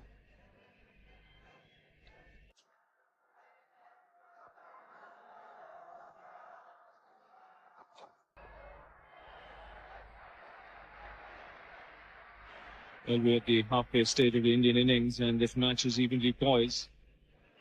Sunny with Shane Warne having bowled 7 overs, one just gets the feeling that Mark Taylor might hold him back for the later stages of the innings, especially if India do manage to lose a wicket.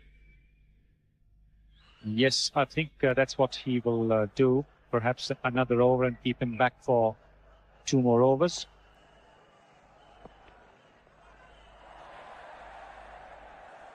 You see Mark Waugh also getting appreciable turn out there. It's a dry track. Now with the ball getting old, it's gripping the surface.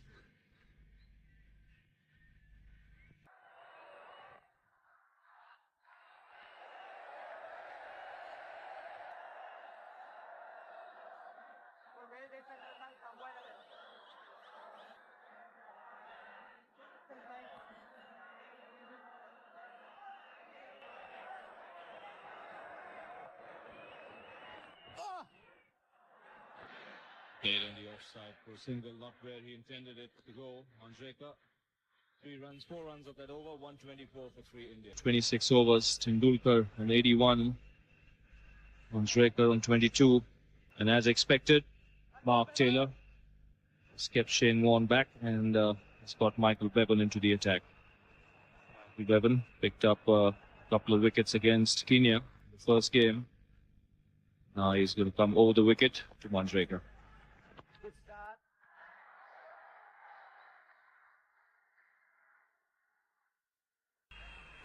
It's a very interesting change bowler, Michael Bevan, because we've seen that he's got the knack of picking up a crucial wicket, not necessarily with a good delivery, because in one-day cricket, every time a batsman sees a bad ball come along, especially after a good spell, which Warne has bowled, and he tries to, his eyes light up, trying to take the maximum advantage of it. Sometimes in that anxiety, he can hit the ball a little too hard or play the shot a little too early. And Michael Bevan can induce just such a mistake. Warne's bowled a splendid spell. Now suddenly the Indians may relax.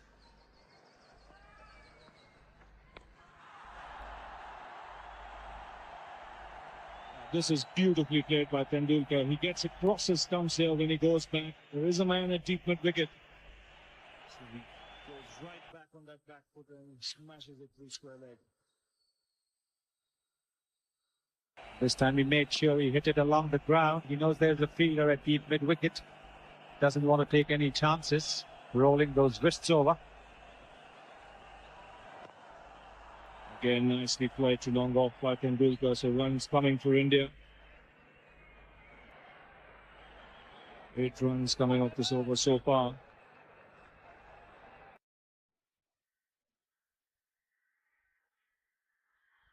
So far, the Indians have played it sensibly out there. And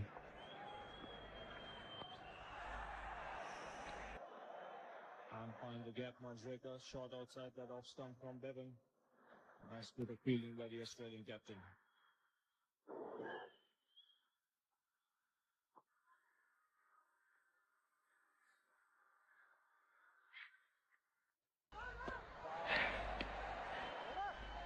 Eight of the over, 132 for 3. Tendulkar on 88. Been in terrific form for India. 100 in the first game, 70 from West Indies. Now batting only.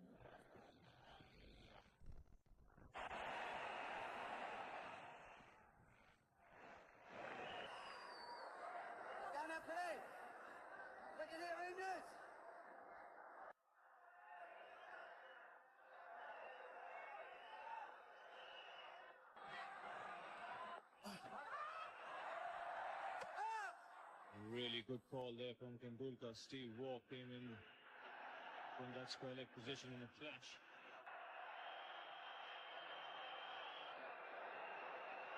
And what's important, of course, is that all this while Michael Bevan was fielding in that position, and he is left-handed. And so the two batsmen were able to take quick runs over there. But now Steve Waugh has come in there, and he throws with the right hand, so it's going to be a little bit more difficult for them to pick that single down there.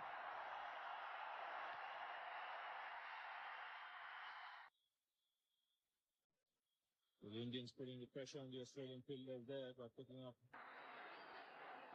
these cheeky singles. The right thing to do at this stage. Don't have to do anything stupid out there.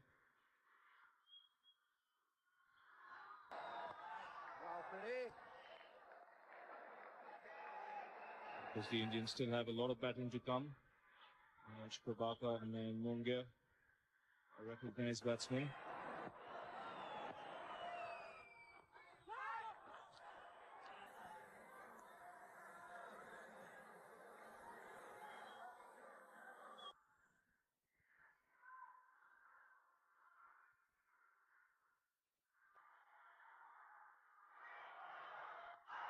The track comes Tendulkar. Can't get it past Mark Waugh. Good over this for Australia. There's 2 runs coming off it. 134 for 3.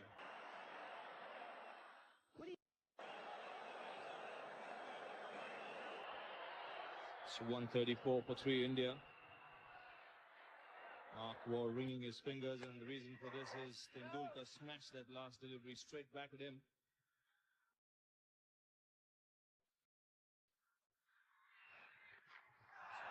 Continues, and nicely played by Manjrekar on the onside for a single.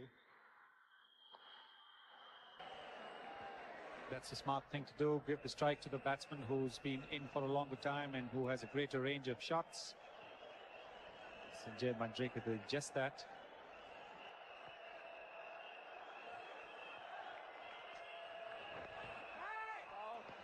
Tendulkar 11th shot of his 100, second of the competition. I tell you what, this stadium will erupt if he reaches that 3-figure mark. He's the Mumbai captain.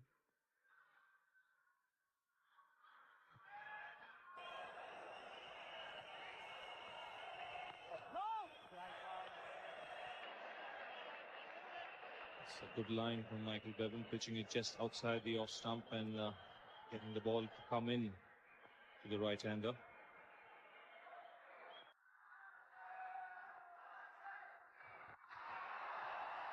Again, pulled away by Tendulkar, only for a single this time.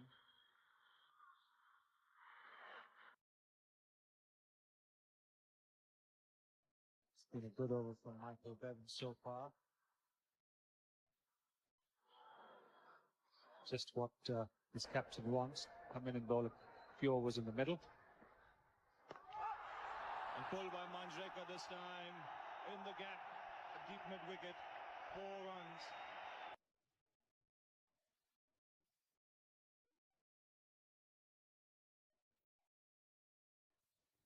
This time, one wicket getting into the act.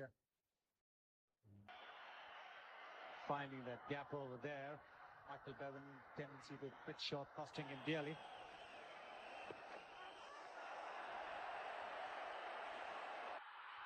This goes off the pad for a leg by 141 for 3 India.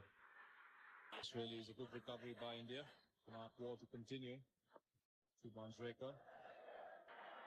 Joining me in the commentary box is Tony Gregg. Tony, the match evenly poised at the moment. Yes, it is, and it's really looking to me to be a fantastic game. Sachin took Tendulkar on 90 now, and if he can stay out there, if he can get his score up to about 130, if he can just go past 100 and stay in for a while, we could be in for a humdinger of a finish. What a performance this is by India. 141 for 3 now. After a very sluggish start, they lost wickets as well. They looked as if they were really down and out. But all it takes is a little gem of an innings like the one we've seen so far from Tendulkar. And then it needs someone to bat with him. And at the moment, Mandraker is doing that, not out 30 or 58 balls. He doesn't have to worry about trying to lift the rate too quickly. Oh, that's out. He's got him. Yes, he's got him stumped. In fact, wide signalled. And so that's the end of what has been a magnificent effort as well.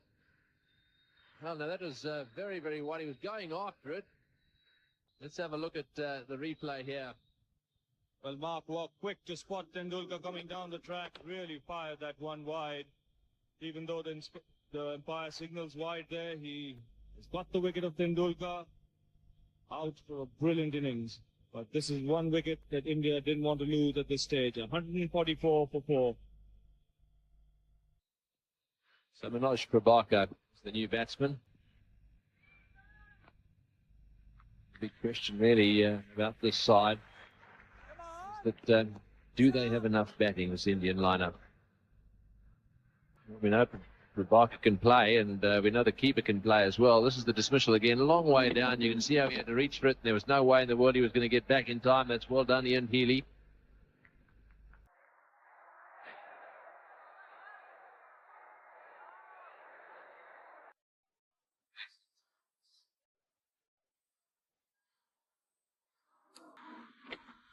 You could literally see Mark War knew Tendulkar was coming down the track, spotted him and fired it wide.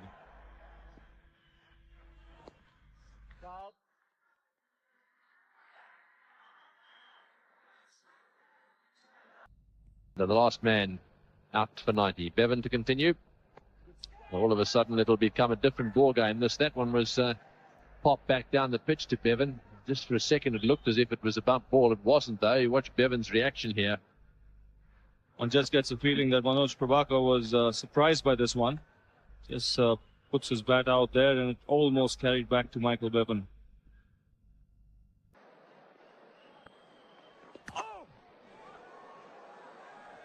Straight away putting a new batsman under pressure. Michael Bevan. A lot of turn here from outside the off stump. In fact, too much. Prabhakar totally surprised by that one. Well, it's well bowled, and that's the one that went straight through. Bevan can cause all sorts of problems if he gets it right. It takes someone like Tendulkar to knock him around a bit for him to lose his confidence. You can see that was an overspin delivery, went straight on, as opposed to spin back like the one before. Good bowling by Bevan. And that one played with the spin from outside off stump. And they're coming back for the second. In comes the throw. This is gone. Yes, he's got him. No, he hasn't. Yes, he's given him. He's given him. That's very good fielding. A magnificent throw right alongside the bails. Ricky Ponting is a little beauty in the field, I tell you. He's quick. His throws are flat and straight. And that was the case on that occasion. Well, Manoj Prabhakar was under pressure in that over. And here, the moment he turned around for the second run, one could see that he was in trouble with Ricky Ponting, one of the better fielders in the Australian team, coming in from mid-wicket. And a beautiful throw to Ian Healy and catching Prabhakar a yard out of his ground. So another wicket gone, 147 for 5 India. Mayan Mongia has made a useful contribution with the bat on numerous occasions for this Indian side. New batsman. Wicketkeepers normally pick the spinners pretty well. And, this time they set it for one.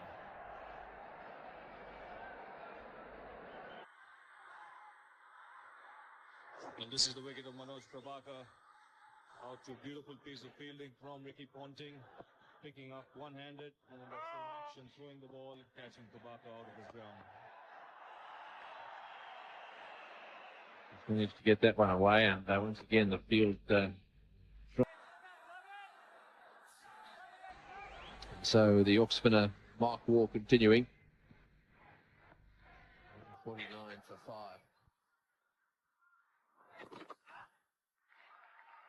Usually for a single there. Yes, Ricky Ponting is deadly dangerous in the field. Very deceptive. He's small and he's very quick. And, this is just another angle on the bails coming off. The bat wasn't quite there yet. Just watch how quickly he gets rid of the ball. Picks it up and whack, off she goes. And he's watching it, and I think he knows at that stage, waiting for the finger to come up, and that's the end of that. It's a good fielding, that. You've got one in quickly, and you've got it in straight. It results in a run out. And you see the pain that the bowlers go through when they get smashed around the ground. Be able to make a contribution. Well, he's not had a great tournament with the bat, Ricky Ponting, but he's made amends in the field. He fielded brilliantly against Kenya in the first game for Australia, and even today he's done a splendid job. Oh! A little bit dusty out there at the moment. The ball's certainly turning a bit. We anticipated this might be the case. It certainly started looking nice and firm, but it was quite dry. There's been a fair bit of turn out there. That one spun a bit and wore. The Indians play spin very well. It's very often been the downfall of sides that have come to these parts. It's because the wicket's turning. They reckon you could bring extra spinners. The theory in the old days was to bring the quick men. They played spinners so well.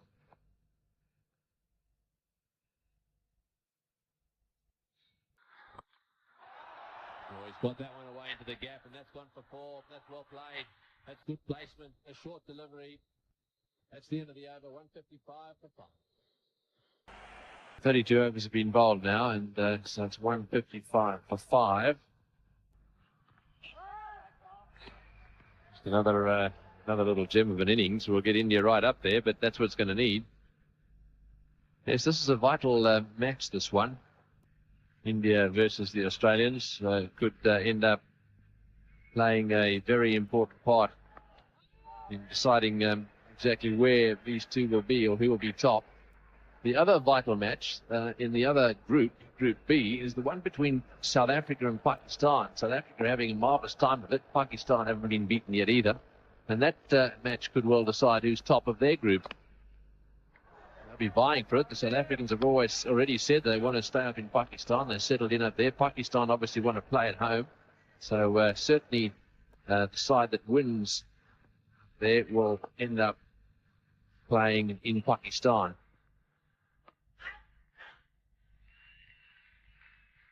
Well, this is a good over so far from Michael Bevan, just showing that how hard it is for a new batsman coming in, the ball turning. This is the other match coming up in India, West Indies versus Kenya, 29th February.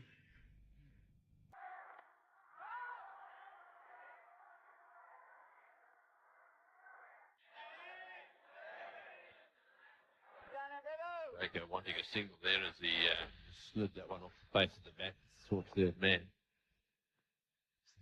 Keep singles going. That's well bowled and also well played. Just knocking it down again for a single. That's the end of the over. 157 for 5. Well, your dollar always. Beautiful night in Mumbai. That's what it is. 102 they need. A run rate of just over a run a ball. 6.05 per over. Not going to get past Ponting.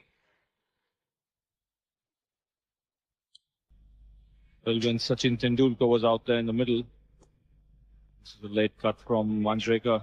Very well fielded there by Stuart Law. Well, that's well bowled. That was close to hook stump and very well taken by Healy. This one got quite big, and you watch Healy take this one. Well, he's keeping his eyes on the ball. This one spinning and bouncing from Mark Waugh. And good piece of glove work there by Ian Healy. That's nicely played. He's got that one away too. Very fine. It warms onto it, and the throw good. 2 balls to go. And Mark Waugh really trying to get through these overs quickly. Shane Warne, he has still 3 overs left. Bowled a beautiful spell after giving 10 runs in the first over. Thought he was a little unlucky.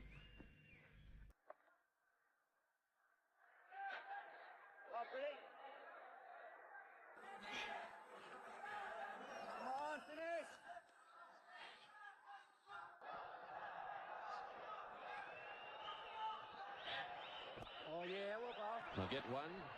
That'll take it to 159. It's 159 for 5. So Michael Bevan to continue. Left arm over the wicket. As we've mentioned, what a beautiful evening it is in Bombay or Mumbai, it's not called. That's the seafront. It's a view looking across one of the bays here. In the distance there, the lights are on. Really is a magnificent sight.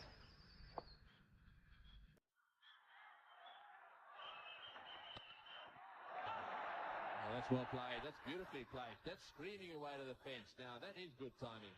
Really waited for that one. As I said, he bowls it quite fast, and he just played it perfectly. Well, a little bit of width here from Michael Bevan, but look how late Sanjay Manjrekar plays that shot.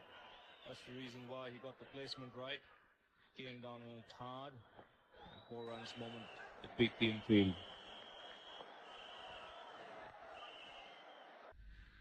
So is it just possible that Manjrekar could be the man to come to the party here? He's got 43 now, 71 balls, just beginning to look very confident.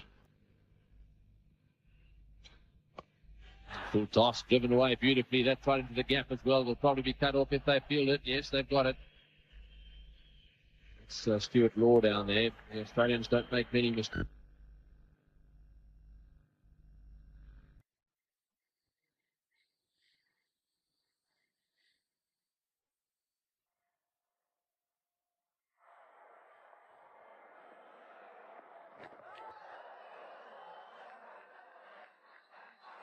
He's just trying to play that one just a little bit too square. All he needed to do was get a little bit of bat on that, and they would have had another single.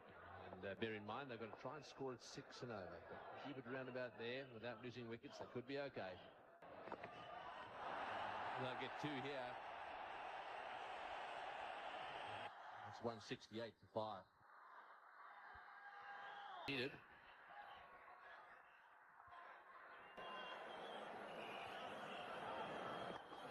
So it's 91 off 90 balls. It's now 91 off 89 balls.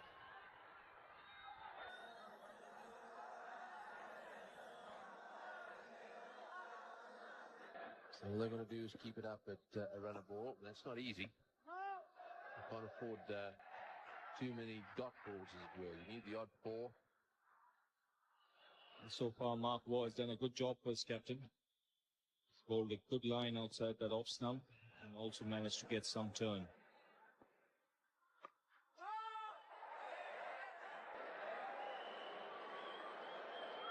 He's had a wonderful day today for Australia. Brilliant 100.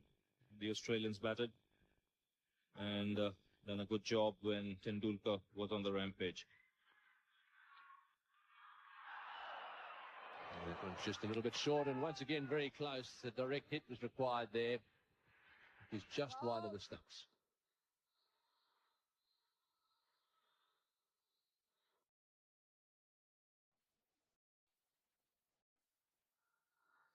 It's so often it's Ponting again, never far away. You can see there a direct hit would have had him. Would have been the end of that.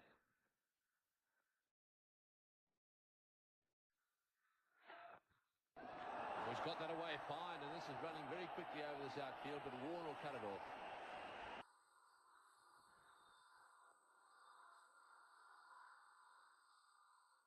He's got a lot of runs with that shot. Sanjay Manjrekar comes nicely across the stumps, allows the ball to come onto the bat. Plays it very late.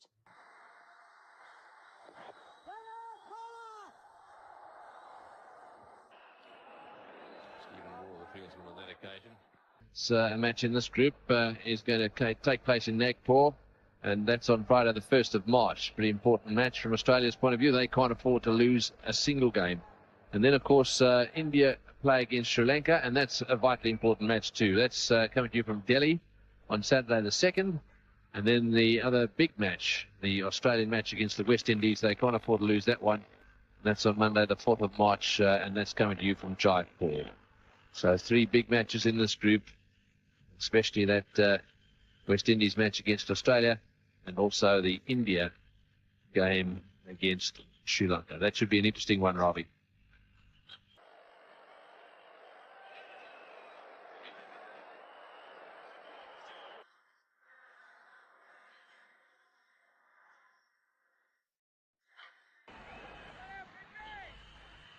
So Glenn McGrath is going to continue. He's exceeded 31 runs of his 6 overs, having bowled 3 maidens. Oh, and unlucky straight away. He won't be enjoying this, Glenn McGrath, at all. He bowled so well at the beginning, and that's a good delivery. Off the edge, and away it goes for 4. He's pretty severe on himself, mind you. Got a little bit of a smile on his face. The right smile there from Glenn McGrath, but and Mongia won't mind it. It's 4 runs. Certainly not the place where he intended to play that shot.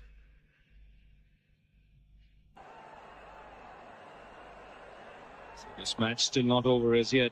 Manjrekar there on 49.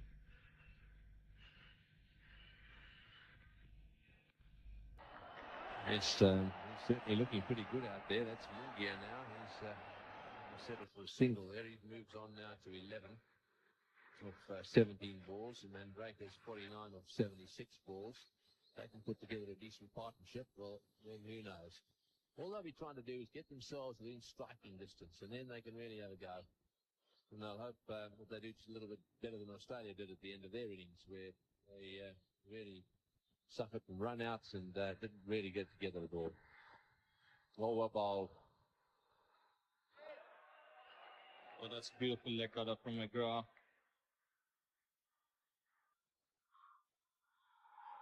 Pitching and just leaving Sanjay Manjrekar very lucky not to get an edge.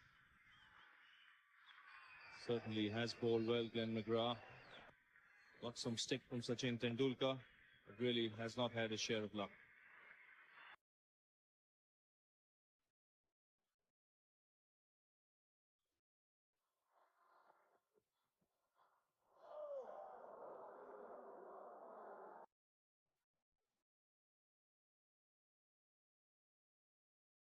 Attempted square cut here from Manjrekar, but the ball was too close to his body to allow him to play that shot.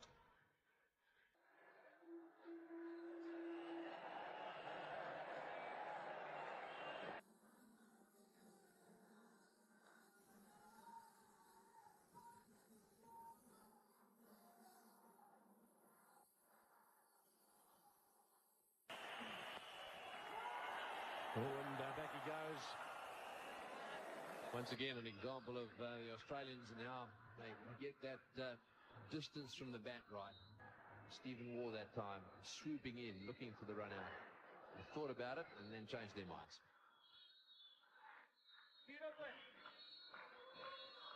That's right, they're right up there in the circle. They know they cannot afford to give singles. And that's the best way of putting pressure on the batsman.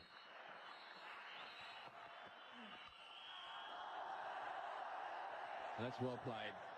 And what's more, it's brought up his half century, and it's been a vital one too. He was a very good partner for Tendulkar, and he's going to want to kick on from here. 177 for 5. That one driven away through the offside field. Well, the runs keep coming. 79-5 in total now. Sonny Velasco has moved into the commentary position, and with him is the shot. Thanks, Tony. The outfield very fast. One will run away to the boundary, so Mandrake doing a good job, despite the loss of Sachin Tendulkar. Yes, he's ensured that the momentum hasn't been lost. It's very difficult to recover from a blow like that. But Mandrake has kept the run rate going. He's picked the ones and the twos, and he's picked the occasional boundary as well.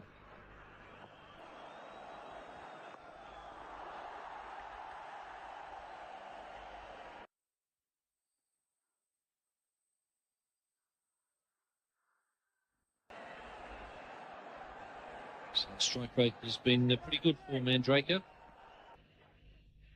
a bit of a steadying influence on Sachin Tendulkar. And Tendulkar was on fire and just looked like he might get carried away a little bit.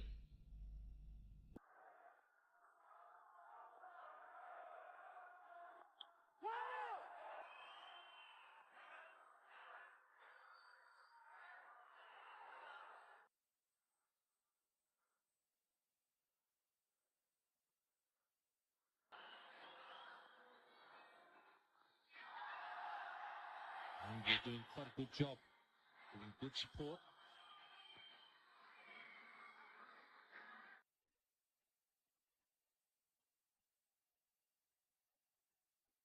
Mongia is a very courageous cricketer, also a very intelligent one. It's 185 for 5. So that's certainly very achievable. 74 from 12 overs. 5 wickets in hand. It's really a matter of the class of some of those 5 wickets. It's beautifully played away there, past point by Mongia. He's in good form. He played well against the West Indies. He's also opened the innings for India in a test match, so he knows how to play the quicker bowlers. A little bit of width there that McGrath given him. And that's good enough for Mongia to latch onto it.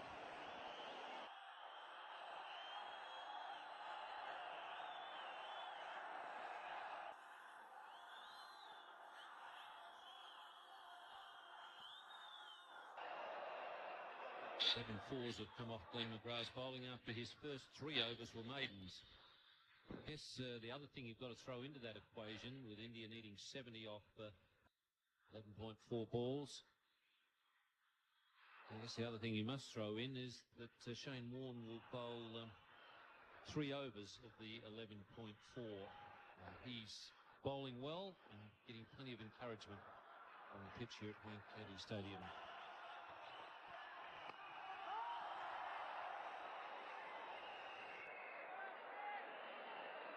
That is going to be a very crucial part of the Australian tactics over here. Those 3 overs from Vaughan, because he's had some fabulous figures here. He's given away only 22 runs off his 7 overs. Presumably, if he gives even 5 runs an over, that may not be enough for India.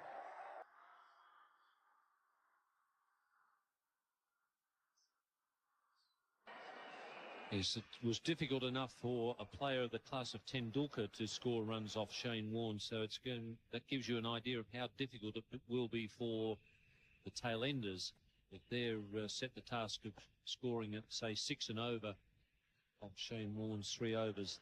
That will be difficult. That's beautifully played.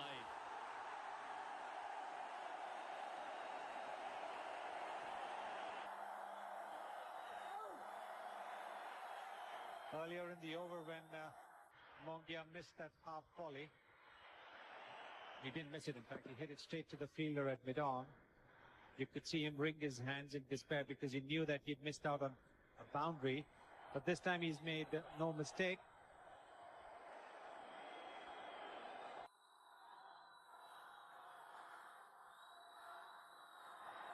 And Mongia there just pulling away because there's a kite. Has been grounded just behind Glenn McGrath. Glenn McGrath, I think, using that opportunity to take out a bit of his anger on the kite and stab it with a couple of his spikes. But Ian, you must remember that the Indians are very fair. They not only use the kites when they are bowling, they use the kites when the Australians are bowling as well. I dare say Glenn McGrath needs all the encouragement that he can get.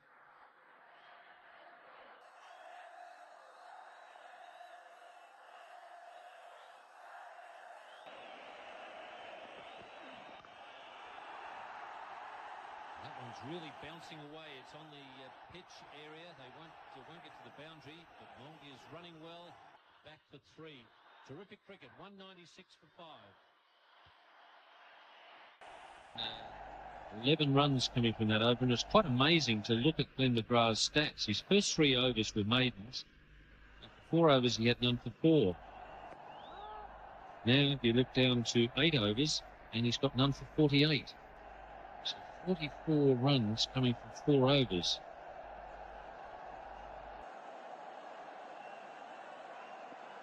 And 8 boundaries in that 44. Mongia is playing like a man inspired.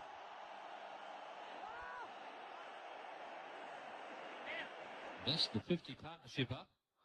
Mongia certainly played his part in that 50 partnership. This is a very well placed shot by Mongia.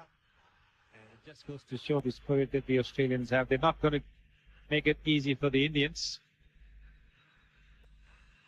With the geo round, the ball does tend to slow down as it approaches the boundary ropes.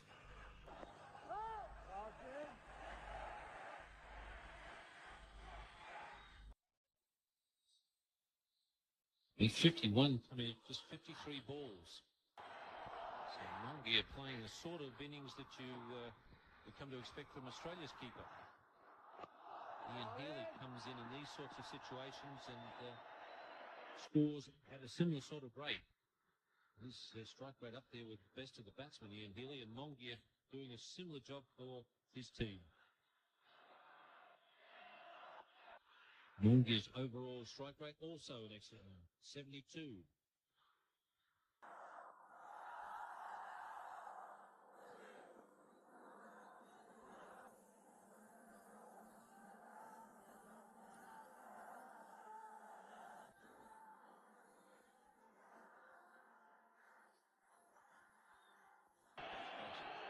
That's good save. It was hit well. It's 199 for 5.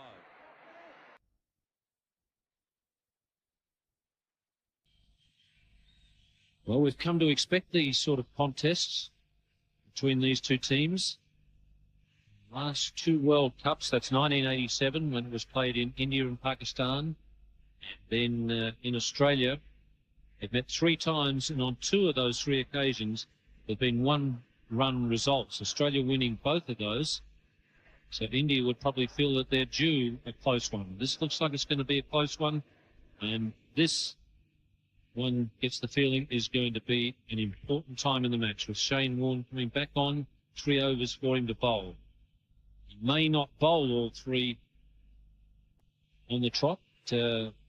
Mark Taylor may decide to just keep 1 up his sleeve, depending on what happens here.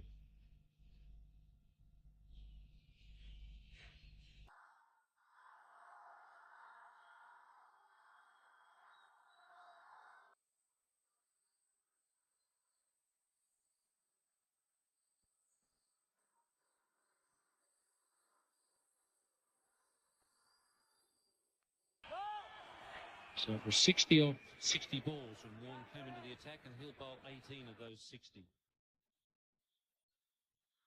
And they really must try and take maybe just a single of him.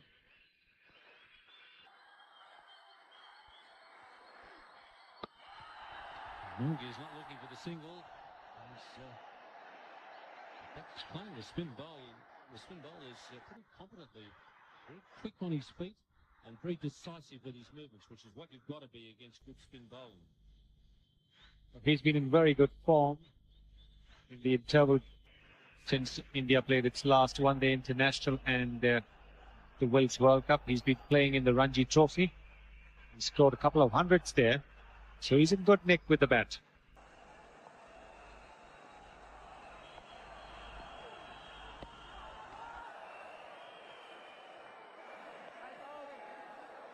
Draker had some problems with Shane Warne when he first came to the crease. He now has 50 to his name and looking a lot more confident.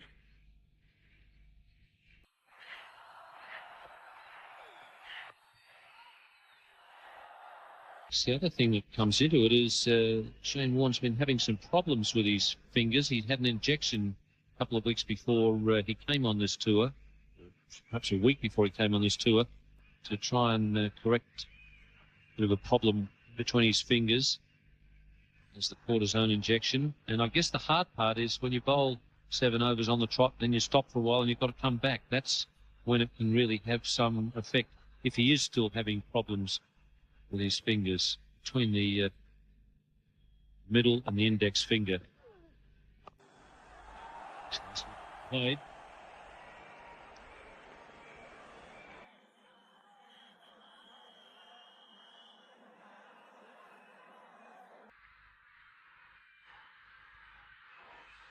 Warne showing there that he would rather have the batsman driving him than cutting him.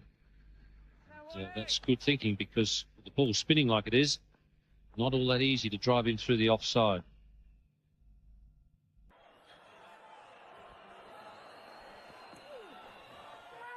And Mark Taylor, good catch, and that's well bowled. So Shane Warne, as he does so often for Australia, comes on at a crucial time and does the trick. That's beautifully bowled too by Shane Warne. Just tossing it up a little bit, getting the ball to turn, and Mark Taylor making no mistake. Excellent bowling there from Shane Warne, and India have lost their 6th wicket for 201.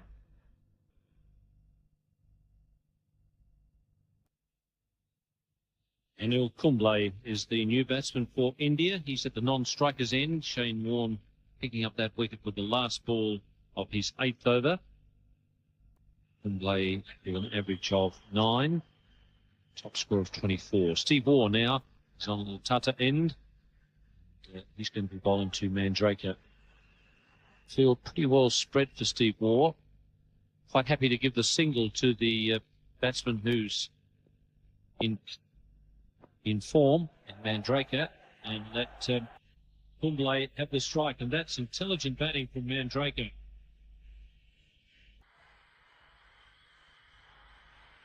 This is not quite the leg glance that Ranjit Singh Ji used to play, but it's still good enough. Mandraker letting the ball come onto the bat and then rolling his wrists. Batting very well, Sanjay Mandraker is. And Ian Healy scored him, so Steve Waugh has done the trick as well. And that's 200 dismissals for Ian Healy. Steve Waugh, with just the 2nd delivery in this innings, has got rid of a very dangerous player in Mandraker. Mandraker just feeling for the delivery outside the off stump. And a very, very simple catch there for Ian Healy. Steve Waugh has struck again, and Sanjay Mandraker is gone for a very well played 62. India 205 for 7.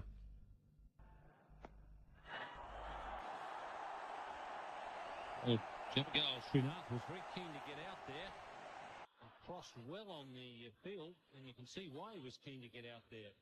His batting has improved in the last season or so, and played that short ball pretty well. It would have been interesting to see if the ball had been caught by the fielder at backward point, whether the umpire would have called it a no ball. And that one's got past Healy. So once again, this game takes a turn. Just as you think with 2 quick wickets falling, Mongia and Mandraker, suddenly India get 2 boundaries, and once again they've got a sniff of victory. Well, Ian Healy had a bad bounce there. I don't think he really got down to it. He thought the ball would carry onto his gloves.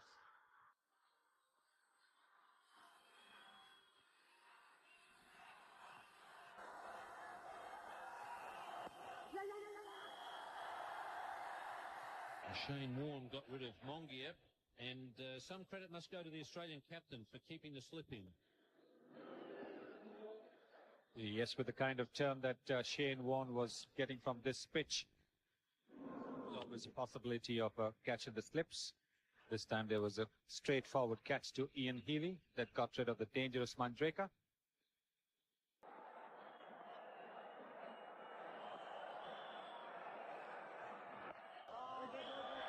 Successful over there for Steve Ward. It's 214 for 7.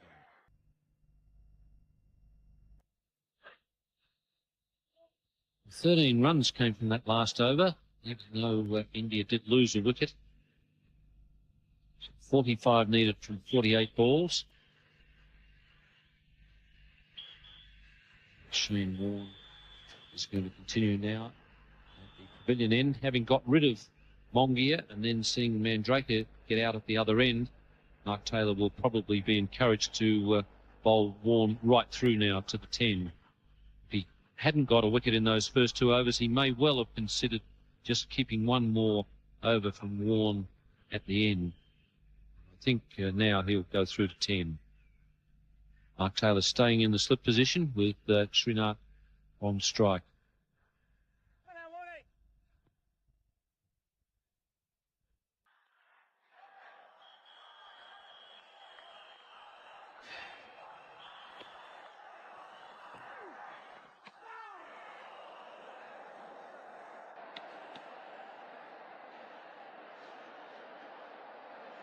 He's certainly not. He's not going to go down blocking. Javagal Srinath.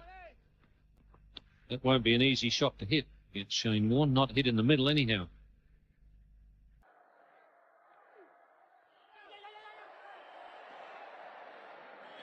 I'll tell you what, Ian, when Srinath and Kumble are batting together at the crease, there's always a possibility of a bit of a mix-up down in the middle. Both of them at one end, or a lot of hand-waving will be going on out there. He's quite keen to run, Srinath. He's played a lot of tip and run cricket in his younger days when you had to run every time you hit the ball. It's also one way to get to the non-strikers end, keep the scoreboard moving. Neil Kumble has the better record. He's got 3 first-class centuries in India, so Srinath reckons that it might be a good idea to give Kumble more of a strike. Kumble also a leg spinner, so he might possibly know a few of Shane Warne's tricks.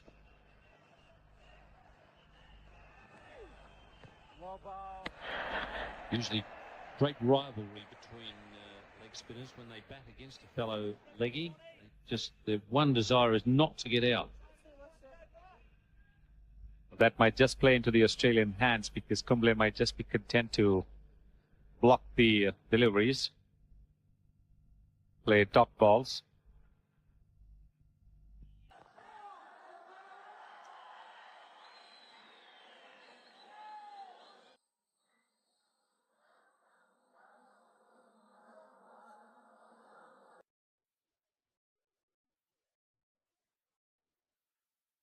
.43 needed from 43 balls. But only 3 wickets in hand now for India.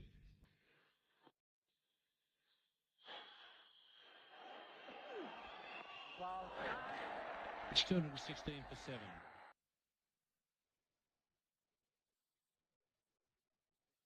Well, the 2 umpires have just had a bit of a chat. They've had their sheets out where they mark down the number of overs of each bowler. And they've also pointed up at the scoreboard, suggesting that there is a bit of a mistake on the scoreboard. And now they're checking with the captain, Mark Taylor,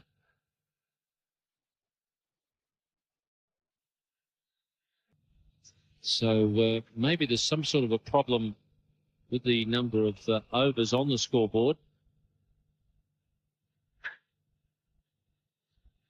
think the scoreboard that they're looking at is the one up on top of the roof, not the one that gives the video replays.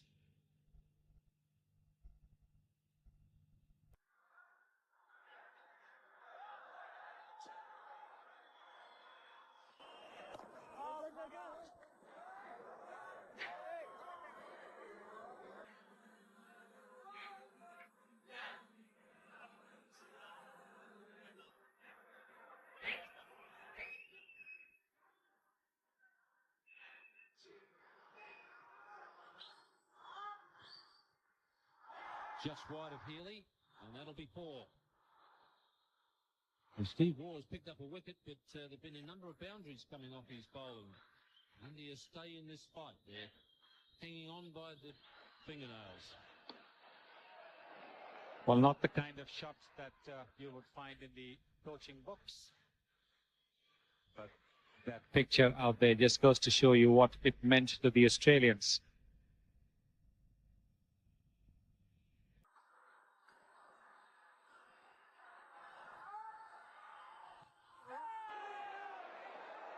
It's quite a way down the pitch there. Steve Waugh looking for the LBW, a bit ambitious.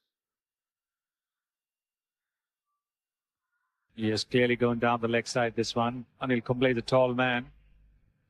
That his footwork at least has been a little bit more positive than those who batted in the top order. Some of those who batted in the top order. Yes, I'm starting to see what you mean about this running between wickets, Sonny. Well, because Srinath is going to start running from the other end. And Kumble is not going to be very keen unless he's very certain that there is a run in it. That there's going to be a lot of screaming, no, yes, go back.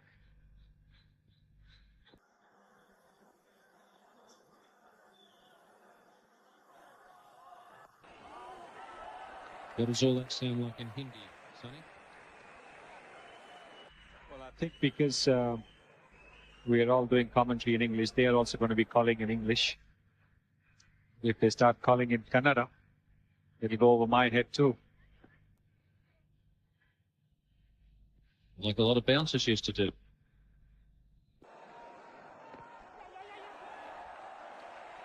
It's 2:22 for 7.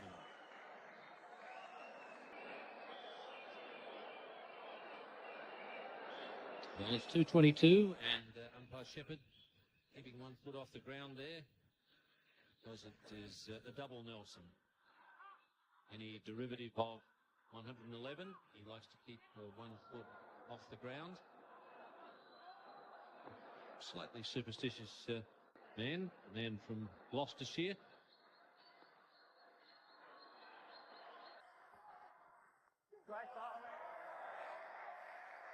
So Shep has to get him in early when he's got a spinner on.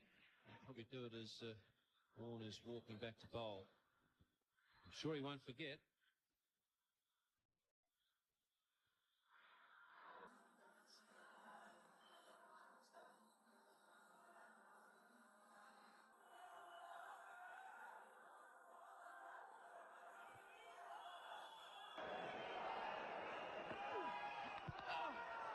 Flipper and maybe an inside edge.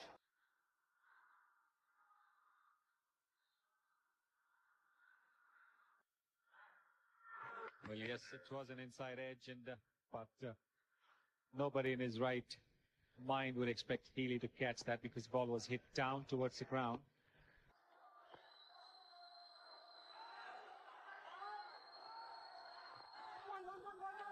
Warne with a chance. No, can't get away with throw. So umpire Shepherd is relieved of his duty of having to lift 1 foot. Actually, it's interesting to think of the concentration of the man to make sure that he never misses it. And every game we've seen him do, he never misses that on the scoreboard. So he obviously has tremendous concentration as an umpire, well aware of what the score is in the game.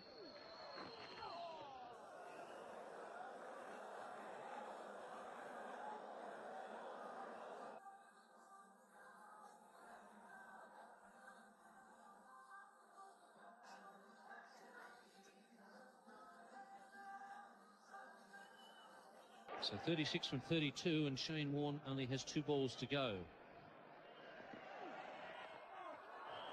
So if India can survive it, I think they'll be quite happy with the situation with Warne out of the attack. Yes, perhaps, but if Michael Bevan comes into bowl, then it might be again a little bit more difficult to score off. I think the Indians would prefer the quicker bowlers to come on, use the pace of their deliveries to score off. And a wide signal by umpire Shepherd, so there's a bonus run for India.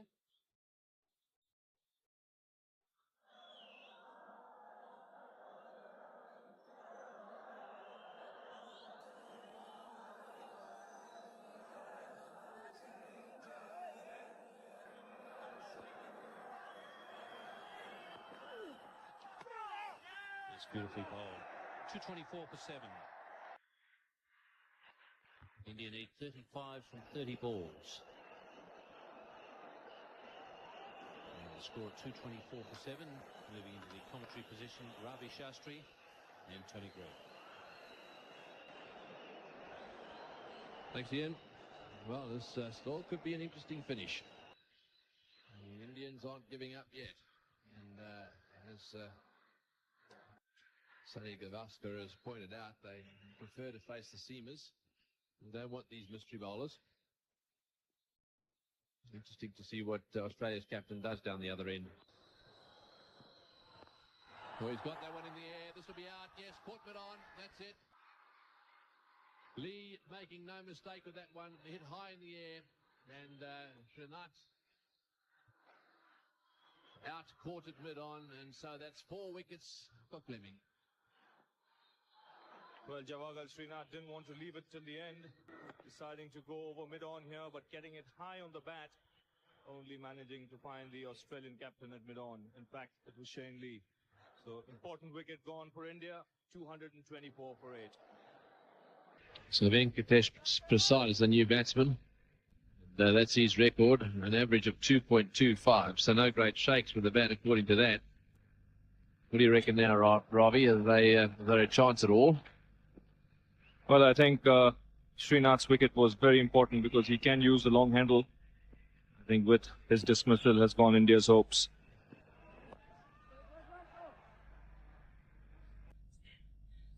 Damien Fleming has had a wonderful day out in the middle, grabbing the opportunity given to him because of Craig McDermott's injury.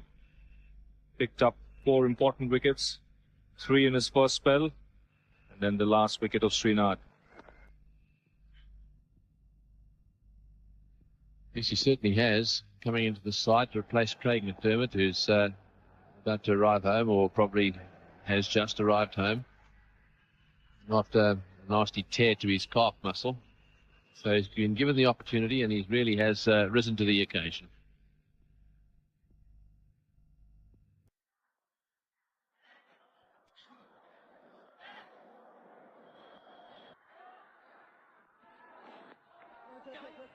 So they'll scurry through for every possible single they can get.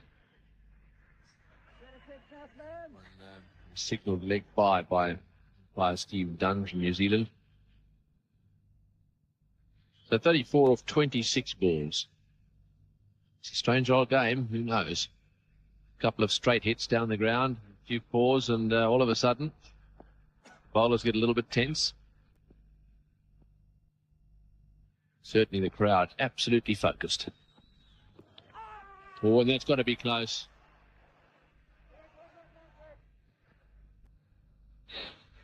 Well, let's have another look at that one. Umpire Dunn didn't seem to have any hesitation giving it not out. Let's have a look. Well, Kumble here trying to swing across the line, and this delivery would have missed leg stump. That's the reason why umpire Dunn didn't give any decision there. But what India desperately need at this stage is some boundaries. One certainly swung in a bit. Oh, he's got that one away. That's magnificently placed. A bounce and into the crowd for 4. 6 runs off that over, and the wicket. It's 230 for 8.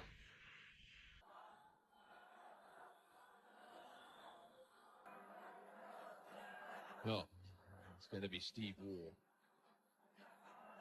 He will mix them up a little bit. Very cool in a crisis. Taylor giving him the ball. They'll have a little chat, and Taylor will probably move across to mid-off. The question is, can they now get away another boundary or two? That's probably their best chance. Anything that goes over the top of mid-on. I mean, there's a gap for them there now. Anything high over mid-on is 4. Ward is pushing his mid-off back. And away he goes.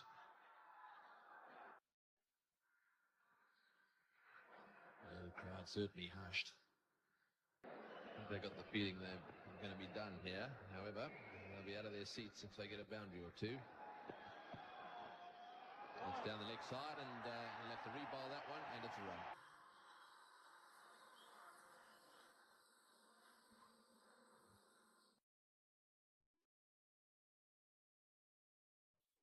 Well, the game is still not over. Indians certainly won't mind these free runs coming their way.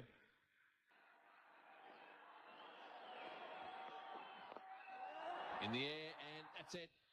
Straight to mid-on. There's no way Bevan drops those. That one's pretty straight delivery. He tried to get it over mid-on. I think that's what he was trying to do, but unfortunately, just not enough beef in that one to get it over the top. So another wicket to Australia. This is how it happened. Yeah, Venkatesh Prasad, like Srinath earlier, trying to hit the ball over the infield. There was a man at long on wide, but only managed to find Bevan. 231 for 9 India. So Venkatapathy Raju, the new batsman, 231 for 9. They need 258, which means 28 more runs in 23 balls. Number 11 for India is down at the non-strikers end. The batsman crossed. They will be carried off the ground, these two, if they get there. Well, that's driven down the ground beautifully and nicely fielded too by Bevan. Very quick he is, moving across to cover that one. It was nicely played by Kumble. But this is the wicket of Venkatesh Prasad, who tried to hit the ball over mid-on. Went into the safe hands of Michael Bevan. Steve Waugh again doing the trick for Australia. It's doing a tremendous job here. The picture's nice and clear, which is a good indication of the standards of the lights. 28 more runs, 23 balls.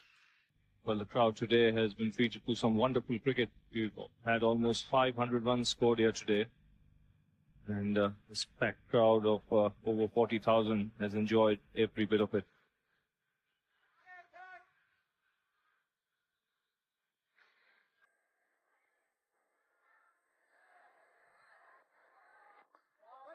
Oliver York at that time managed to get it out of the block hole, but only succeeded in getting it away to mid-on.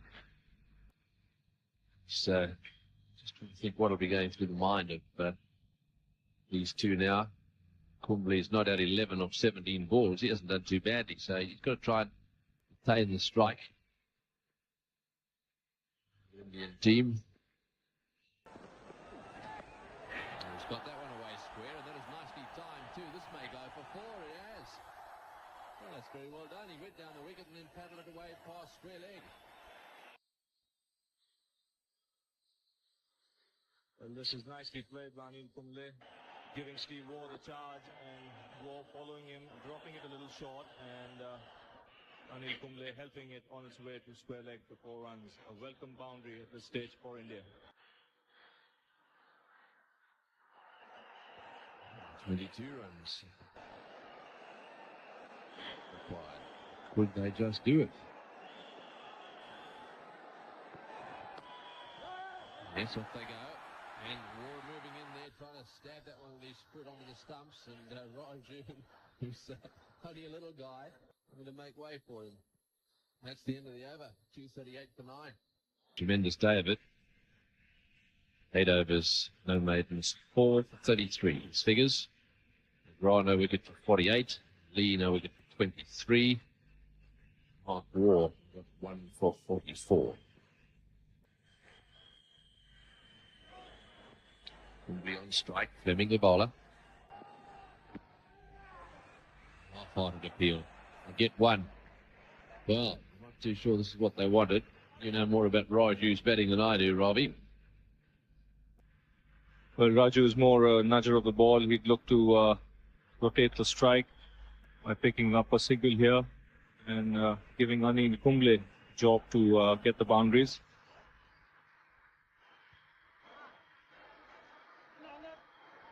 Also a flare up in the back of the grandstand there.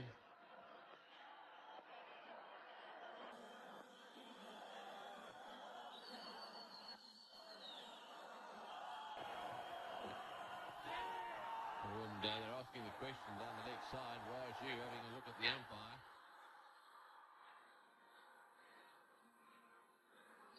That must have been a close call. For a moment, Steve Dunn must have thought of calling this a wide. Went down the leg side. I think he just flicked the ground there as try to get that one away. Yeah, I thought that was quite wide. 20 runs from 16 balls.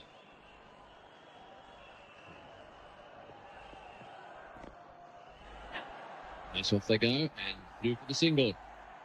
Yes, it was always going to be the objective of Raju to get one and get down the other end. Well, he succeeded.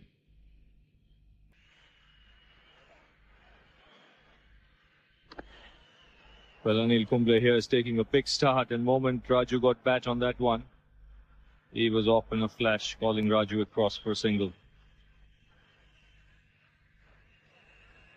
Well, they need a 4 or 2 to get up within striking range. Oh, he's hit that one, and it's just gone over his head. And again, just a single.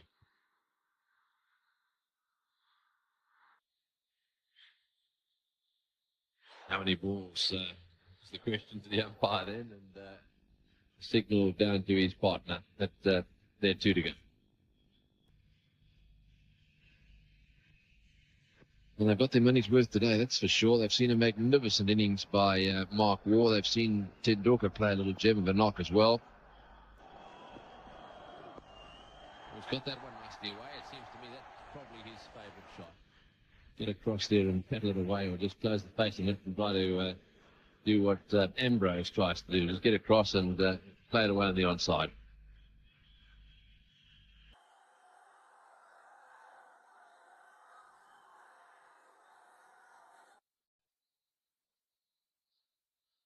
Think about it in the context of what's required now. Such a fine line between Tendulkar staying on for a little longer.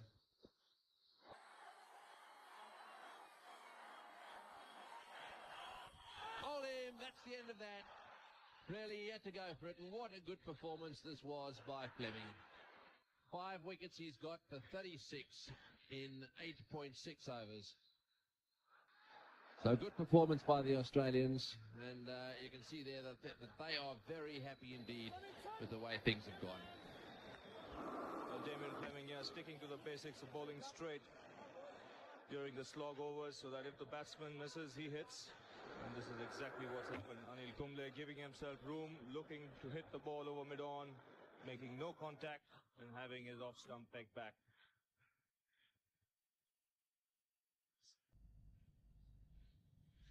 So Damien Fleming with that 5-wicket haul ensured that Australia has won this game.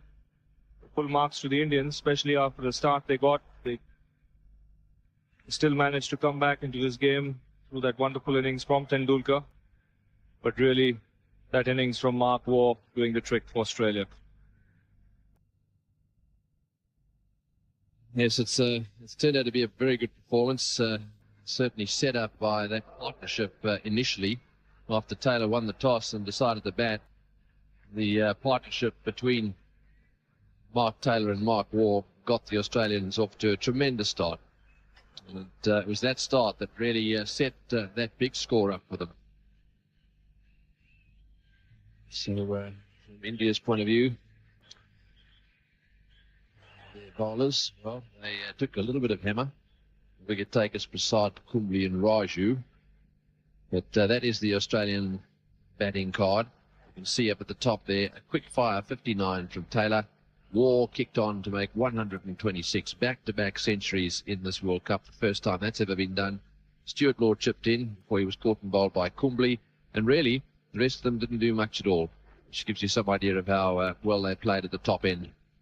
So 50 overs, they scored 258, and they would have been relatively happy with that, I suppose, except there were 5 run-outs, and that's a bit much. That's right, the Australians lost their way towards the end of the innings.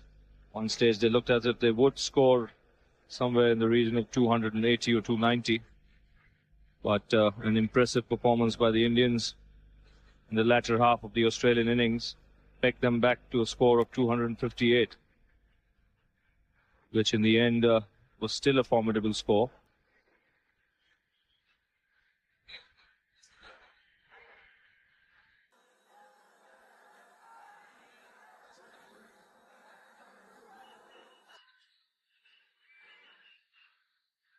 So those are the bowling figures, the Indian bowling figures.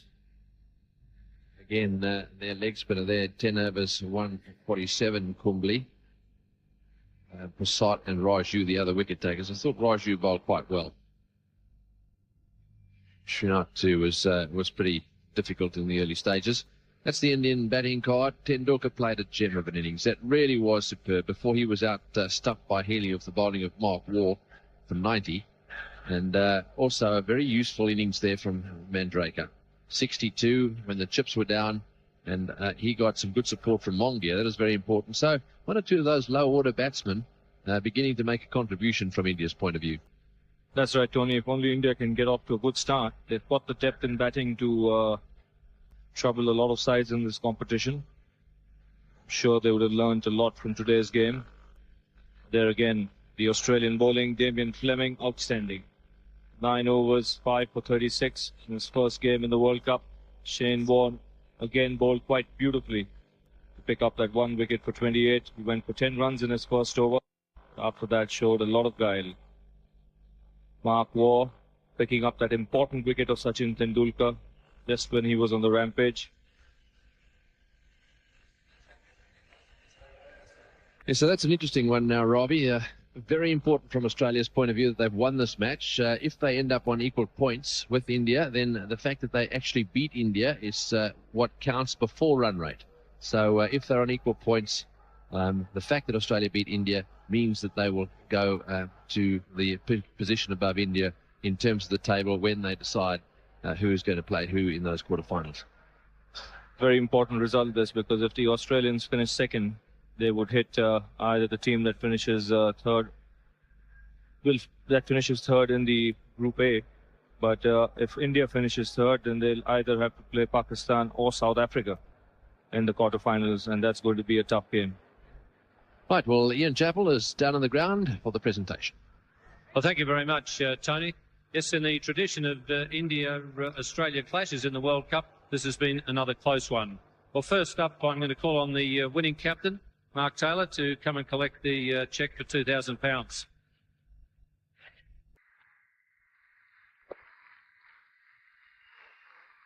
Mark, well done. Congratulations. This, the cheque's in the post, I think, mate. Oh, here we go. We've got one coming for you. And cheque's in the name of the manager, so you won't get your hands on it. Good contest, though. Yeah, good game. I think the toss of the coin helped a bit. I think it was a good wicket to bat on. I think good wicket full stop. Got to a good start. Mark Waugh played well again. So, no, very well. Very good performance. I think we can improve slightly on the fielding, but all in all, a pretty good performance. Yes, a fantastic batting effort by Mark. Bit of turn there for Shane Warne as well. Yeah, Warne is coming good. He's had a bit of problem with the spinning thing, but that's starting to come good now at the right time. So he's getting a bit of work on the ball and getting some vital wickets for us. All right, well done. Congratulations. Now we'll call on Azharuddin, Mohammad Azharuddin, the Indian captain.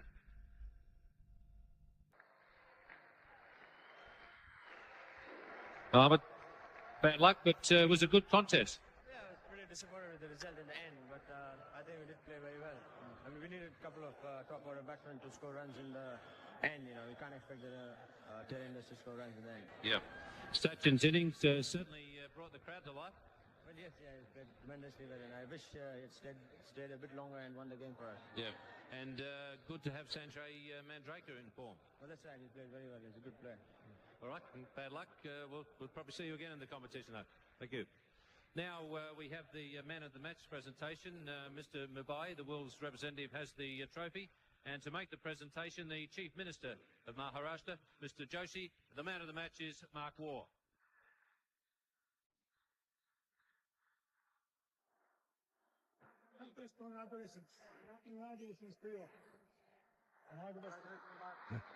Mark, congratulations. First man ever to score back-to-back centuries in the World Cup. Well done.